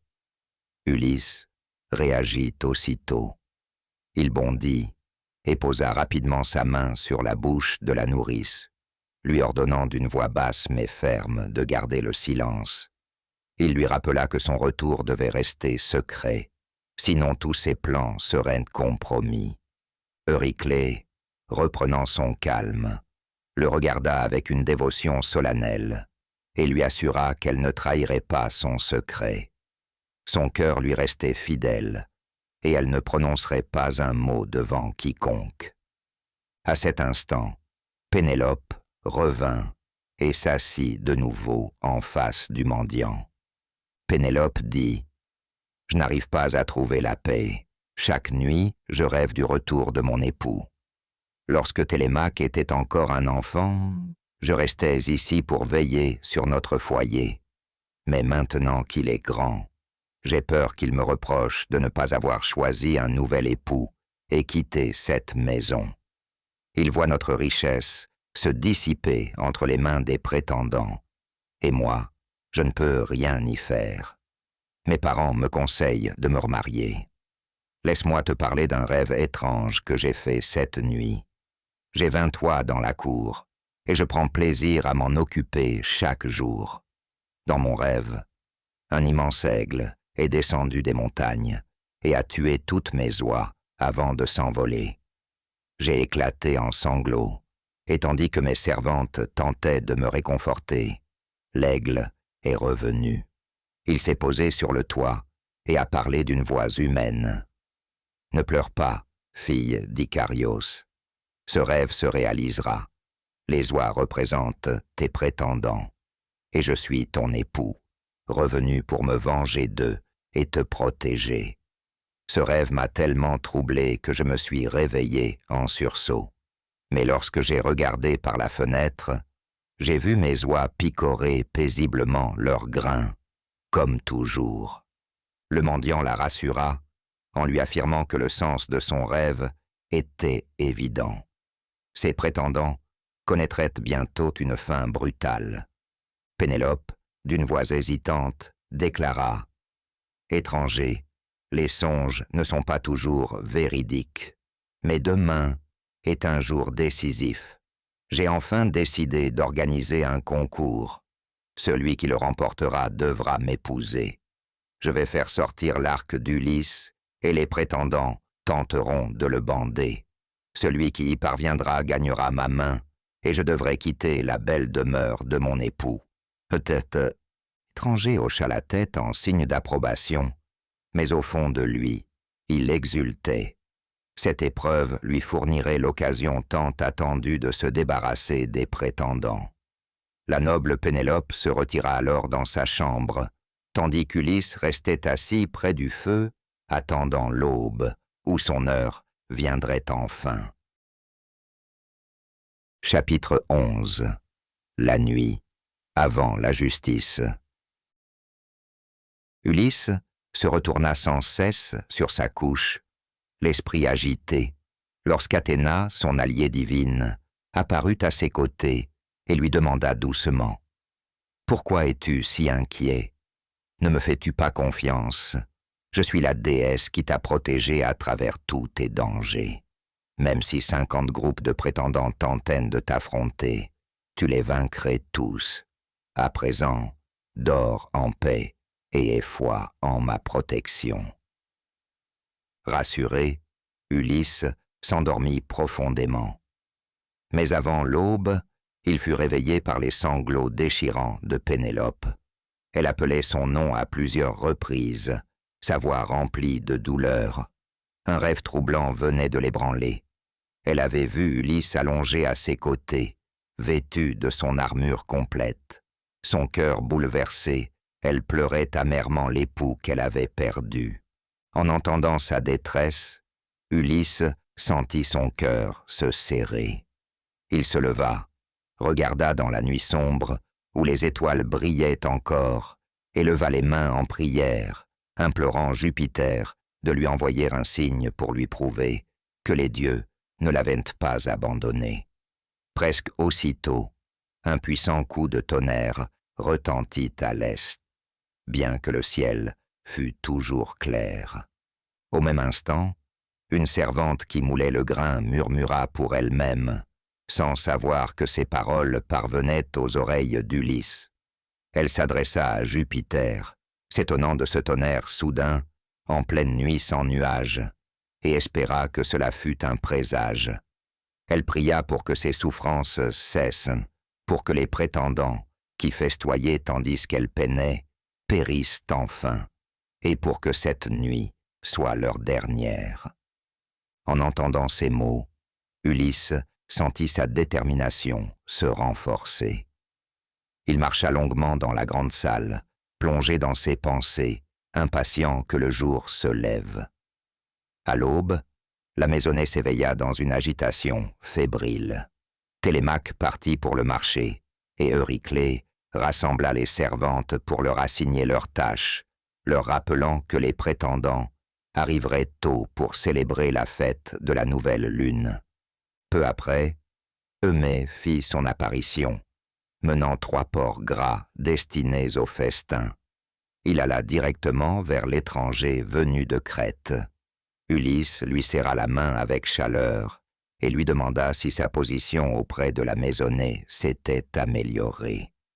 Eumée ne pouvait que souhaiter la justice des dieux, maudissant les prétendants pour leurs actes quotidiens de mépris et de violence.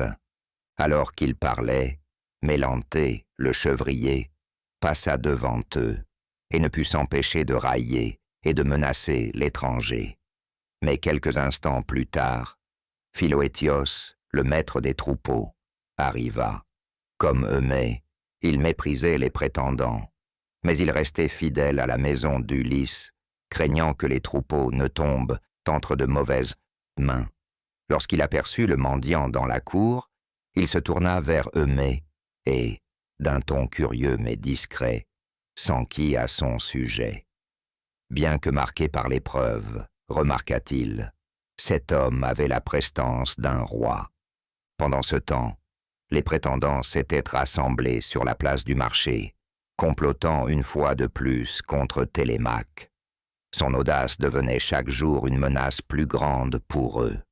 Amphinomos tenta de les dissuader, et pour l'instant, ils acceptèrent de lui laisser la vie sauve. Bientôt, la bruyante assemblée fit irruption dans le palais. Dans la grande salle, ils déposèrent leurs manteaux et se préparèrent à festoyer, sacrifiant des chèvres grasses, des agneaux, des porcs d'engraissement et des taureaux. D'autres s'affairèrent à mélanger le vin, remplissant les coupes pour ce qui devait être un autre jour de banquet insouciant. Alors qu'ils festoyaient, Télémaque installa une table près de la porte pour le vieil homme et lui servit nourriture et vin. Mais tandis que le banquet se poursuivait, les prétendants ne purent contenir leur arrogance. Un jeune homme, Ctésippos, fils d'un riche noble de Samée, s'adressa à l'assemblée. « Écoutez, nobles prétendants, l'étranger à la porte a reçu sa part du festin, mais je vais lui offrir un cadeau spécial. Il pourra le donner à la servante qui lave ses pieds ou à tout autre domestique de la maison. Voici un splendide sabot de taureau. Puisse-t-il lui porter bonheur. » D'un geste rapide, il le lança en direction de la tête d'Ulysse. Mais ce dernier l'évita habilement. Les prétendants éclatèrent de rire, et bien qu'animé d'une colère brûlante, Ulysse rit avec eux. Mais Télémaque bondit sur ses pieds, son courroux flamboyant, tel un brasier. Télémaque s'écria. « Tu as eu de la chance de manquer ta cible, Ctésippos. Si tu avais touché notre hôte, je t'aurais transpercé de ma lance. Au lieu de préparer ton mariage, ton père aurait dû organiser tes funérailles. Écoutez-moi bien, tous autant que vous êtes. Ne me poussez pas à bout. Il me suffit déjà de vous voir festoyer sur mon bétail. Et je sais que vous souhaitez ma mort. Si c'est votre désir, alors tuez-moi. J'aime mieux mourir que d'assister à votre cruauté envers nos hôtes. Vous ne montrez même aucun respect aux servantes de ma mère. » Un lourd silence s'abattit sur la pièce. Puis Agélaos prit la parole.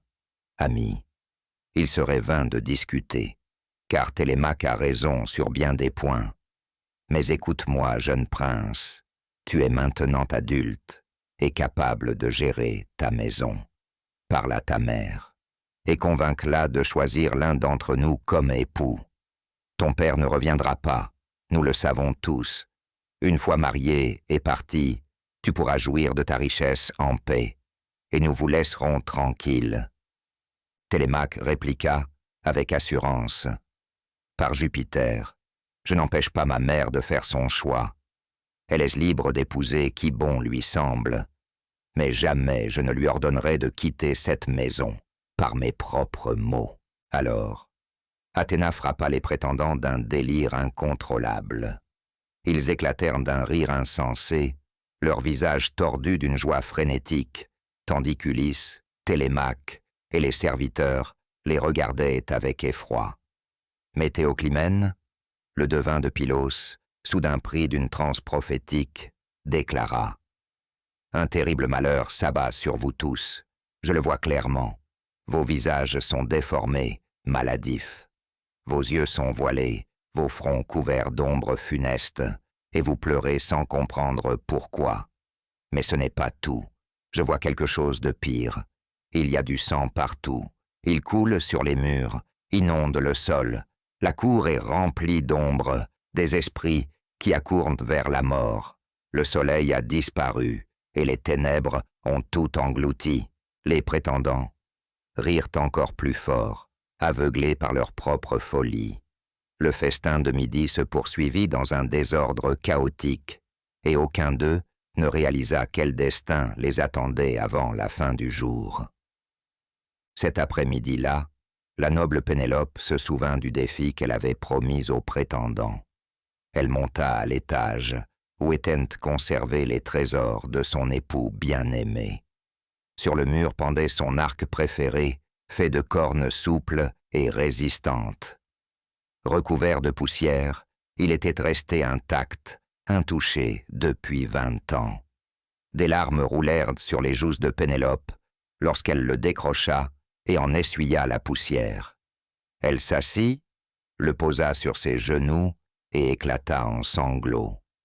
Une fois ses pleurs apaisés, elle quitta la chambre, portant l'arc, tandis que ses servantes la suivaient, portant un carquois rempli de flèches. Enveloppée dans son long voile, elle entra dans la grande salle aux colonnes. Une servante l'accompagnait à ses côtés. Pénélope s'adressa aux prétendants. « Approchez, valeureux prétendants, qui jour après jour festoyez sous mon toit, prétendant me courtiser. Écoutez-moi maintenant, car le moment est venu de vous soumettre à l'épreuve qui décidera de mon destin. Voici l'arc et les flèches de mon cher époux, Ulysse. Voici aussi les anneaux. Celui qui parviendra à bander cet arc et à tirer une flèche à travers les 12 anneaux, je le suivrai comme époux. Mon fils bien-aimé ne sera pas privé de son héritage à cause de moi. » Elle remit l'arme à Eumée, qui la porta au centre de la salle. Lorsque le fidèle Porché saisit l'arc de son maître, il fut submergé d'émotion, les larmes emplissant ses yeux, tandis qu'il embrassait l'arme. Philoétios, le fidèle bouvier, partagea sa peine, incapable de contenir son chagrin à l'idée du maître qu'ils espéraient tant revoir. Leur démonstration de loyauté fut pourtant méprisée. Antinoos les railla avec mépris et leur ordonna d'amener l'arc sans délai. Les prétendants se rassemblèrent tandis que Télémaque, avec une précision assurée, disposa les haches en une ligne parfaite, de manière à ce que chacune forme un anneau. Puis, il s'avança sur le seuil, prit l'arc entre ses mains et l'examina attentivement. L'épreuve l'intriguait, et il ne put résister à la tentation de tester lui-même sa force. Sûr de lui, Télémaque déclara qu'il allait tenter sa chance. Il saisit l'arc avec fermeté et s'efforça de le bander, mais il ne céda pas. Sans se décourager, il se reposa un instant avant de recommencer, mais une fois encore, il échoua. Lors de sa troisième tentative, il fut sur le point de réussir lorsque le regard subtil d'Ulysse l'arrêta. Comprenant l'ordre silencieux de son père, Télémaque feignit la déception, posa l'arc contre le mur et se retira. Reconnaissant qu'il était soit trop faible, soit trop jeune, il invita les prétendants à prendre leur tour afin d'achever cette épreuve. Léodès fut le premier à s'avancer. Il empoigna l'arc avec détermination, mais malgré ses efforts, il n'eut pas la force de le tendre. Un à un, les prétendants tentèrent leur chance, mais aucun ne réussit. Leur frustration grandit au fil des essais infructueux. Pour faciliter la tâche, ils frottèrent l'arc avec de la graisse, le réchauffèrent près du feu, mais rien n'y fit. Le bois restait inflexible. Pendant ce temps, Eumée et Philoétios glissèrent discrètement hors de la salle. Ulysse les suivit rapidement. Les prenant à l'écart, il leur parla à voix basse et leur demanda s'ils lui restaient fidèles. Il évoqua leur loyauté passée et leur demanda s'ils seraient prêts à défendre leur maître si par miracle ils revenaient et affrontaient les prétendants. Philoétios, la voix tremblante d'émotion, jura que si les dieux lui faisaient cette grâce, il se battrait de toutes ses forces. Eumée, tout aussi loyal, partagea son serment, suppliant les dieux de réaliser ce prodige. D'un ton solennel, Ulysse leur révéla la vérité. Il n'y avait plus besoin d'espérer, car leur maître était revenu. Pour prouver son identité, il écarta son manteau et leur montra la cicatrice sur sa jambe, la marque laissée par le sanglier sauvage de son enfance. À cette vision, ils le reconnurent aussitôt et, submergés d'émotion, tombèrent à genoux, embrassant ses mains et ses épaules. Mais Ulysse les rappela à l'ordre avec fermeté.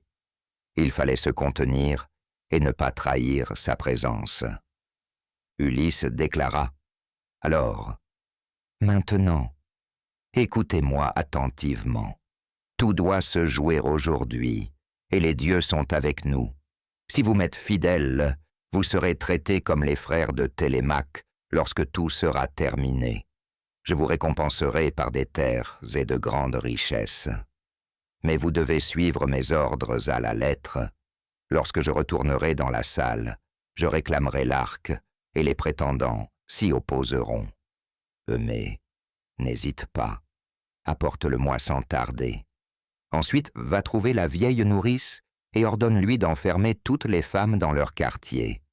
Quant à toi, Philoétios, dirige-toi vers les grandes portes du palais, verrouille-les et assure-toi que personne ne puisse fuir. J'entrerai le premier, et vous me rejoindrez, un à un, sans bruit. » Quand Ulysse rentra dans la salle et reprit sa place près de la porte, l'arc venait d'arriver entre les mains d'Eurymachose. Assis près de l'âtre, il tentait de ramollir le bois, le frottant de graisse et le réchauffant au feu. De plus en plus frustré, il s'efforça encore et encore de le bander. Après 10 essais infructueux, il finit par le reposer, le visage assombri par la honte. Antinous, redoutant de s'y essayer lui-même et soucieux de préserver sa dignité, déclara qu'il valait mieux remettre l'épreuve au lendemain. Il prétendit que ce jour était consacré aux dieux et qu'il ne convenait pas de s'épuiser dans un tel exercice. Il proposa plutôt de faire un sacrifice à Apollon avant de tenter à nouveau leur chance, convaincu que la faveur divine leur apporterait la victoire. Pour l'instant, il suggéra de remplir les coupes de boire généreusement et de savourer le banquet. Les prétendants approuvèrent, et les serviteurs s'activèrent pour exécuter leurs ordres. Alors que l'ivresse et la fête reprenaient, Ulysse se leva et prit la parole. « Écoutez-moi, noble prétendant de la princesse honorée, et tout particulièrement vous, Antinous et Eurymachos. J'ai une requête à vous faire, bien que ce ne soit qu'un caprice de ma part. Puisque vous refusez de bander l'arc en ce jour sacré, laissez-moi essayer, juste pour voir si, malgré mon âge et de mes épreuves, je possède encore un peu de la vigueur de ma jeunesse. » Comme il s'y attendait, des murmures parcoururent la salle. Antinoos s'exprima au nom de tous. « Misérable étranger, as-tu perdu la raison? Le vin t'a-t-il rendu insensé? Prends garde, sinon nous t'enverrons sur un navire à destination du roi Échétus, le fléau des étrangers. Là-bas, tu n'échapperais pas à la mutilation. Contente-toi de ce qu'on te donne, et laisse ce genre d'épreuves aux hommes plus jeunes. » Pénélope était restée dans la grande salle avec ses suivantes, attendant le dénouement de l'épreuve. Voyant que l'on refusait à l'étranger le droit d'essayer, elle prit la parole. « Antinoos, je crois que tu n'agis pas avec justice. Pourquoi empêcher un invité de tenter sa chance? Craindrais-tu que s'il parvient à tendre l'arc, je le prenne pour époux? Ne t'inquiète pas, une telle chose est impossible. » Eurymachos répondit aussitôt. « Ô noble reine, ce n'est pas ce qui nous trouble. Ce que nous redoutons, c'est le jugement du peuple. Si un simple vagabond réussissait là où nous avons tous échoué, ce serait une honte éternelle pour nous. » Alors, Télémaque se leva et déclara avec fermeté.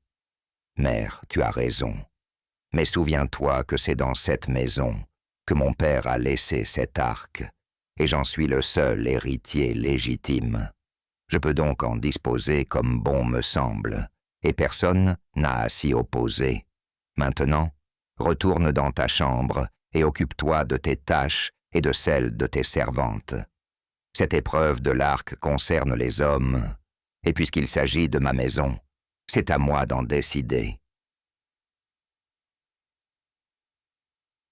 Étonnée par l'assurance de son fils, Pénélope se retira dans ses appartements. Mais en s'allongeant sur son lit, le chagrin la submergea à nouveau, et elle pleura longuement en songeant à son époux bien-aimé. Cependant, Pallas Athéna, d'un geste doux, apaisa ses larmes et la plongea dans un profond sommeil. Pendant ce temps, dans la grande salle, le porcher Eumée, guettant le signal d'Ulysse, s'avança bravement et lui remit l'arc.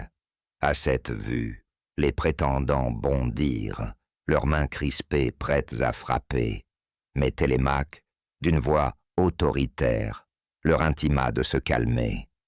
Il rappela qu'il était le maître de cette maison et que lui seul pouvait décider du sort de l'arc.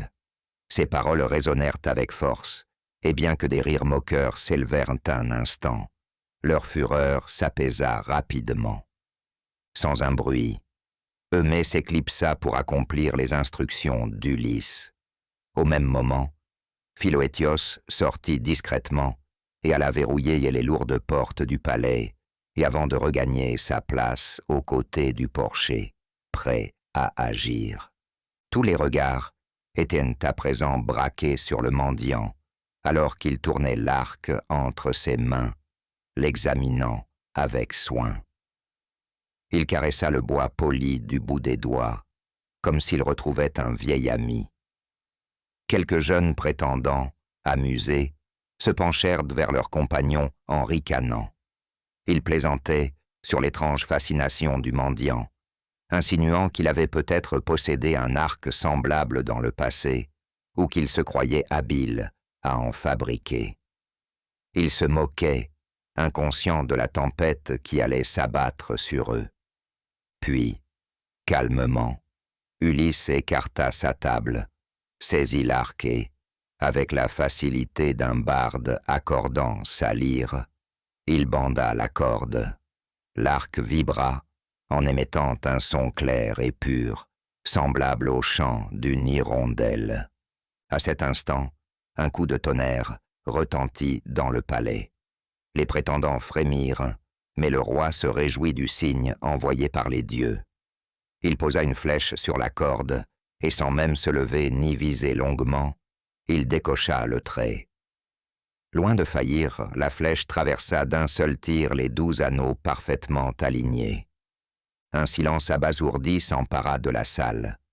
Puis Ulysse se tourna vers son fils et dit « Vois-tu, Télémaque, ton hôte ne t'a pas couvert de honte. Ma force demeure intacte, mais à présent, je crois qu'il est temps de souper.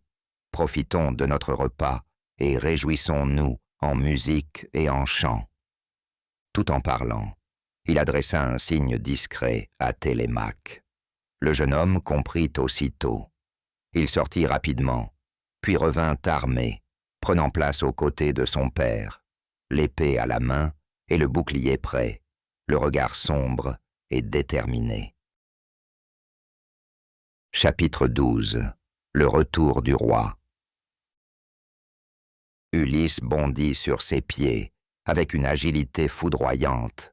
Il resserra ses haillons autour de lui, jeta les flèches restantes à ses pieds et s'élança vers l'entrée du palais, son arc fermement en main. Sa voix résonna dans la grande salle, alors qu'il invoquait Apollon, le dieu des archers, pour lui accorder sa faveur. Sans la moindre hésitation, il banda son arc et décocha une flèche mortelle. Elle fendit l'air avec une précision implacable et se ficha dans la gorge d'Antinoos au moment même où il portait une coupe d'or à ses lèvres. Un flot de sang jaillit de sa bouche et il s'effondra en convulsions, renversant la table sous lui. Les mets raffinés et le vin se répandirent sur le sol, souillant le palais de la marque soudaine de la mort. Un silence glacial s'abattit sur la salle. Puis, en un instant, le tumulte éclata. Les prétendants se levèrent d'un bond, la stupeur et la colère se peignant sur leurs visages, tandis qu'ils cherchaient désespérément des armes. Des cris de terreur et de fureur retentirent. Des menaces furent proférées contre l'homme qu'ils prenaient pour un fou. Ils juraient que son cadavre serait bientôt livré aux vautours. Mais dans leur panique, ils ne comprenaient pas encore l'ampleur du désastre qui s'abattait sur eux. Ils pensaient qu'Ulysse avait tué Antinos par accident, mais il leur fit rapidement comprendre la vérité. D'une voix tonitruante, il rugit, glaçant le sang de ses ennemis. « Chien que vous êtes, vous pensiez que je ne reviendrais jamais. Alors, vous avez pillé mes richesses, maltraité mes serviteurs et outragé mon épouse avec une arrogance sans borne. Vous n'avez craint ni la colère des dieux, ni le jugement des hommes, mais aujourd'hui, l'heure de votre châtiment est arrivée. » La terreur saisit les prétendants. Avant qu'ils ne puissent réagir, Ulysse banda à nouveau son arc et décocha une flèche qui se planta en pleine poitrine d'Eurymacho, juste au moment où celui-ci tentait d'attraper son épée. L'homme s'effondra, expirant dans un dernier râle. À ses côtés, Télémaque, armé d'une lance, se tenait prêt à défendre son père. Pendant ce temps, Ulysse, implacable, tirait flèche après flèche, fauchant les prétendants les uns après les autres. Télémaque courut chercher des casques, des boucliers et des lances pour les 2 serviteurs fidèles, Eumée et Philoétios. Tous 3 s'armèrent aussitôt et rejoignirent Ulysse dans la bataille. Mais au même instant, le traître Mélantios, le chevrier perfide, profita de la confusion pour s'éclipser discrètement par une porte latérale. Il se précipita dans la salle d'armes, où Télémaque avait entreposé les armes de réserve et en rapporta pour les prétendants. Bientôt, Ulysse réalisa, avec stupeur, que plusieurs d'entre eux étaient désormais armés, et des lances commencèrent à voler dans sa direction. Il se tourna vers Télémaque, le regard assombri par la désillusion, comprenant qu'un traître les avait équipés en secret. D'un ton grave, il maudit le serviteur félon qui leur avait donné les armes. Télémaque, blême de culpabilité, admit son erreur. Dans l'agitation du combat, il avait laissé la porte de l'armurerie entr'ouverte, offrant ainsi l'occasion au rusé Mélantios de se glisser à l'intérieur et de ravitailler leurs ennemis. Les yeux perçants d'Ulysse captèrent un mouvement furtif. Mélantios, le chevrier traître, s'éclipsait à nouveau pour chercher d'autres armes. D'un ton impérieux, il ordonna à Eumée et Philoétios de l'intercepter, de l'attacher et de le suspendre pour l'empêcher de nuire, tandis que lui et Télémaque continuaient de repousser les prétendants. Sentant que le nombre leur donnait temporairement l'avantage, les prétendants retrouvèrent leur courage et attaquèrent avec une détermination renouvelée. Le combat semblait prêt à tourner en leur faveur jusqu'à ce qu'une force divine intervienne. Athéna, prenant l'apparence de Mentor, apparut en armes et, d'un seul coup de son bouclier, repoussa les assaillants. Un frisson d'effroi parcourut les prétendants, mais leur panique se transforma vite en rage. Ils crièrent des menaces, affirmant que si elle osait se ranger du côté d'Ulysse, elle subirait le même sort que lui. Certains lui conseillèrent même de s'enfuir tant qu'elle le pouvait encore, persuadés que le vieil homme qu'ils voyaient ne pouvait résister plus longtemps. Mais ils ignoraient encore la puissance qu'ils affrontaient. Ces paroles irritèrent profondément Athéna. Elle insuffla une force surhumaine à Ulysse, qui sentit l'énergie divine vibrer en lui. Avec une fureur renouvelée, il se jeta au combat. Eumée et Philoétios, ayant accompli leur tâche, revinrent armés, et la bataille reprit de plus belle. Voyant l'issue désormais certaine, Athéna se retira, laissant aux héros le soin d'achever leur œuvre. Bientôt, la plupart des prétendants gisaient à terre, morts ou agonisants. Le sol de la salle était couvert de sang, et seuls quelques-uns restaient en vie. Alors qu'Ulysse et ses compagnons s'apprêtaient à les abattre, un homme surgit de derrière une colonne et se jeta aux pieds du roi, implorant sa pitié.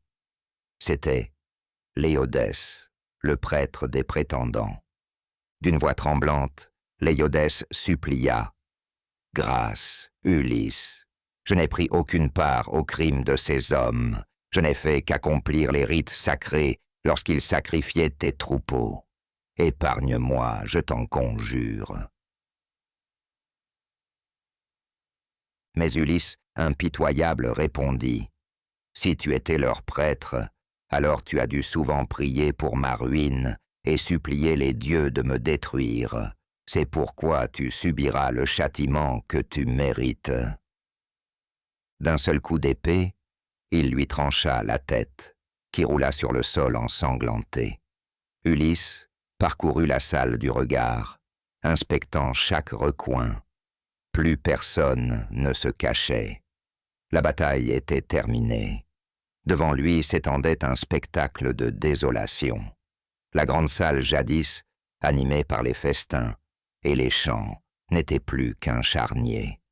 Enfin, il laissa tomber son épée et ôta son casque de bronze, essuyant la sueur qui coulait de son front. La fatigue de la bataille pesait sur lui, mais son esprit restait en éveil. Il restait encore beaucoup à faire. Se tournant vers Télémaque, il lui ordonna d'aller chercher l'ancienne nourrice Euryclée. Il avait des questions à poser, et il savait qu'il pouvait lui faire confiance plus qu'à quiconque. Télémaque revint rapidement, avec la vieille servante. Dès qu'elle vit la scène, elle leva les mains vers le ciel et se mit à exulter, remerciant les dieux pour cette victoire. Mais Ulysse l'arrêta net. « Silence, femme. Tu peux te réjouir en ton cœur que justice ait été rendue, mais il est indigne de se glorifier des morts. Ce n'est pas moi, mais les dieux qui ont exécuté leur sentence à travers ma main. Maintenant, dis-moi, parmi les femmes du palais, lesquelles me sont restées fidèles et lesquelles m'ont trahi. » Euryclée s'inclina et répondit avec empressement. « Je vais te dire la vérité, mon maître. 50 femmes servent dans ce palais, mais 12 d'entre elles ont été infidèles. Elles ont abandonné la vertu et ont désobéi, non seulement à moi, mais aussi à la noble Pénélope. Laisse-moi monter à l'étage et réveiller la reine. Elle ignore encore que tu es rentré, car un dieu l'a plongée dans un profond sommeil. Quelle surprise ce sera pour elle. » Mais Ulysse lui fit signe de ne pas bouger. Avant de réveiller Pénélope, il voulait que justice soit rendue. Il lui ordonna donc d'aller chercher les 12 servantes coupables et de les amener devant lui. Euryclée s'excuta aussitôt. Lorsqu'elle fut partie, Ulysse se tourna vers Télémaque et ses 2 fidèles compagnons. Son ordre fut sans équivoque. Quand elles arriveront, elles devront d'abord nettoyer la salle.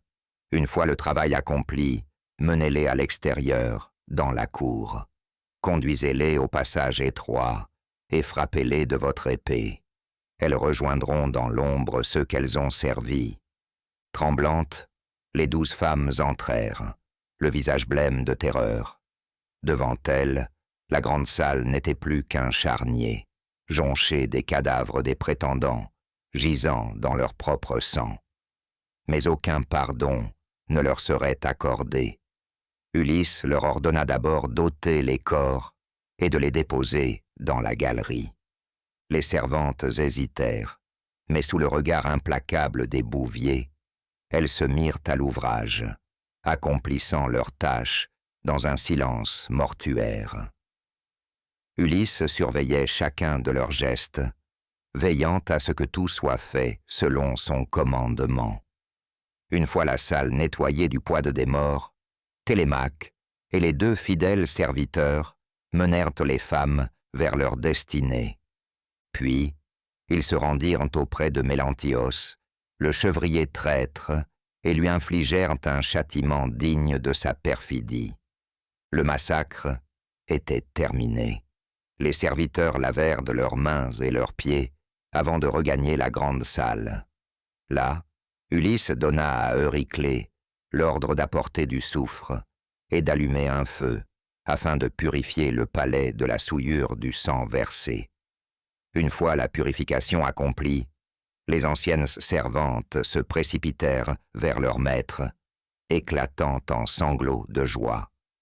Débordantes d'émotion, elles baisèrent ses mains, et Ulysse, touché par leur fidélité, les accueillit avec chaleur.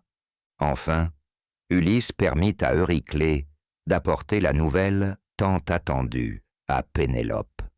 La vieille nourrice, haletante, s'empressa jusqu'aux appartements de la reine, où elle la trouva profondément endormie. Secouant doucement son épaule, elle l'appela avec insistance, la voix tremblante d'excitation. Pénélope s'éveilla en s'étirant, frottant ses paupières, encore lourdes de sommeil. Elle soupira, incrédule. Le flot d'enthousiasme de sa nourrice ne pouvait être qu'un cruel mensonge. Pourquoi troubler ainsi son repos avec des paroles vaines, après tant d'asnées de douleur et d'espoir déçus? Pourquoi lui raviver l'âme avec une illusion? Mais Euryclée insista, affirmant avec certitude qu'Ulysse était revenu et qu'avec l'aide de Télémaque, il avait massacré tous les prétendants. La vengeance tant attendue avait eu lieu pendant son sommeil. Pénélope, troublée, doutait encore. Il lui était impossible de croire que ce miracle ait eu lieu. Si les prétendants avaient été tués, elle pensait que ce devait être l'œuvre des dieux et non d'un seul homme. Elle décida d'aller voir de ses propres yeux et d'interroger Télémaque. Si cet étranger était bien Ulysse, elle saurait le reconnaître grâce à des signes secrets que seule connaissait. Descendue dans la salle, elle aperçut Ulysse assis près du feu, appuyé contre une colonne. Il ne leva pas les yeux, attendant qu'elle parle. Pénélope s'assit en face de lui, en silence. Elle l'observa longuement, partagée entre espoir et doute. Parfois, en scrutant son regard, elle crut voir son époux. Mais chaque fois que son regard retombait sur ses haillons, elle doutait. Télémaque, plein d'émotion, ne comprenait pas l'hésitation de sa mère, mais Pénélope resta silencieuse. Il ne lui était pas possible d'accepter si rapidement ce qui semblait un rêve impossible à réaliser. Ulysse observa Pénélope attentivement, mais il savait qu'il devait encore attendre. Il y avait une autre menace à affronter. Les familles des prétendants viendraient bientôt réclamer vengeance, car ce n'était pas un seul homme qui avait été abattu, mais plus d'une centaine. Télémaque, humble devant la sagesse de son père, s'inclina sans hésiter. Aucun mortel n'était aussi avisé qu'Ulysse. Quelle que soit sa décision, il la suivrait. Ils resteraient à ses côtés et l'aideraient de toutes les manières possibles.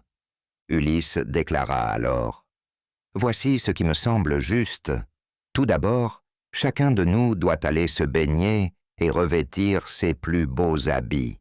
Les femmes aussi doivent mettre leurs vêtements de fête comme ils sciaient au jour du retour de leur maître. Que le ménestrel joue de la lyre, afin que quiconque passera devant la maison croit que Pénélope célèbre son mariage. Puis, au matin, nous quitterons le palais pour nous réfugier chez Laërte. Là, les dieux nous guideront. »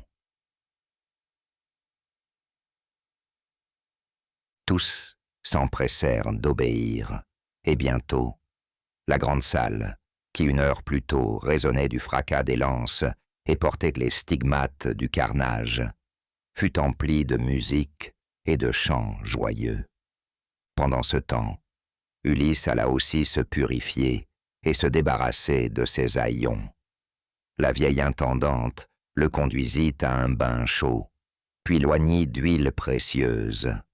Et à peine était-il sorti que la déesse Athéna lui rendit toute sa splendeur. Il parut plus grand et plus vigoureux. Sa tête jadis dénudée fut couronnée de boucles épaisses et brunes, et la pâleur de ses joues fit place à un teint éclatant. Ses yeux, fatigués par tant d'épreuves, s'illuminèrent à nouveau, brûlant d'une énergie retrouvée. Aveuglé par cette transformation miraculeuse, l'intendante lui tendit une tunique somptueuse et un manteau d'apparat. Ainsi vêtu en roi et en héros, Ulysse entra de nouveau dans la grande salle. Un silence profond s'abattit sur les lieux, chacun contemplant avec stupeur l'homme qui se tenait devant eux. Pénélope bondit de sa chaise, bouleversée par la vision qui s'offrait à elle. Devant ses yeux se tenait Ulysse, semblable en tout point à celui qui lui avait dit adieu tant d'années auparavant. Mais un doute immense envahit son cœur. Était-ce bien lui? Était-ce un tour cruel des dieux? L'incertitude la paralysa, et elle retomba sur son siège, incapable de croire ce qu'elle voyait. Ulysse s'avança, les bras ouverts, avide de la serrer contre lui. Ne l'accepterait-elle donc pas à nouveau comme son époux? Avait-il enduré tant d'années d'attente et d'errance pour retrouver son cœur fermé? Mais lorsqu'elle hésita encore, il détourna les yeux, accablé, et ordonna à Eurynomée de préparer son lit, résolu à s'y retirer dans la douleur. Pénélope, qui l'observait avec une attention extrême, donna alors ses propres instructions. Le lit devait être placé hors de leur chambre, où ils le souhaiteraient, avec les couvertures et les draps préparés. C'était là son ultime épreuve, la seule preuve qui pouvait dissiper ses doutes. Seul le véritable Ulysse connaissait le secret de leur lit nuptial. À ces mots, Ulysse s'arrêta net. Si le lit pouvait être déplacé, alors leur chambre avait été détruite. Il l'avait lui-même construit, sculptant son cadre dans le tronc même d'un grand olivier enraciné au sol, rendant le meuble immuable, indéplaçable, sauf si l'on avait coupé l'arbre. Ulysse s'écria.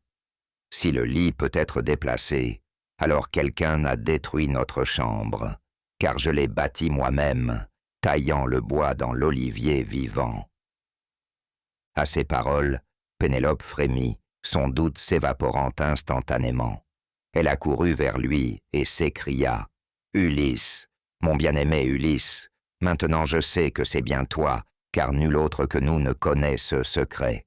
Sois le bienvenu, mon époux tant pleuré, pour qui j'ai versé tant de larmes à travers mes nuits sans sommeil, priant les dieux pour ton retour. Sois le bienvenu, ô mon amour, mais ne sois pas en colère contre moi d'avoir hésité. Tant d'hommes m'ont trompé par des paroles mensongères. Ah, si tu savais la lutte qui se déroulait dans mon cœur, alors même que je brûlais d'envie de te serrer contre moi. Mon silence n'était pas un refus, c'était la douleur même de mon amour. » Et là, enfin, ils laissèrent couler leurs larmes ensemble. Pénélope se laissa aller contre la poitrine d'Ulysse, submergée par un bonheur qu'elle n'avait osé espérer. Les mots manquaient pour exprimer leurs sentiments. Seuls les soupirs profonds du soulagement et de l'amour les traversaient. La nuit était avancée lorsque Eurynomée apporta une torche pour les guider jusqu'à leur chambre. Chapitre 13. Le jugement final d'Ulysse. Avant l'aube, après seulement quelques heures de sommeil, Ulysse se leva et réveilla son épouse, Télémaque et les 2 fidèles de serviteurs. Ulysse déclara « Vite, mes amis, nous devons atteindre la propriété de mon père avant le lever du jour. Bientôt, la nouvelle du massacre des prétendants se répandra dans toute l'île, et les princes dont les fils ne sont pas rentrés voudront se venger. S'ils s'unissent et rassemblent leurs hommes contre nous, nous ne pourrons pas leur résister. C'est pourquoi nous nous cacherons dans le domaine reculé de Laërte, à la campagne. Un dieu nous guidera sur la suite des événements. Quant à toi, Pénélope, reste ici jusqu'à ce que je t'appelle. Monte dans les appartements supérieurs avec tes servantes et demeurez silencieuse. Aucune vengeance ne viendra t'atteindre. » Aussitôt, les hommes prirent leurs armes et partirent. Avec les premières lueurs du matin, ils arrivèrent aux abords du domaine clos où vivait le vieux Laërte. Sa maison, entourée de bâtiments agricoles, se dressait à l'entrée, tandis que les ouvriers s'activaient déjà dans les champs. Mais Laërte, comme chaque jour, était dans son verger, s'occupant des arbres qu'il chérissait tant.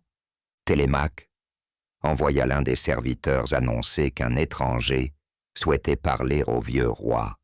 Pendant ce temps, Ulysse s'approcha de son fils et des 2 serviteurs, leur parlant à voix basse pour que nul autre ne l'entende.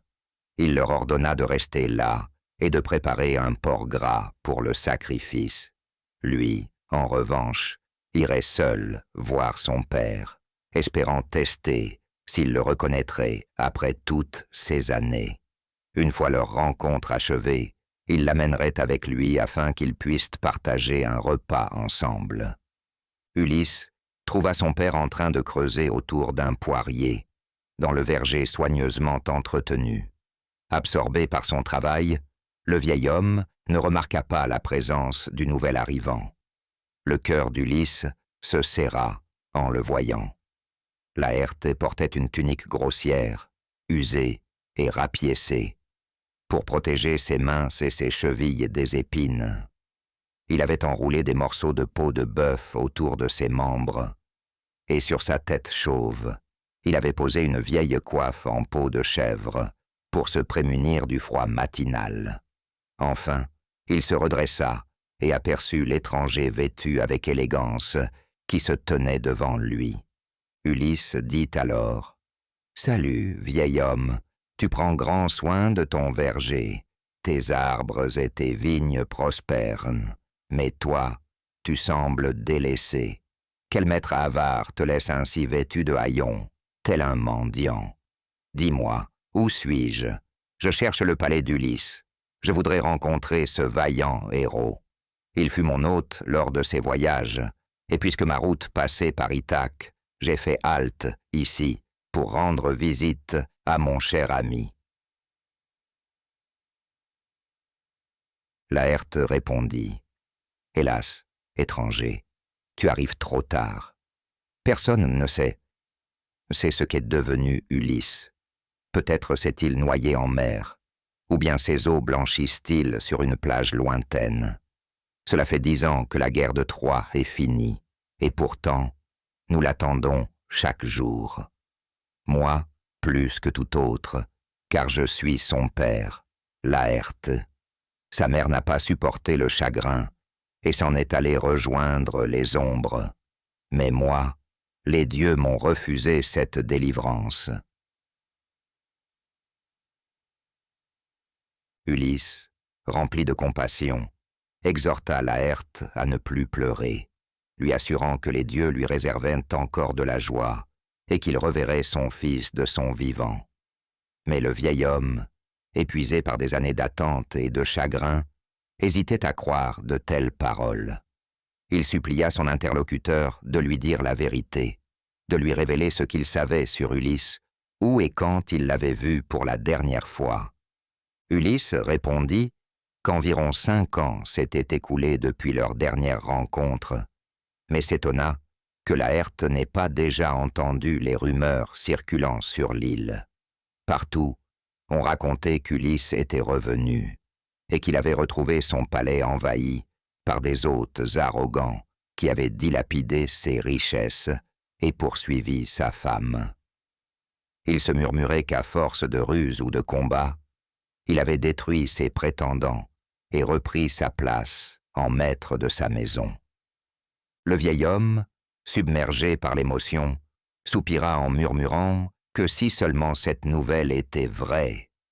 Il cherchait désespérément une confirmation, se demandant si l'étranger n'était pas un messager divin venu lui porter cet espoir. Ulysse, la voix tremblante d'émotion, lutta pour contenir ses larmes. Il demanda à Laërte s'il se souvenait du figuier qu'il lui avait donné, alors qu'il était encore un enfant. Laërte acquiesça, troublé. Ulysse continua, évoquant la belle rangée de poiriers, leur longue promenade le long des seilles, et les leçons où son père lui avait enseigné les noms et les vertus de chaque plante. À mesure qu'il parlait, le visage de Laërte se transforma, son souffle devint court. Puis, accablé par une soudaine intuition, le vieillard demanda une preuve. Son cœur, tiraillé entre espoir et incrédulité, supplia qu'on lui donne un signe, quelque chose de tangible, quelque chose au-delà des mots. Ulysse, les yeux brillants de joie, souleva sa tunique et révéla la cicatrice sur sa jambe, la blessure laissée par le sanglier du mont Parnasse. Il rappela à son père comment, autrefois, sa mère et lui l'avaient envoyé chercher les cadeaux promis par son grand-père Autolycos. Il n'y avait plus de doute possible. Le vieux roi, voyant de ses propres yeux cette marque indélébile, sut enfin que son fils était revenu. Les genoux de Laërte tremblèrent, tandis qu'il reconnaissait la cicatrice. Sans attendre, il se jeta au cou de son fils bien-aimé, qui couvrit son visage de baisers. Alors, Ulysse lui raconta tout, son long voyage, ses épreuves, et enfin, le massacre des prétendants. Laërte dit « Maintenant, je vois que les dieux immortels règnent encore. Enfin, la justice a été rendue. Mais, mon fils, comment échapperas-tu à la vengeance que cette hécatombe va inévitablement provoquer ?» Ulysse répondit « Ne t'inquiète pas de cela. Si l'amour du peuple ne me protège pas, l'ombre de Tirésia m'a promis un refuge loin des rivages, au plus profond des terres, où une vieillesse paisible et heureuse m'attend. Mais pour l'heure, allons au palais, où Télémaque et mes fidèles serviteurs nous attendent. Il est temps que tu revêtes l'apparence qui sied à un roi. » Lorsque tout fut prêt, la joyeuse assemblée s'aspit pour partager un repas ensemble. Pendant ce temps, la rumeur du terrible sort des prétendants se répandit dans toute la ville. Leurs pairs et proches se précipitèrent vers l'agora, semant l'agitation parmi la population. À leur tête se trouvait Eupythès, le père d'Antinous, qui plus que quiconque avait espéré voir son fils épouser la belle Pénélope et régner sur toute Ithaque.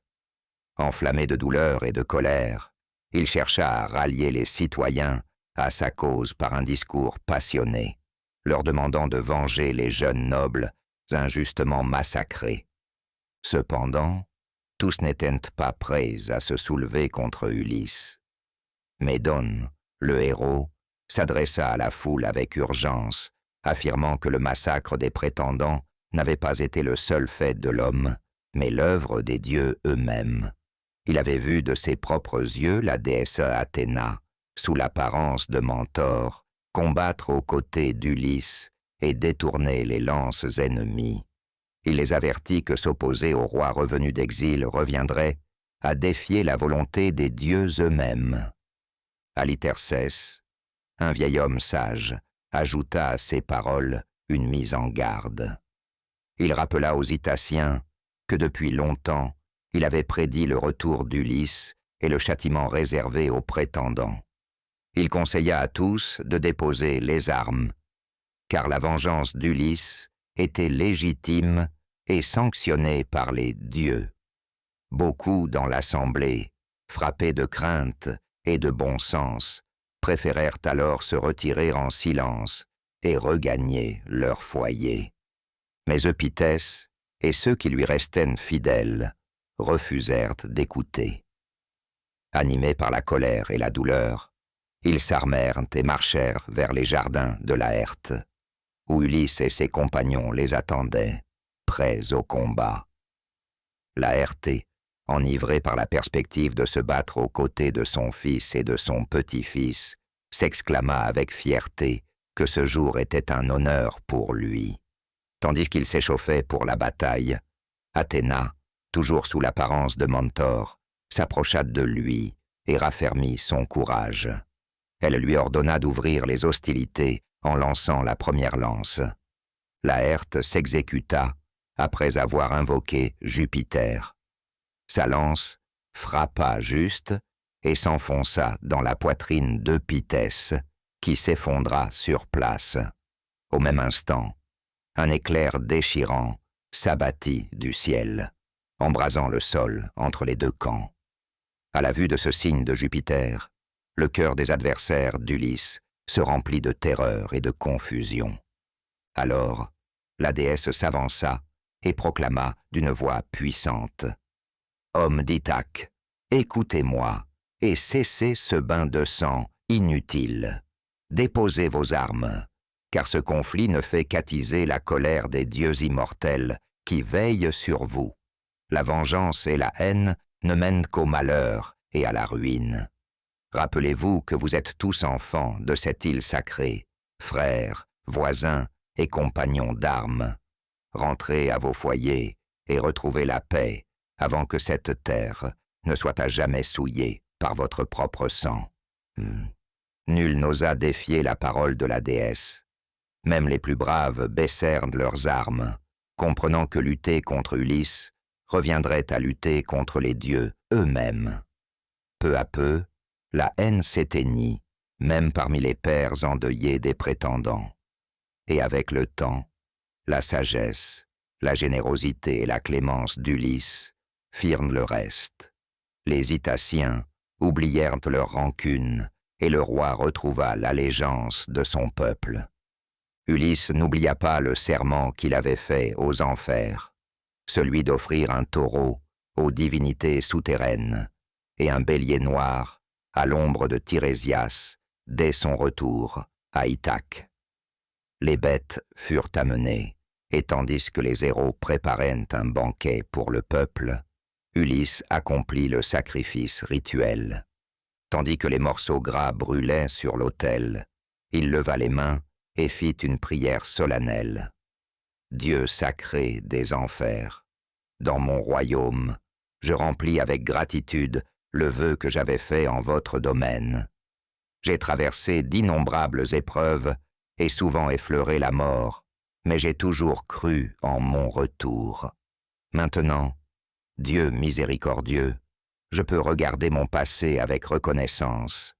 Je continuerai à vous honorer, car il convient d'offrir des sacrifices de son plein gré et non par crainte du destin. Mais où que me mène la destinée, accordez-moi de régner avec sagesse et en paix, afin que le nom du grand Ulysse vive à jamais dans la mémoire des hommes.